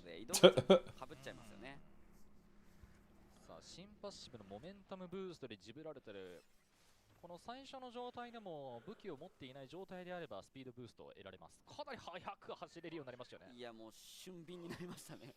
めちゃくちゃ速くなったんですよね。はい。恐ろしいですよね。あのスピードでジブラルタルが走ってくるのは。この大きさで、はい。あのスピードで来られるとちょっとね、かなり圧がありますが、だいぶジブラルタル使いとしてはね、扱いやすくなった。そうですね。アップデートですよね。まあどうしてもやっぱり体とかもまあヒットボックスも大きいので。 移動速度が増えて、まあ、当てにくくなったってところも嬉しいポイントではありますよね。As we see here, this God Rock that's right here definitely could be possibly where this pulls back to. So we'll see some of these teams taking some of these side nut buildings.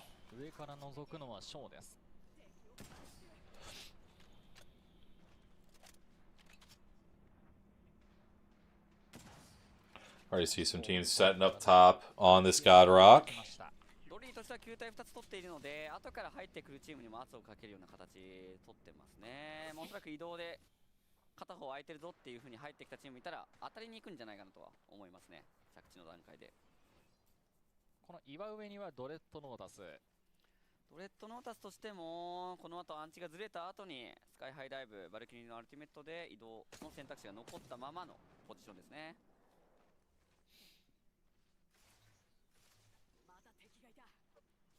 まだ部隊数の減りはありません。静かな立ち上がりのマッチ2です。Yeah, see a little bit of a slower start to start this game. Again, everyone's kind of fighting for those main buildings and mountain lift last game, so maybe things will be a little bit slower this time around. Nothing too crazy to start with.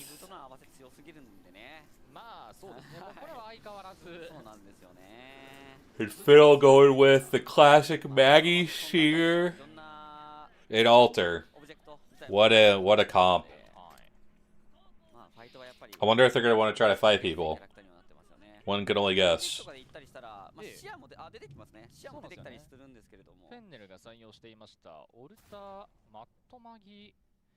視野という構成ですので、あ、カーネルもそうですね。カーネルはバンガロール、オルタ、 Get a bang, sear, alter for Team Colonel. Yeah, definitely some interesting choices coming out for sure. アドバンテージ取れるキャラクターになっているので採用しているチーム多かったりするんですけれども、まあやっぱ大会というところで中 Surprised no one's playing Alter Seer Maggie. Yeah, it's definitely an option for sure.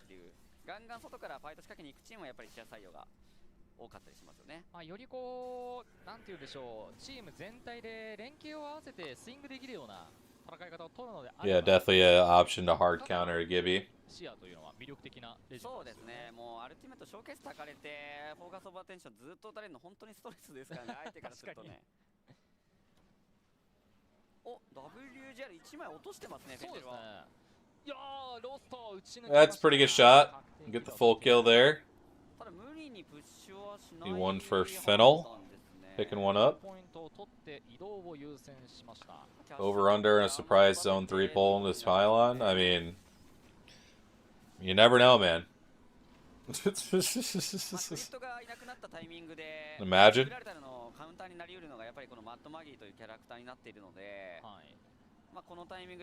Yeah, we got some fights kicking off here in the feed. Got a lot of teams getting after it actually here now.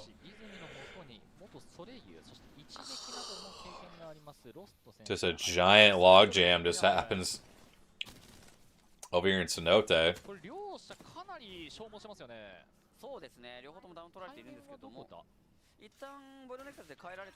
You're not wrong, it really does.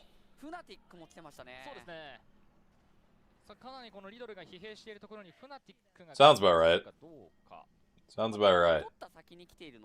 Now this stuff, like I said, I really started noticing it like year 4 when we really got so many like bounce back zones. It's been crazy.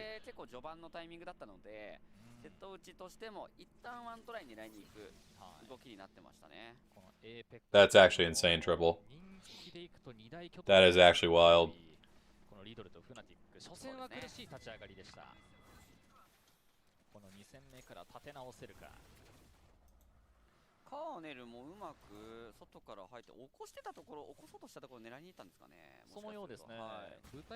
And one Skyhook West zone ever again.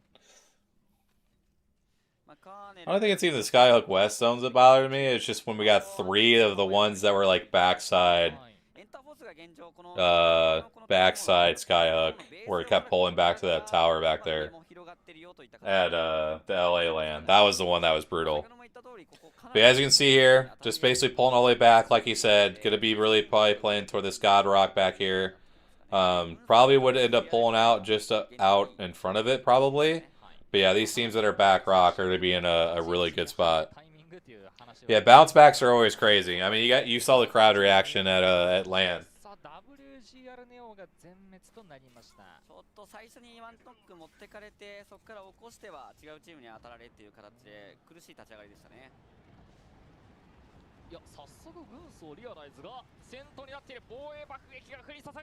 Yeah, that reaction was insane. I mean, you should have seen Wyatt and I in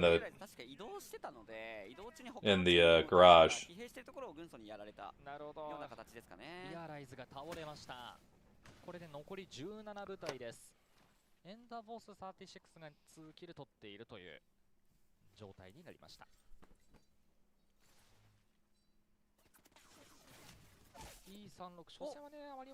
Instead of getting absolutely destroyed by the freaking Nemesis. Oh, they're gonna lose top spot for that now.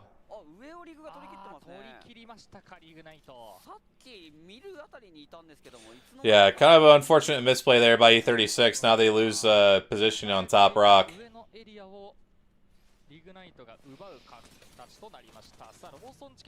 And Lawson absolutely just sending it on Colonel here. I believe that's Colonel.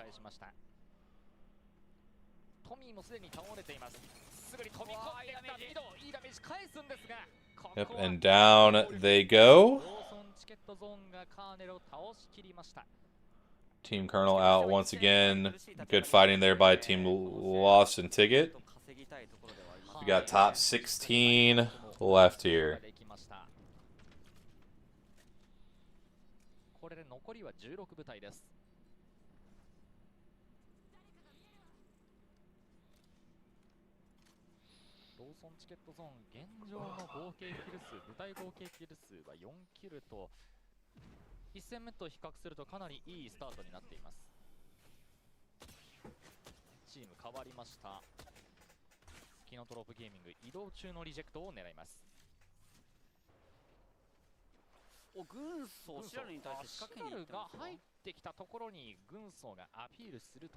Yeah, Gunso is always going to be a tough fight there with all the pressure that's be coming from up top. Not really going to be able to way you're going to take these fights right now with everybody in this zone now. Thirds would be way too easy, especially with Alter still in play.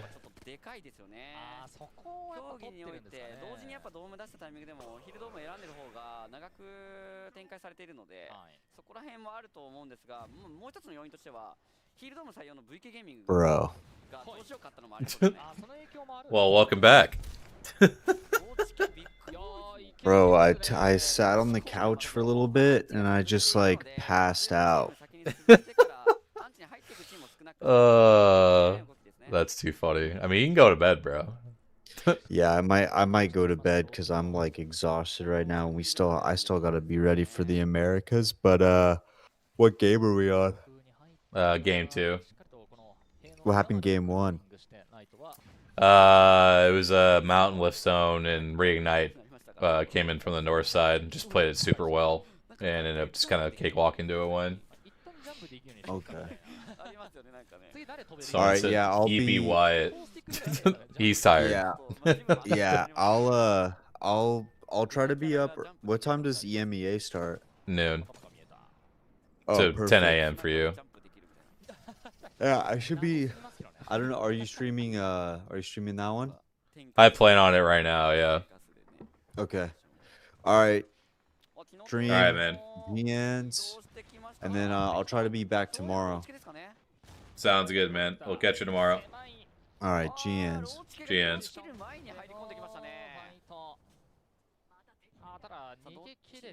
Well, there's our answer. There's our answer, chat. He tried his best. He's a family man, though, so, you know, cut him some slack.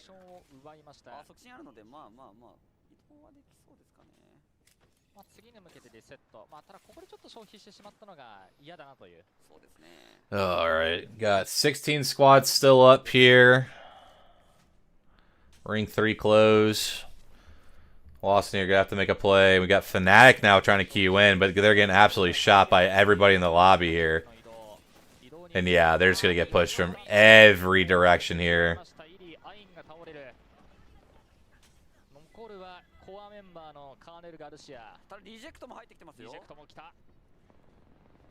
Rejects trying now come into third.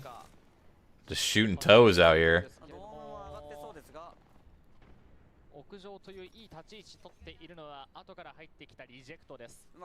Yeah, tough decision there by Fnatic once again, so. 100 barrow or 100 thermal?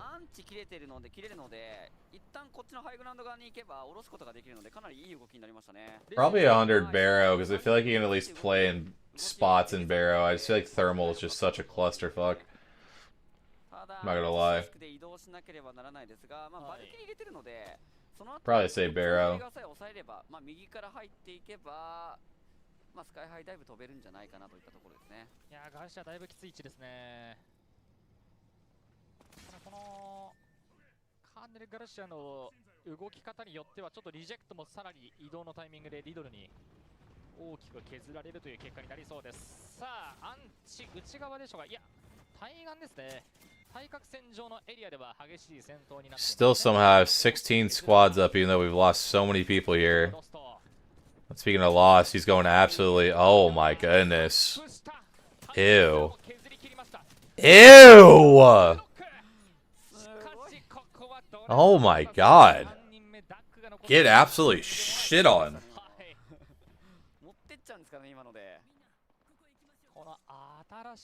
Yeah, you were not lying. Which, to be fair, I didn't really think you were lying. I just didn't know. Oh, they are sending this fight, which is a choice. But they do get the win, so that's 2 big fights now. We've seen Lawson win here.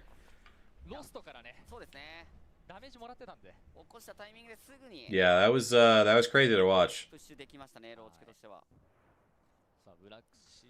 What the hell? We have a Pathfinder? The hell is this?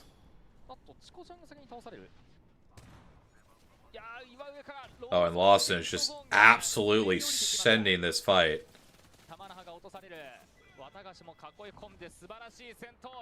I mean, my goodness.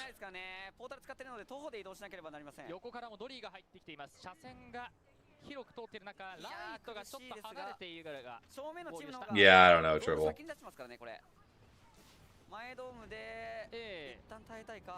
There's just no way. Lawson is just so dead, bro.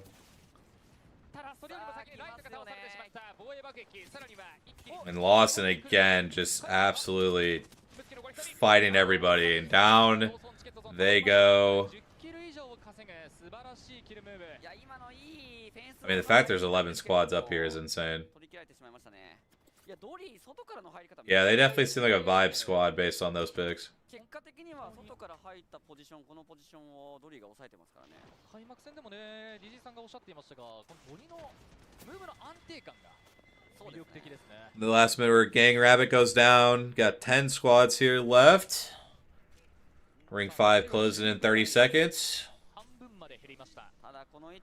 The E36 amongst the teams that are still up.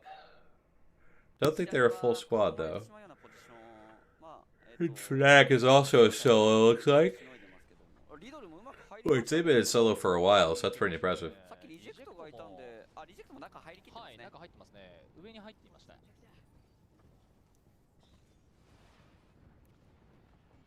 リグがしっかりとうまく抑えてますね。いやー、この2戦目も安定した立ち位置取っているぞ。 Syria looks like they're in a pretty rough spot. Got 2 down in the kill feed there. 今度は東側を見るだけになりますからね。かなりいい抑え方。 Reignite once again in a pretty good spot where they're at right now.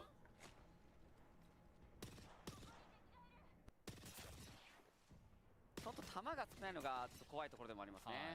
残り98。 軍曹も真上がやり合ってくれれば全然絡みにいけるようなポジションではありますね。さあ正面のチームドーム使っているのでこの後フォーカスしたいところですね。サンダードームが切れたタイミング、肉ダメが入った。スカイハイダイブ移動するチームが2つ。リグナイトとしてはしっかり弾きたい。真後ろに入ってきた。 Oh, that Valkyrie might have worked. Maybe not. Sounds like they're dying. Yeah, again, these top rocks are always going to be a position to hold. So our team's up here feeling pretty good about where they're at. There's a lot of other teams down low are going to have to fight. We're basically non-winning positions here.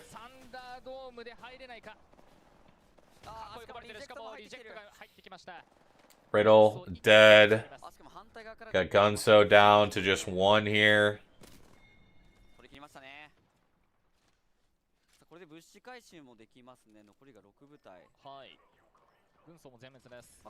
Down they go.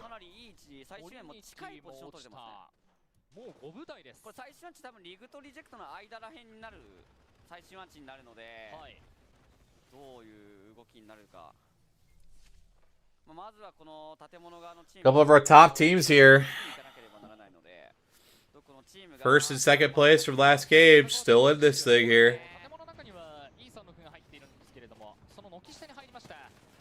Yeah, got absolutely peaked by everybody in the lobby there.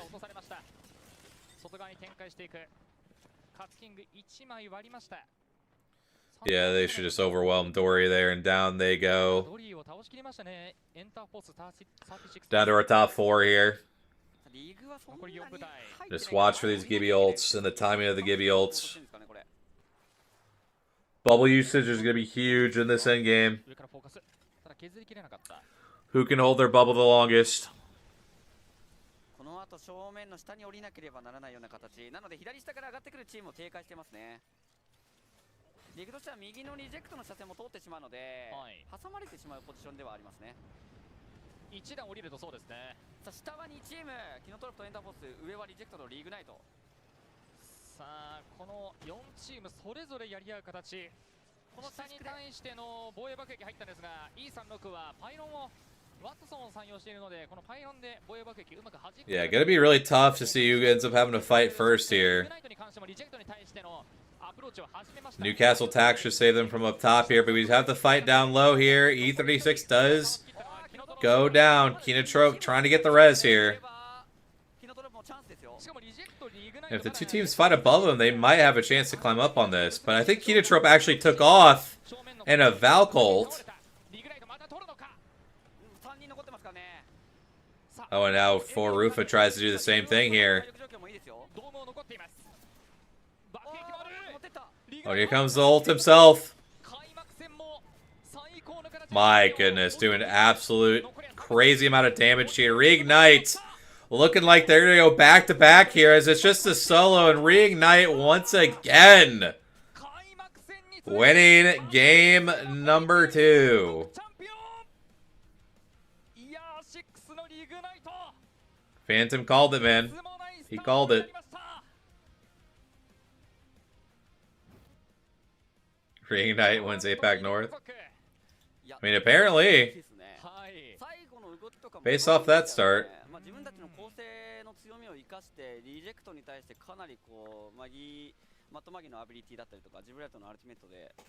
42 points through 2 games for the boys over at Reignite. 2 dubs so far on the day. 9 kills for Ray. Leading the way here for the team. Dory there in second. I mean, just great performances so far by Reignite. And then you get followed up there in third place by Kina Trope, Reject in fourth, Interforce 36 in fifth, and then Realized Fennel, Lawson Ticket, Gang Rabbit, and Serial running out your top 10 of the overall leaderboards. Your game 2 stats, again, Reignite taking the dub there, getting 18 total points, followed by Reject, then Kina Trope, Interforce 36, and Dory in that order. Again, band here is going to be Gibby. We'll see a Gibby band for the lobby here.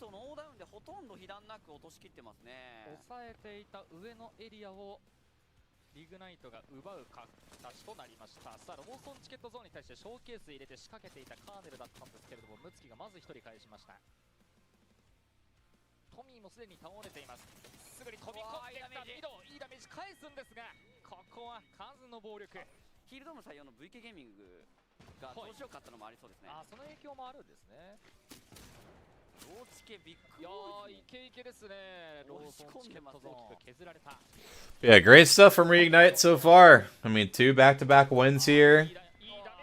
Feeling really good about themselves. Yeah, just overall, really good games back-to-back. You got 0 point to start us off.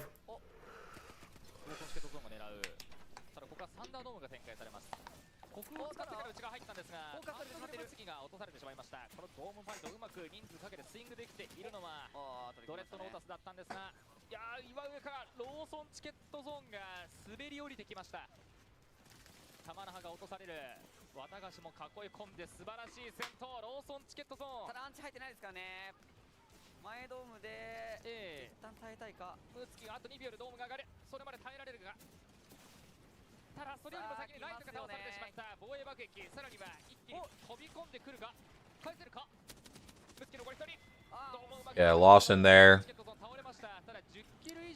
Had a pretty good game. Going back to the stats here for game number 2. Again, 11 kills for the boys over at Lawson Ticket. 6 there by Wright. I'm sure probably led the way in the lobby based on the number of kills. But yeah. Once again, Reignite, man. Off to a tremendous start.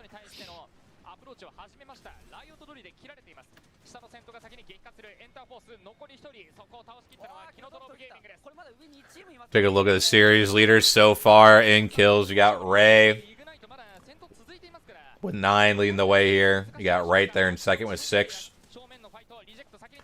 And then you got Lost in third with 5 there, rounding out our top 3 in kills. In terms of damage, got Show on Dory leading the way with almost a 4K in 2 games. Ray there in second with 3,300, and Taida in third with 3,200. What's going on? Who's on Reignite? So for Reignite, we are looking at Taida, Ray, and Louis. Or Luli. Comms are is that Luli is the IGL. Taida, definitely an experienced veteran for a long time in APAC North. Ray's definitely been up some years as well. So, pretty experienced roster for sure. Apparently they've been looking pretty good in scrims from what I've been hearing from Phantom. So, overall a great start though. Gotta love it for a Reignite for sure. Taida, my goat. Love to hear it for you, man. Yeah, I remember first hearing his name during the North Epsion days, so yeah, I've only heard good things. Good morning to you too, by the way. 5位ローソンチケットゾーン12ポイント、キル数11ポイントで12ポイント1なんですけどね。ローチケっぽくなく感じますけども、そもそもでもローチケはやっぱフィジカルもあって外れた時にキル結構取りに行く動きを、まあ去年その前ぐらいからも結構やっていたチームなので、そこら辺の強さが経験値も出てますね。All right, looks like here we're loaded into game number 3 here. 6ポイント、8位リドル6ポイント。9位ドリー4ポイント、10位シラル4ポイント、以下はご覧の通りとなっております。さあそれでは、個人ランキングも見ていきましょう。トータルキル数ではレイジーがトップ9キルです。そしてトータルダメージではショウ選手4237ダメージ、2位のレイジー選手は1000近く。Yeah, Taida was definitely known for his Newcastle play with North Epsion. Definitely where he built his reputation for sure. One of the better zone teams that we saw typically at those lands there for a while.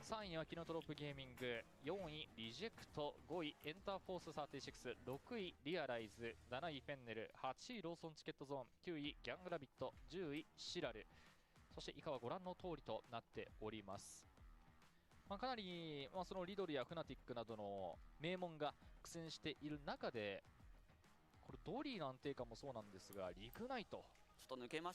We see here that Newcastle is going to be our next ban for game number 3.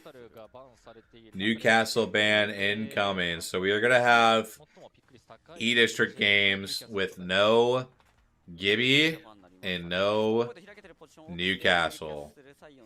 So that is definitely to prove very interesting for when we get to E-District here. But load into game number 3 here. Last one on Storm Point for this match day before we head over to ED. Again, Reignite off to a tremendous start. Always running a different meta than everyone else, I swear. Yeah, APAC North loves to keep things interesting.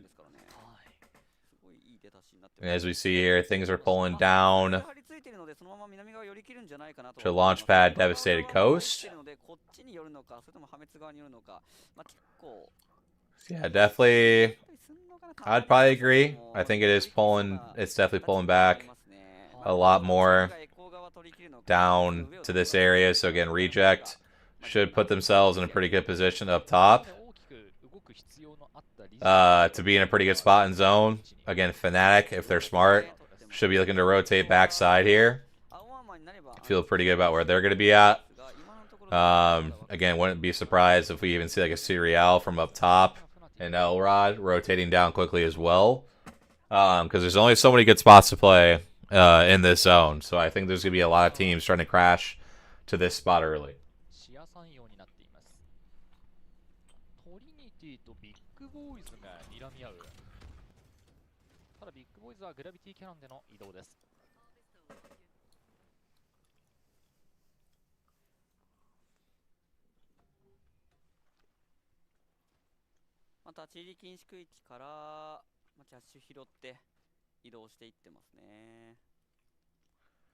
See your Fnatic Gotta attempt to hold this room.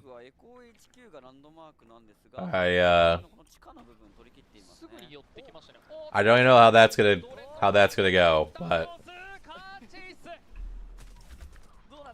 we shall see. That's gonna be a tough room for Fnatic to hold early on, I must say. E36 though, picking up some kills on a team driving in the car. ですよね。結構でもこれやってるんですよね、エンターフォース。いやまあ実際に強いムーブですから。はい。普通に言ったら勝てないですもん、シーラ相手には。いや、車をね、壊すのであれば。さあ、リアライズは移動中です。まあここもキャッシュを取って。Let's see what E36 can do for sure. Hasn't been like a horrible start, but yeah, I'm sure they definitely want to pick it up a bit. 最初にドレッドノータスが E36 に倒 Wouldn't surprise me. 残り部隊数は19部隊になりました。ちょっと両方の VC 聞きたいですよね、E36 とドレッドノータス。楽しそうですけどね、エンターフォースは絶対。ドレッドノータスはどんな感じだったのかっていう、やられる側の視点もちょっと気になりますね。さあここまで2試合すべて取っているリグナイト42ポイント、2位につけているドリー22ポイント、1位と2位の差はなんと20ポイントです。いや2試合で20ポイント差かなり大きいですからね。さあリアライズとカーネルがやり合うか。ショーケースが焚かれています。かなり広がっているのが対面のカーネル。I mean, just actually insane tracking on that. Oh.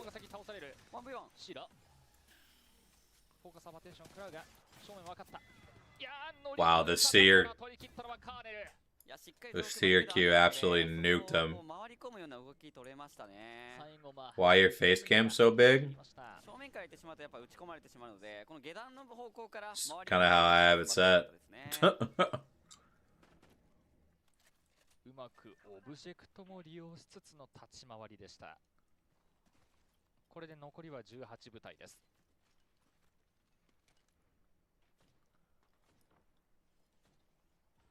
ビッグボーイズの近くにはフナティックがいました。I can always look at it tomorrow to see if maybe it was a little too big, but I'll be honest, it is 5:20 a.m. So, just gonna chill. It'll be all good. 上からの圧がなければ、まあニューキャッスルとランパートなのでね、かなり耐えることはできますね。なるほど。That is true. I do have a big head. That is truth. I do have a big head. 近くにもフナティックです。ここまでなかなかうまくいってないですね、フナティック。そうですね、まだ2試合で3ポイントしか稼げていないので、まあ、後半に向けてそろそろ少しずつポイントを重ねていきたいですね。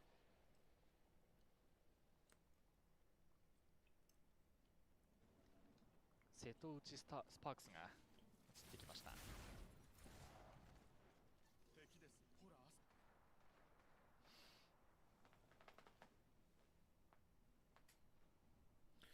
We see here some teams playing out a launch pad.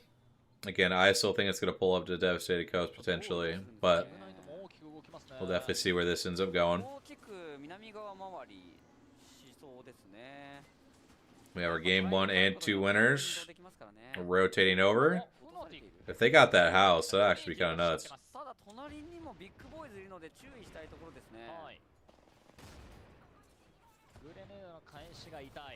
やり合ってるのを見てビッグボーイズもポータル仕掛けてきましたね。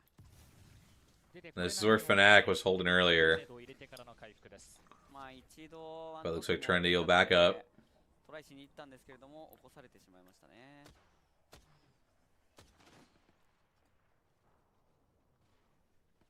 ブラックシープスは移動中のシラルを狙います。 Yeah, Black Sheep's just going anywhere except for what actually zone is, as this is up in Lightning Rod. Shout out. ただ行き過ぎてしまうと違うチームの車線怖いので、うまくパッセージ利用してますね。 And what a cue there. Great play by Colonel Garcia. Big Boys is out, leaving us with 17. 一旦引いて巻いてから戻るか物資回収の狙いですかね。ああ、これはうまくオルタ本当に利用しましたね。かなりこうマップの構造の理解度が出たシーンでした。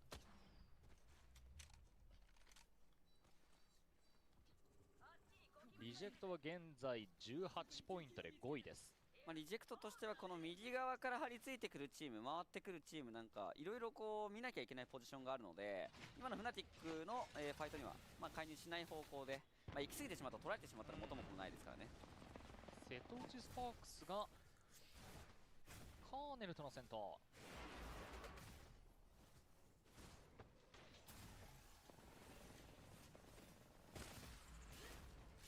2枚取りましたかね。ボイドネクサスで戻ってきましたかね。戻りましたかね。なるほど。正面カーネルは2人残っています。トミーとミドの2人。一旦引くことによって、一旦は立て直しができそう The ですが。 17 squads here. Ring 2 getting ready to close. の距離まで届くかなというところなので、蘇生を通したいところですね。モバイルビーコン持ってますね。もし右からプッシュされても左から降りることはできますね。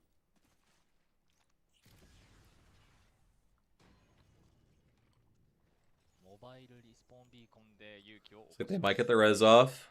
なんか見えますね。なんか見えましたか。先で走っている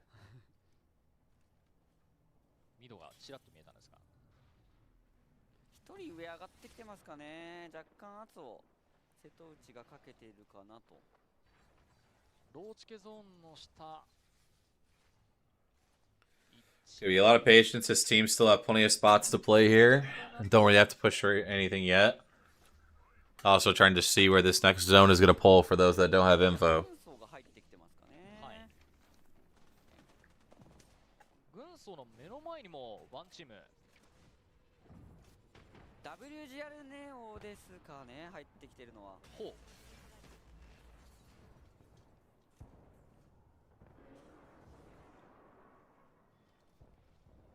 今上にログが出ましたが、シラルはうまく復帰できているようです。リグナイトも絡んでますね。ポータルでキルを拾いに行くような動き。横からレイジ。 Great shots down below. オルタネーターでうまく車線を通す。そして溜めていたブリーチで。ブリーチチャージうまく利用してますね。 These guys, man, are just on an absolute heater right now. And they can just pour it out. ここでダウンしてしまうのが一番怖いところではあったので、 My goodness. 危険なラインを察知してすぐに戻ることができましたね。本当に冷静ですね、リグナイト。はい。Really feels like this team can just do whatever they want, and it'll just work. 今シーズン猛威を振るっているヘムロックブリッジ AR。フェンネルも破滅側入ってってますね。ボイドネクサスで右側張り付いたか。もしかするとここをリジェクトが強めに抑えればファイトになる可能性高い。ただ右と左の家同居できるというか分け合うこともできるので、どういう選択をリジェクトが取るか。住吉が遠距離の車線を通してロストと泉が大きく動く形。いつでもネクサスで合流はできそうです。そして外側のシラル。 God, I'm just not used to Ienaga not being in the middle zone. Oh my god. Hello? The hell is this? What the fuck is this zone?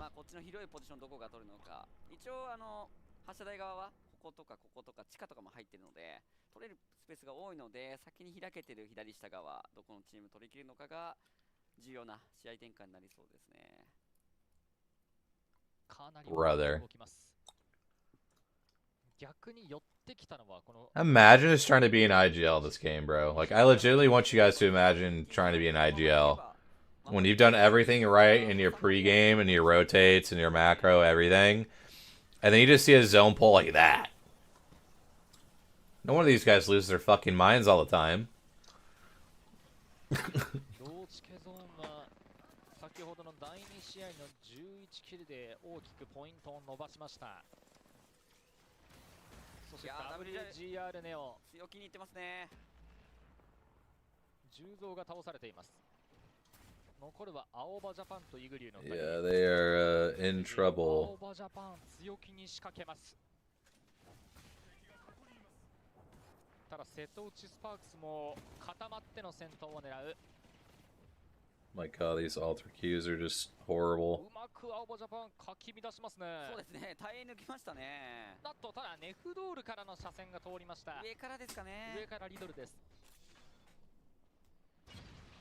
これで WGR ネオはイグリュー1人。この後残り10秒でアンチがかなり大きくずれるので、先に取っていたチームどう動くのか注目ですね。コーネルとブラックシープスは長い消耗戦。 1v1。 You may not be wrong, man. I mean, I still think she'll get banned game 1 on E-District, but who knows at this rate, man? Who knows? 取り切ったか。ただ1人は引っ張れたので、本人は下がったんですが、なんとか勇気を起こせました。いや、ただだいぶ苦しいですね、ここから。この後、まあ一応スモークで車線は隠せるんです。 Yeah, really anytime we've seen her on E-District, she ends up getting banned, so like, I'd be shocked if she made it through. She makes it through. These teams just suck, because like, why are we watching this one alter? That's what I'm saying. I don't even know which one that's. I think that's just water. Yeah. 怖いところはここが当たった後に破滅側から違うチームの介入のリスクがあるというところですね。 Good comms, good comms. I'm gonna stand back up again. I think that's helped. フナティックもただ待つだけではありません。ここで WGR は全滅、残っていたイグリューは瀬戸内スパークスのタニコに倒されました。 Yeah, I forgot I actually like listed one, which I don't know what to even do right now anyway. I would redeem at a different time because I'm trying to lose weight, so. 起こせるかというところなんですけれども、ライオットドリルが飛んできているので、起こした後すぐ倒されてしまいました。ああ、またダウン入りましたね。 Yeah, thank you for at least having some decency to not redeem that at 6 a.m. 2連続チャンピオンで勢いに乗るリグナイトの Literally in another 2 hours, I'll have been up for 24 hours. So you know, I don't want to hear anybody says I don't work hard for this shit, man. All right.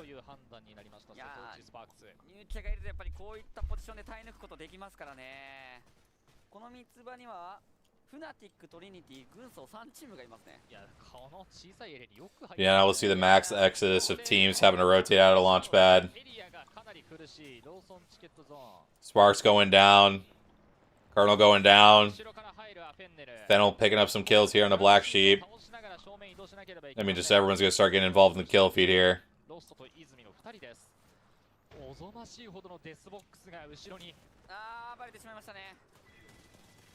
Fennel down to just the Star Child.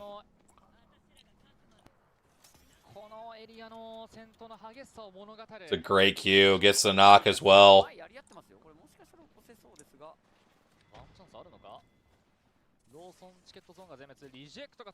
You should make it so you get linked to the Comp Apex possible watch parties list. Maybe someday. I can understand why I wouldn't be right now.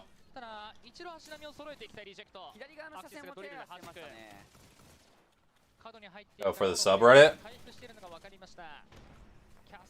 I mean, yeah. I mean, anything to get name out there. I mean, could definitely take a look. Because no one else streams APAC North.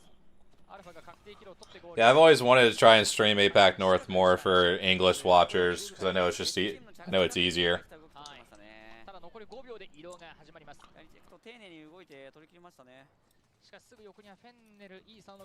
You put in this max effort. Appreciate it, bro. Trying, man.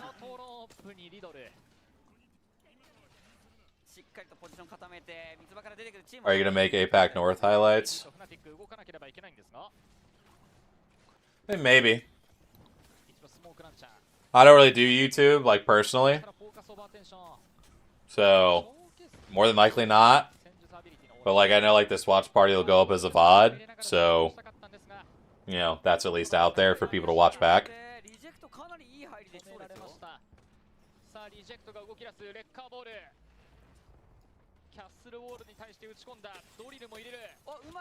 Good top 9 situation here. Reject in a pretty good spot on their side of zone. Absolutely drilling the heck out of this team in front of them. Night shift workers love you do this. Hey, glad I could help. Glad I could help somebody.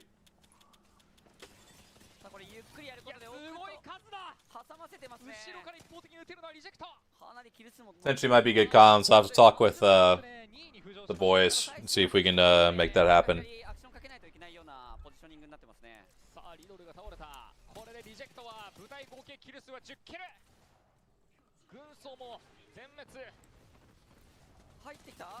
Oh my goodness, that Q is insane to take. Hello? Alright, top 4 situation. You got Dory, you got E36, you got Kinotrope, and you got Reject.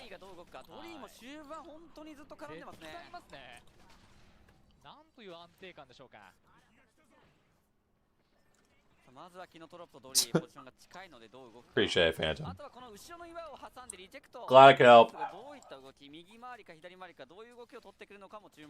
I know. I'll also have my VOD up on Twitch as well for anybody that needs to watch anything back.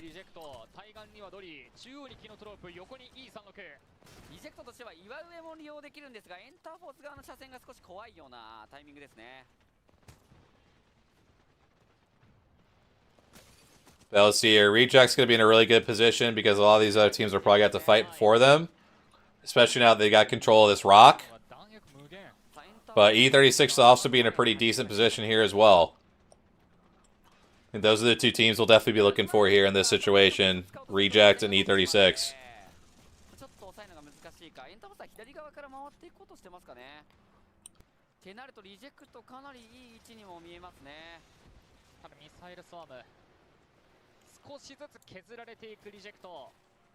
And Kinetro Cannon goes down first here. Reject now gets the Maggie Ball out. But because of the damage down, wasn't really able to follow up. They're trying to jump E36. They actually get some decent shots in here. Oh my god, this is an absolute cluster behind this wall. Kinetro goes down. Oh my god, E36 actually got like a reset? But I think it's going to be Dory here all the way. They somehow were the last ones to have to get into a fight, and Dory takes the dub in game number 3.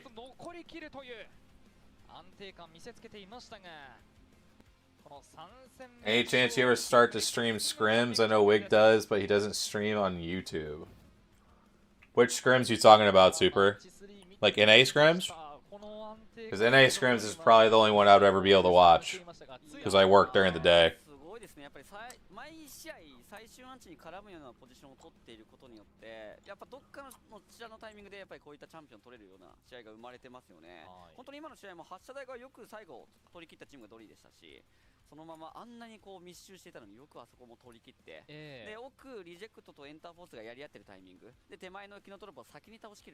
Opposite of Scrim Warriors?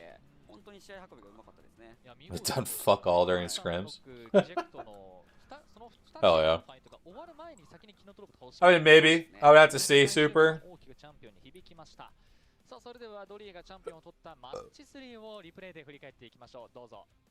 I'll be honest, I don't really feel like switching POVs tonight, so we're just going to focus on the main broadcast tonight.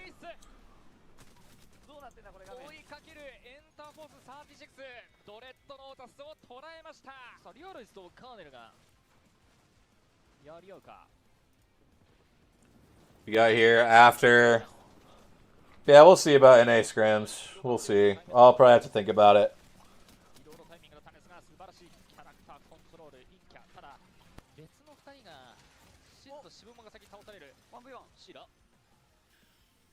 I gotcha. Yeah, we'll see. Like, if I had to guess, like, right now, it'd probably just be no, just because other stuff we got going on with the pod and everything. But I could definitely look into it and see if that might be something we could do occasionally.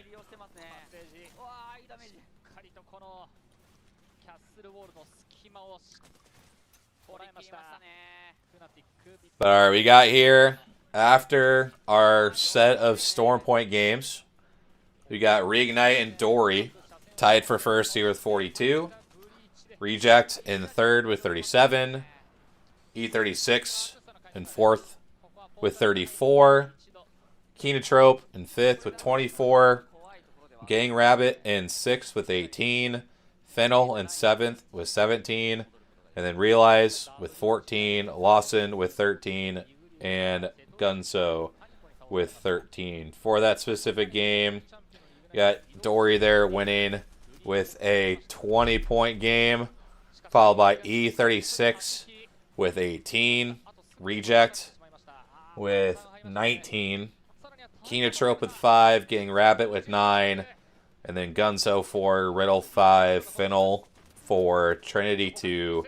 And Fnatic 5. You don't think they reached 42 points in a block ever? Hell yeah. Shout out those guys. Shout out those guys.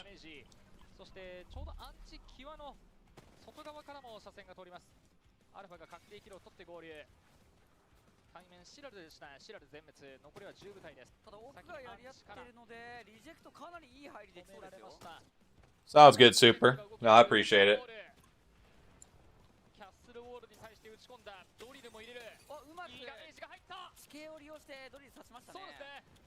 No, I'm glad you definitely want to be able to watch something. So, like I said, if we can try to make it happen, we can look into it. But I just know between recording the pods each week, doing the research I need to do, and then just like obviously living my life outside of this, could be a little tough. But we'll see.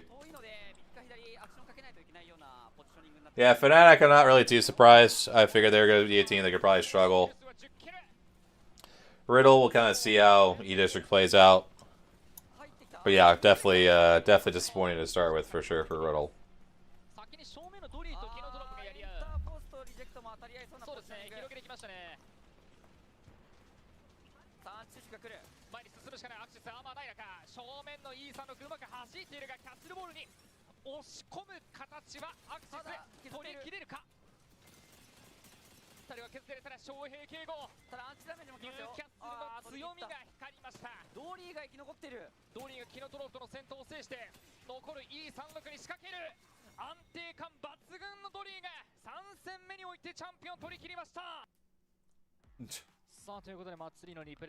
Yeah, that is a tragic way to describe a team, but you know, it's not great when you only have 8 points.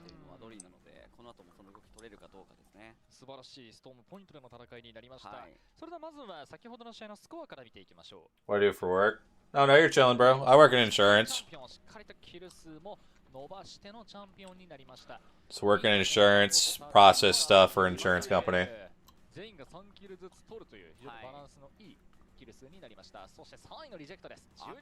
Yeah, definitely growing pains for sure.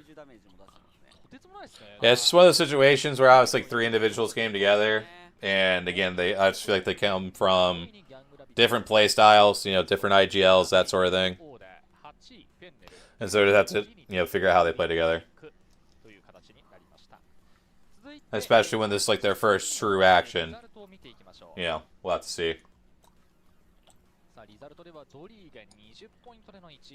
Yep, definitely true, Q. Definitely true. Definitely true.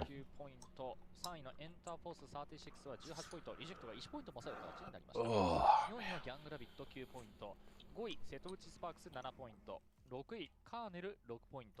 7位キノトロップゲーミング5ポイント、8位リドルオーダー5ポイント、9位フナティック5ポイント、10位軍曹4ポイントという形です。A Giants or Jets fan? I am neither. I'm a Packers fan. 切るトップ1位に輝きました。そしてトータル I am a Packers fan. ドリの翔選手伸ばしてますね。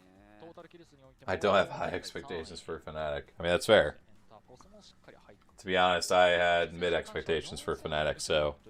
ダメージランキングでは3位についています。今3000ダメージだったので一気に Just again, just kind of an odd roster to assemble together. この流れをリジェクトキープできるかというところが課題ですよね。そうですね。さあそれでは気になる3試合終了時点での合計獲得ポイントのランキングこのようになりました。結構でも詰まってきましたね。ドリー一気に追い上げましたね。リジェクトもエンターフォースもポイント取ってるので1位との差、しかも同点ですね。リグナイトとドリー今1位のリグナイトが42ポイント、そして2位のドリーも4 I'm in Illinois, but I had family that were Packers fans growing up. That's why I'm not a Bears fan. まだまだわからない展開ですね。3位リジェクト37ポイント、4位エンターフォース3634ポイント、5位キノトロプ I had low expectations. They still disappointed me. ヤングラビット19ポイント、7位フェンネル17ポイント、8位リアライズ Fuck the Bears. That's fair. 9位ローソンチケットゾーン13ポイントWith all due respect, of course. 13ポイント、11位リドルオーダー、12位シラル、13位トリニティ、14位瀬戸内。 Yeah, I'm a Yanks fan because of Derek Jeter was the first athlete I looked up to growing up. I'm just kind of stuck. Yeah, I'm from Illinois. College football, I don't really have a team for college football.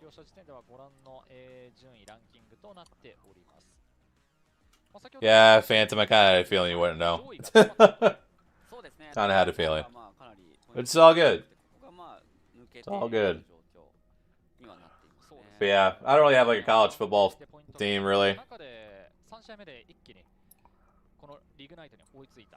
I watch like Illinois basketball more, if anything, so I'm excited that they made it to the Final Four. My thing is, like, so right now with sports, like, I don't like hate watching sports anymore, but I just spent like so much of my life growing up only focused on sports. And then I coached sports like right after I got done playing in college. And it was literally only until like right before the year 4 LAN in LA that I stopped coaching. So literally without it would have been like 3 years old until I was like, God, I've been what, 29 at the time? That I was focused on baseball, so like 25 years of my life. So I just like don't watch sports as much as I used to anymore. Just because I feel like I just spent so much time doing it.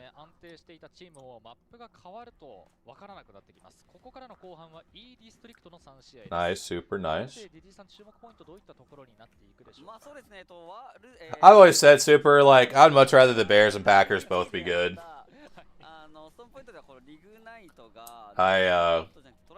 Yeah, I just think any time both teams are good in a rivalry, it helps. So I coached a collegiate club team here in Illinois. Not at like the University of Illinois. But yeah, I coached collegiate club for 8 years. Things went pretty well. Got over 100 wins in 8 years, so I'm proud of that. かなりこう反対側のポジションを取っているので、どっちにアンチ寄ってどういった動き取るのか。両チームとも第1円から中に入るわけじゃなくて、外から結構入っていて安定した。Yeah, I feel that you. I think I've watched like 3 games of March Madness this year. I'm not even gonna lie. And 2 of them were Illinois games. Yeah, it's just not really for me anymore. Just sitting down and watch. Like if I'm like with a bunch of friends and stuff, I'll watch, but I don't really watch on my own. まあやっぱり上位チーム外側結構取っている感じはありますよね。外からの方が物資良くて入りやすかったりもするので。That had me with cricket in a way, even though I ain't even that old. That's fair. Yeah, I mean, like I said, my biggest thing is like I played, you know, I got into travel baseball when I was like 8. So I was playing like as an 8-year-old on like a 10-and-under travel baseball team. I was just like lucky enough to be pretty good at baseball from a really early age. So literally from the time I was 8 until the time I was, you know, basically 28, 29, I was like either playing and traveling or I was coaching and traveling. Like never really had summers to myself. Like never really had like a school year to myself because I was always traveling for baseball. Like, so like I got to the point now where it's like I just kind of want to go places if I choose to. So like the LA thing was obviously sick just to like go, but now that it's turned into like the podcast, and like now that's led to like me going to New Orleans, me going to Vegas, here in October, hopefully going to Japan in next January. Like that's just been a lot more fulfilling than anything I really did for baseball. Even though I love baseball and I loved coaching and I was good at it, but definitely more worth doing what I'm doing now.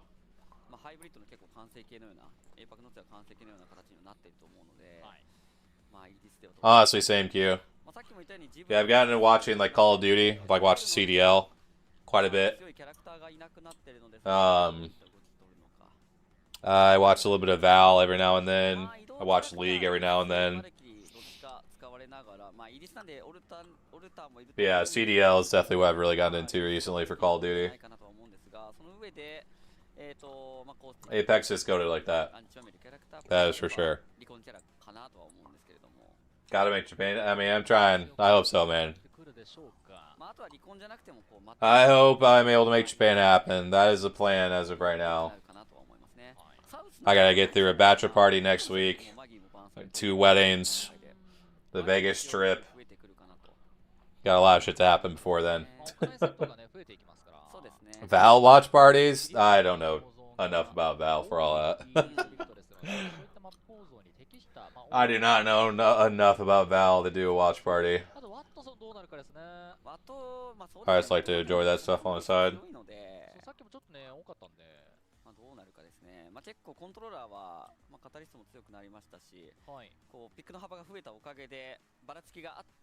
Here you go, getting into game number 4 here finally. Could have a Maggie ban here for game number 4. So yeah, very surprised that's still not Alter. Probably one team short on an Alter ban.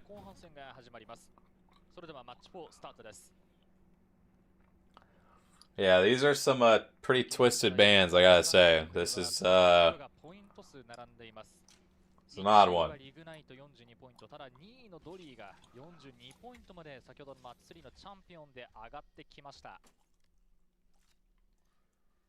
ただここからマップが変わります。ストームポイントでは1、2、3どの試合でも非常に安定感のあるムーブを見せていましたが、マップ変わってどうか。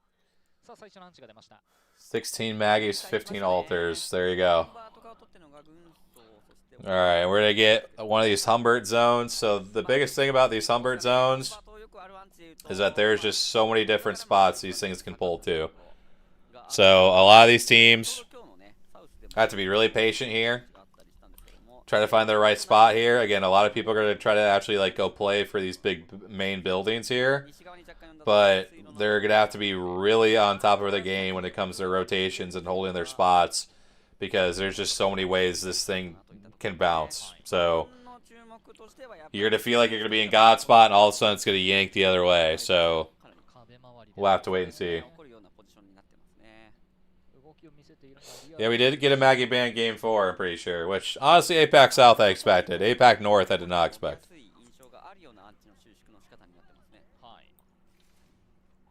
I just expected anything to happen in APAC South Q, so I never trust anything.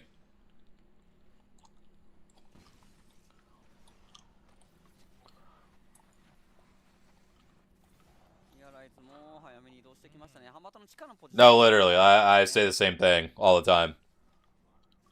It's like America, like, I think it's like what's so nice about like going from like the Americas to like APAC South for me is like the Americas, it's just like usually pretty like cut and dry like traditional, and like APAC South is just like not that way. Like it's so much different than what you see in the Americas region.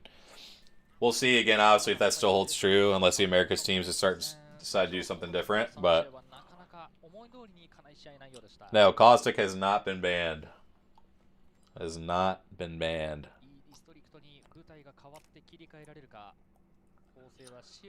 It's been Crypto. It's been Gibby. It's been Newcastle. And then now Maggie is going to be banned after this game. I am going to use the bathroom though. We'll be right back. しかもまあ E ディストリクトはやっぱり特に狭い建物が多いような特徴のあるマップなので、まあマットマギー、視野なんかがすごく刺さりやすいようなマップになってますからね。さあ外側。フナティックちょっと立ち位置難しそうですね。なんとか屋上までは入りきれたんですけれども。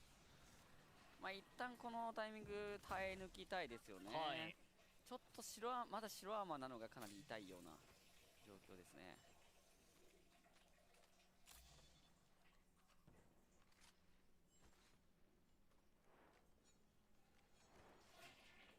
いやーこの3名が集まるというのもね、誰もが予想できなかったメンバーですよね。いや本当にそうなんですよね。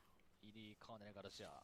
もともと一緒に組んでいたアイン選手とガルシア選手がまた戻ってきて、はい、そして、まあ、かなり好成績を No one's even playing Caustic? That actually is insane. I don't mind it though. I do not mind it one bit. Get Caustic out of my lobby. Go away. No one likes you.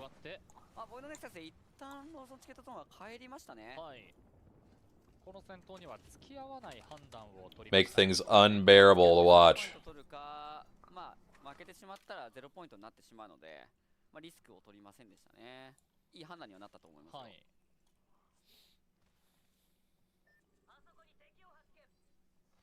一歩下がる判断です。いやしかしカーネル結構積極的に追いますね。もうミノが前に展開しているので囲い込む体勢は取れています。ショーケースを足元に展開。ミノがまず1人持っていきました。さらにはトミーもライトを倒し、ムツキ残り1人になったローソンチケットゾーン。カーネル取り切れるか。最後の1人を見つけた。人数をかけて追い込んでいきます。Let me see. Lawson ticket. Team 1 out of the lobby. How surprised there? このチームはオープンの時も、まあ、スキスクリームというチームで出ていたんですけれども、かなり、まあ、Yeah, we'll see, Phantom. We'll see. 積極的にいくチームだったので、まあ、プロリーグに上がってからどういった動き見せるのか We なと思 shall ったんですけ see. ども、オープンと変わらず、まあ、勢いのあるような動きを貫き通してますね。アグレッシブですね。はい。まあ、ローチケとしても先ほどの家でファイト付き合ってしまうと、まあ、やはり視野の、相手してしまうとかなり不利なファイトになってしまうので、一度ボイドネクサス入ってから開けているポジションでのファイトを選択したんですけれども、まあ、うまく取り切りましたね、カーネルが。WGR ネオ上に上がってきました。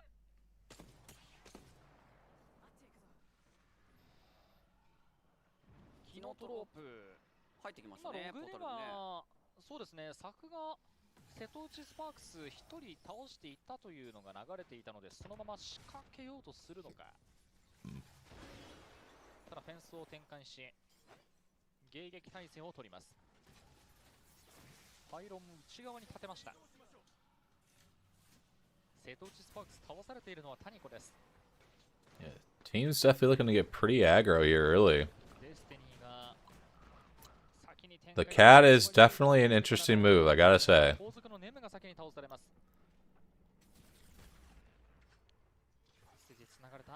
位置はなんとなくバレているようですね。いや本当にキノトロップ動きいいですよね。Wait, they don't jump on him? Hello? Interesting. リスクは取らず合流しました。やっぱこういった建物狭いエリアが多いので、マットマギーのドリル、ライトドリル来るとちょっと取れるポジション少なくなっちゃいますからね。さ Alright, still gonna get to pulling back so far. このままいけば軍曹の方向寄ってくんじゃないかなといったところで、リグナイトもかなりいい位置なんですけども、この後エンターフォースが当たってくる可能性があるので、すごくそこが怖いようなポジションにはなってますね。あとは西側1チームもいないので、このままいくとリドルが入ってきたりとか、こっちのチームが流れ込んでくるので、ここが起こったらリドルが絡めるようなポジションにはなってそうですね。北側のチーム狙ってきそうですね。現状1のドリルがこの後 WGR に当たれる可能性があるようなポジションなので、ここどういなすか、どう戦い切るのかが、You didn't like my ceiling? 見てるような様子も見受けられるので、絡んでくる可能性I appreciate it. しかもこう戦闘が起きるタイミングによってはカーネルもワンチャンス絡んでくるんじゃないかと。そうなんですよね。リドル結構狙ってそうですからね。カーネルも多分こう矢印外側を弾いてからこっちも見ていたので、ちょっと北上していきました。リジェクトも来てましたね。WGR ネオは、ちょうど移動してるんですけれども、カーネルが移動していたような。I'll sleep again? Hell yeah. 進行になりました。さあ、屋上のフナティックに対してエンターフォース36が仕掛けます。E36 really committing for this fight, which with this many teams around, man, is a tough decision to make, but they do get back to the port in time. フナティック全滅、なかなかこの初日は苦しんでますね。はい、思い通りに戦えません。And he just got absolutely dumpstered on. Brother. What was that play, bro? What? Hello? 地下を今の移動で取り切ろうとした移動しようとしたところ、下にも敵がいたような形だったんですかね、エンターフォースの視点としては。ただこの隙にリグナイトが屋上を取ってますね。そうなんですよね。屋上取り、なんならもうすでに2キルしているので現状トップ。フェンネルが That was bad. I'm not gonna lie. That was really bad at E36 there. 間に気づけばリグナイトが上を取っているような動きになりましたね。さあ WGR ネオカーネルと当たってますね。正面カーネルアンチを背負いながら入ってこなきゃいけないのが WGR。 ただうまく左が囲い込んでいますね。火力の高いカーネルをさばけるか。正面富うまく移動した。足並み揃えて前に上がる。 WGR を背にする形だったんですが、 1v2 ですかね。I mean, I hope that's what happened, because if it wasn't, that was just an absolute thrown at. 上に出たミド。いいダメージだわ。100近く入りました。 That's what I'm saying. I hope so too. 横からのアプローチまで逃げ切れませんでした。 WGR ネオが返す。さらにはブラックシップも入ってきました。ブラックシップはボイドネクサスがハンバーと北側にあるので、端っこでやり合ってたこの2チームを見に来た形になりましたね。なるほど。いや WGR とカーネルオープン組の戦いになってましたね。そうですね。やはり2チームとも外からがっつり当たってくるような動きを取っているチームなので、4試合目も当たることにはなってましたね。ただブラックシップかなりいい動きで取り切ることができましたね。ここで取り切っておくことによって、リセットされた後に自分たちに当たってくる可能性があったポジショニングだったので、先に弱っているところを潰しきりにいけるような体勢になりましたね。いいアピールになりました。はい。15 squads left here. さあ残り部隊数は15部隊です。リグナイトはもうあっという間に屋上を固めました。フェンスを張り巡らせて後上がりを。 So I feel like it's going to be one of the zones that bounces like out here is my guess, but we haven't really seen one of those in a while. さあ WGR 残り1人は10増なんですが、ブラックシープ見つけた。ただいいドリルが入った。もう出るしかありません。しかし囲まれています。ブラックシープスも冷静でした。これで部隊合計キル数は3キルに伸びています。残りは14部隊です。さあ先にコンポタ選手戻っているので、ボイドネクサスの先の安全も確保できてますね。はい。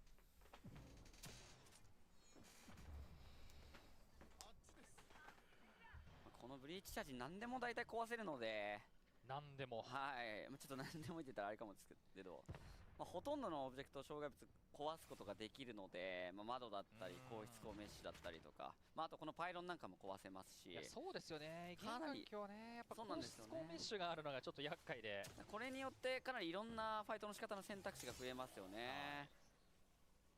特にまあ印象的だったのはやっぱストームポイントの発射台アンチだったら地下でね、レイジー選手、リガントのレイジー選手がゾークバリケードの上のバリケード部分を壊してから打ち込んでいたのが印象的でしたけど、そういった使い方もできるんですが。 Yep, and it bounces out. Look at that.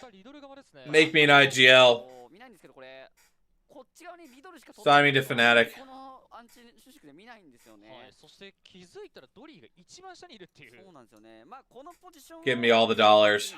かなりうまく I know what I'm talking about. 入れるようなアンチの収縮の仕方ですね。まあまずはブラックシップスがこっちに来るのをリドルとしては防ぎ、丸のポジション取りたい。ただここが当たってしまうとドリーが入ってくる可能性がすごく高いようなポジション。はい、いや、いい位置取ってるんですよね、これドリーも。Really does. I'm saying, man. 取ってるかが結構重要にはなりそうですが。The best part is I got the VOD to prove that I was right.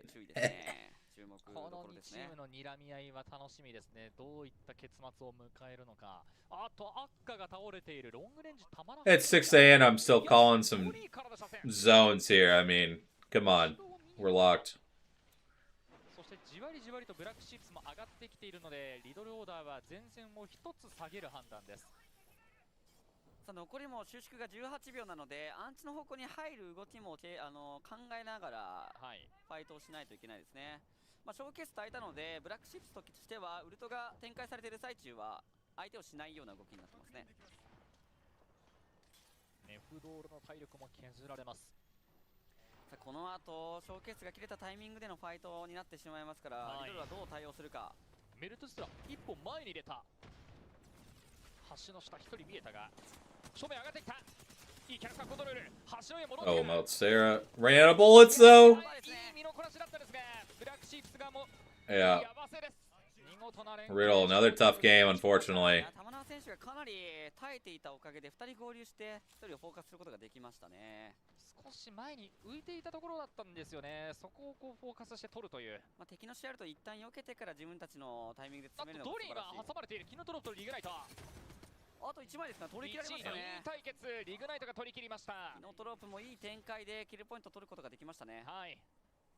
さあここからは怖いところとしては正面のブラックシップスの車線が通りやすい場所になってしまうので、構成的にも耐えることがしにくいキャラクターになってるから、ちょっと注意が必要なポジションですね。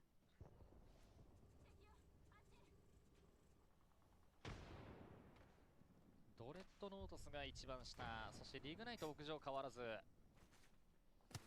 ダックがちょっと上がってきた。 11 squad's still up here, ring 5. Maggie ball coming out here. These guys are gonna have to clear their backs to try to rotate in this next zone. ジロゾンが倒されている。なんとか下がるしかないと判断したか。ただレイジナイト、もされてるか。そうですね。ジロゾンに倒されたか。一旦蘇生は通せそうですね。 Going for the res. 正面挟まれてしまってますかね、違うチームにも。リグナイトは下に降りた。フェンネルか。リグナイトかなり苦しいですよ。レイジもされている。 I mean, what a cluster down here. フェンネルがいい形。フェンネルも来たので下倒しきりの判断ですね、リーグナイトとしては。ドレッドノータスを倒しきりましたリグナイト。ただフェンネルが睨みを利かせる。蘇生音聞こえましたね。タイミング狙ったがちょっとずれてしまった泉。ただ住吉落とされてる。逆に回り込む。いやー、リグナイト返すか。返すのか。怠惰ルリーの2人で返しています。これはリグとしては蘇生も通せますからね。そうですね。いやちょっと泉としては悔しいですねこれ。別車線とボイドパッセージのすれ違いがちょっとあったとはいえ、よくリグナイト返しましたね。ただその一瞬のできた隙をリグナイト逃さなかったというところ見事です。 10 squads, 21 players. That is a crazy count. ただ移動はかなり苦しいですからね、この後。 So many people are missing from the lobby. 下には軍曹。建物上見えている。正面のチームはまずは降りないといけない。はい。ビッグボーイズ降りるしかありません。そこを追いかける軍曹。オウジアが一度ポータル航空に入ってどこにつなげるか。屋上に入った。その屋上はどこか。リグナイトか。 Oh my goodness. Oh, bro. 1v1 And he wins it once. We do lose reignite in the process as well as the sparks. We get queued up on. Gunzo is out as well. This feels like this should be Black Sheep's game to win. Really the only team that's in position here. これチコちゃんが左側かなり展開しているので、北側取ってるビッグボーイズは広がりづらいような形になってますね。最終アンチに関してもブラックシップスが取っているこの塀の裏のポジションがかなり強いので、2チームが張り付いたタイミングでやり合わせる形を取りたいですよね。さあフェンネルが先に終わりましたね。先に倒された。さあこれでビッグボーイズ対ブラックシープスの勝負になります。どう仕掛けに行くかですね。はい。まあただブラックシープス一見こう上で強そうにも見えるんですが、マギ採用 One of the biggest streamers in Japan. 広がりづらいポジションにはなってい He's る。 a rank じわ right じわ there. じわいけばビッグボーイズでも全然チャンスはありそうな Interesting. 形にはなっていますね。まずは Would not have known that. どこまで張り付きにいけるかというところですね。ブラックシップとしては移動してくるタイミングでどんだけ削れるか、そのタイミングでプッシュを取るのか、プッシュするかどうかっていうところも重要ですが、クレーバーがかなりそうですね。さあここまでのキル数は14キル。14キルですか。まあ、クレーバーの一発がかなりこの勝負左右。そういうじわり抜いている。抜きました。ヘッドショットですかね。玉那覇のスナイパー、このイヤー6でも打ち抜いてみせるのか。ハンマードリルが返すもの。 Somebody picked up. He's a youngster. Biggest Apex streamer. I figured he meant Apex. And Black Sheets pick up the dub in game number 4. Big game for the boys over at Black Sheep. イヤー6の初日から取り切りました。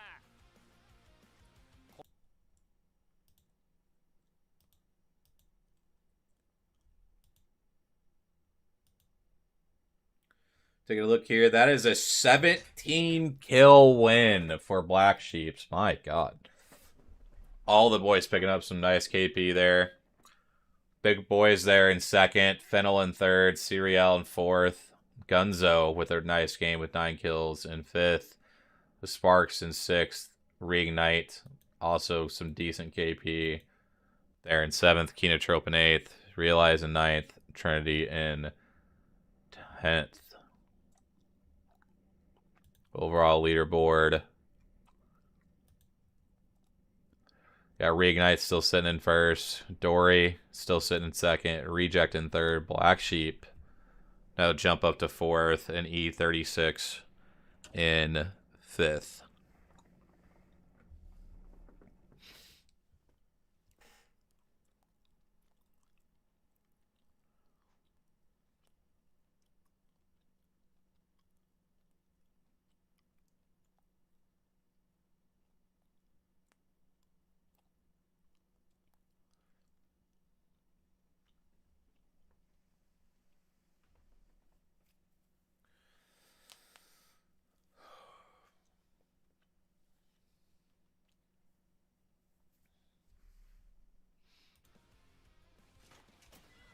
追い込んでいきます。倒し切りました。パセジつなぎ直して上に出たミド。いいダメージだわ。入った。100近く入りました。さあ屋上のフナティックに対してエンターフォース36が仕掛けます。フェンネルからの車線でカーネル・ガルシアが倒されている中、残り2人のフナティック。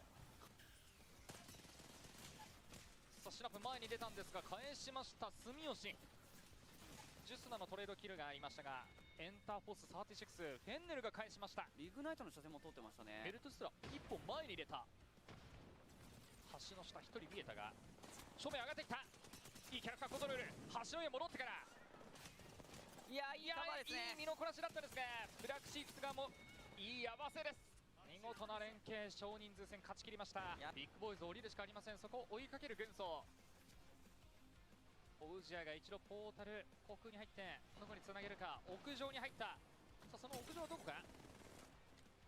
イグナイトか。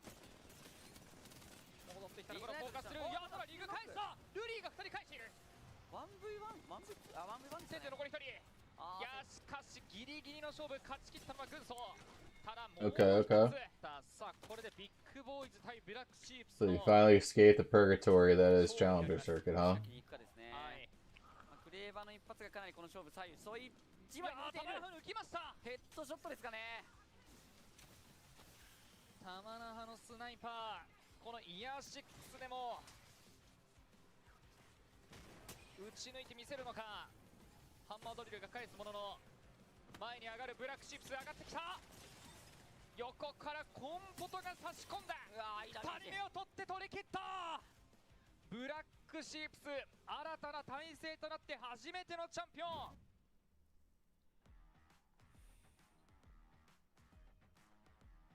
さあマッチ4のリプレイをご覧いただきましたブラックシープスは17キル大量キルチャンピオンで1試合でこれ29ポイントそうですね取ってますねこれで順位どうなるかちょっと楽しみですね、はい、今日最高キル数ですねそうですね2位にはビッグボーイズ4キル、3位のヘンネルは5キル、4位シラル。Yeah, I was thinking about it, Phantom. 9キル取れてますね。飛ばしますね。6位の瀬戸内スパークス、そして7位のリグナイトは8キル。I'll probably call it here.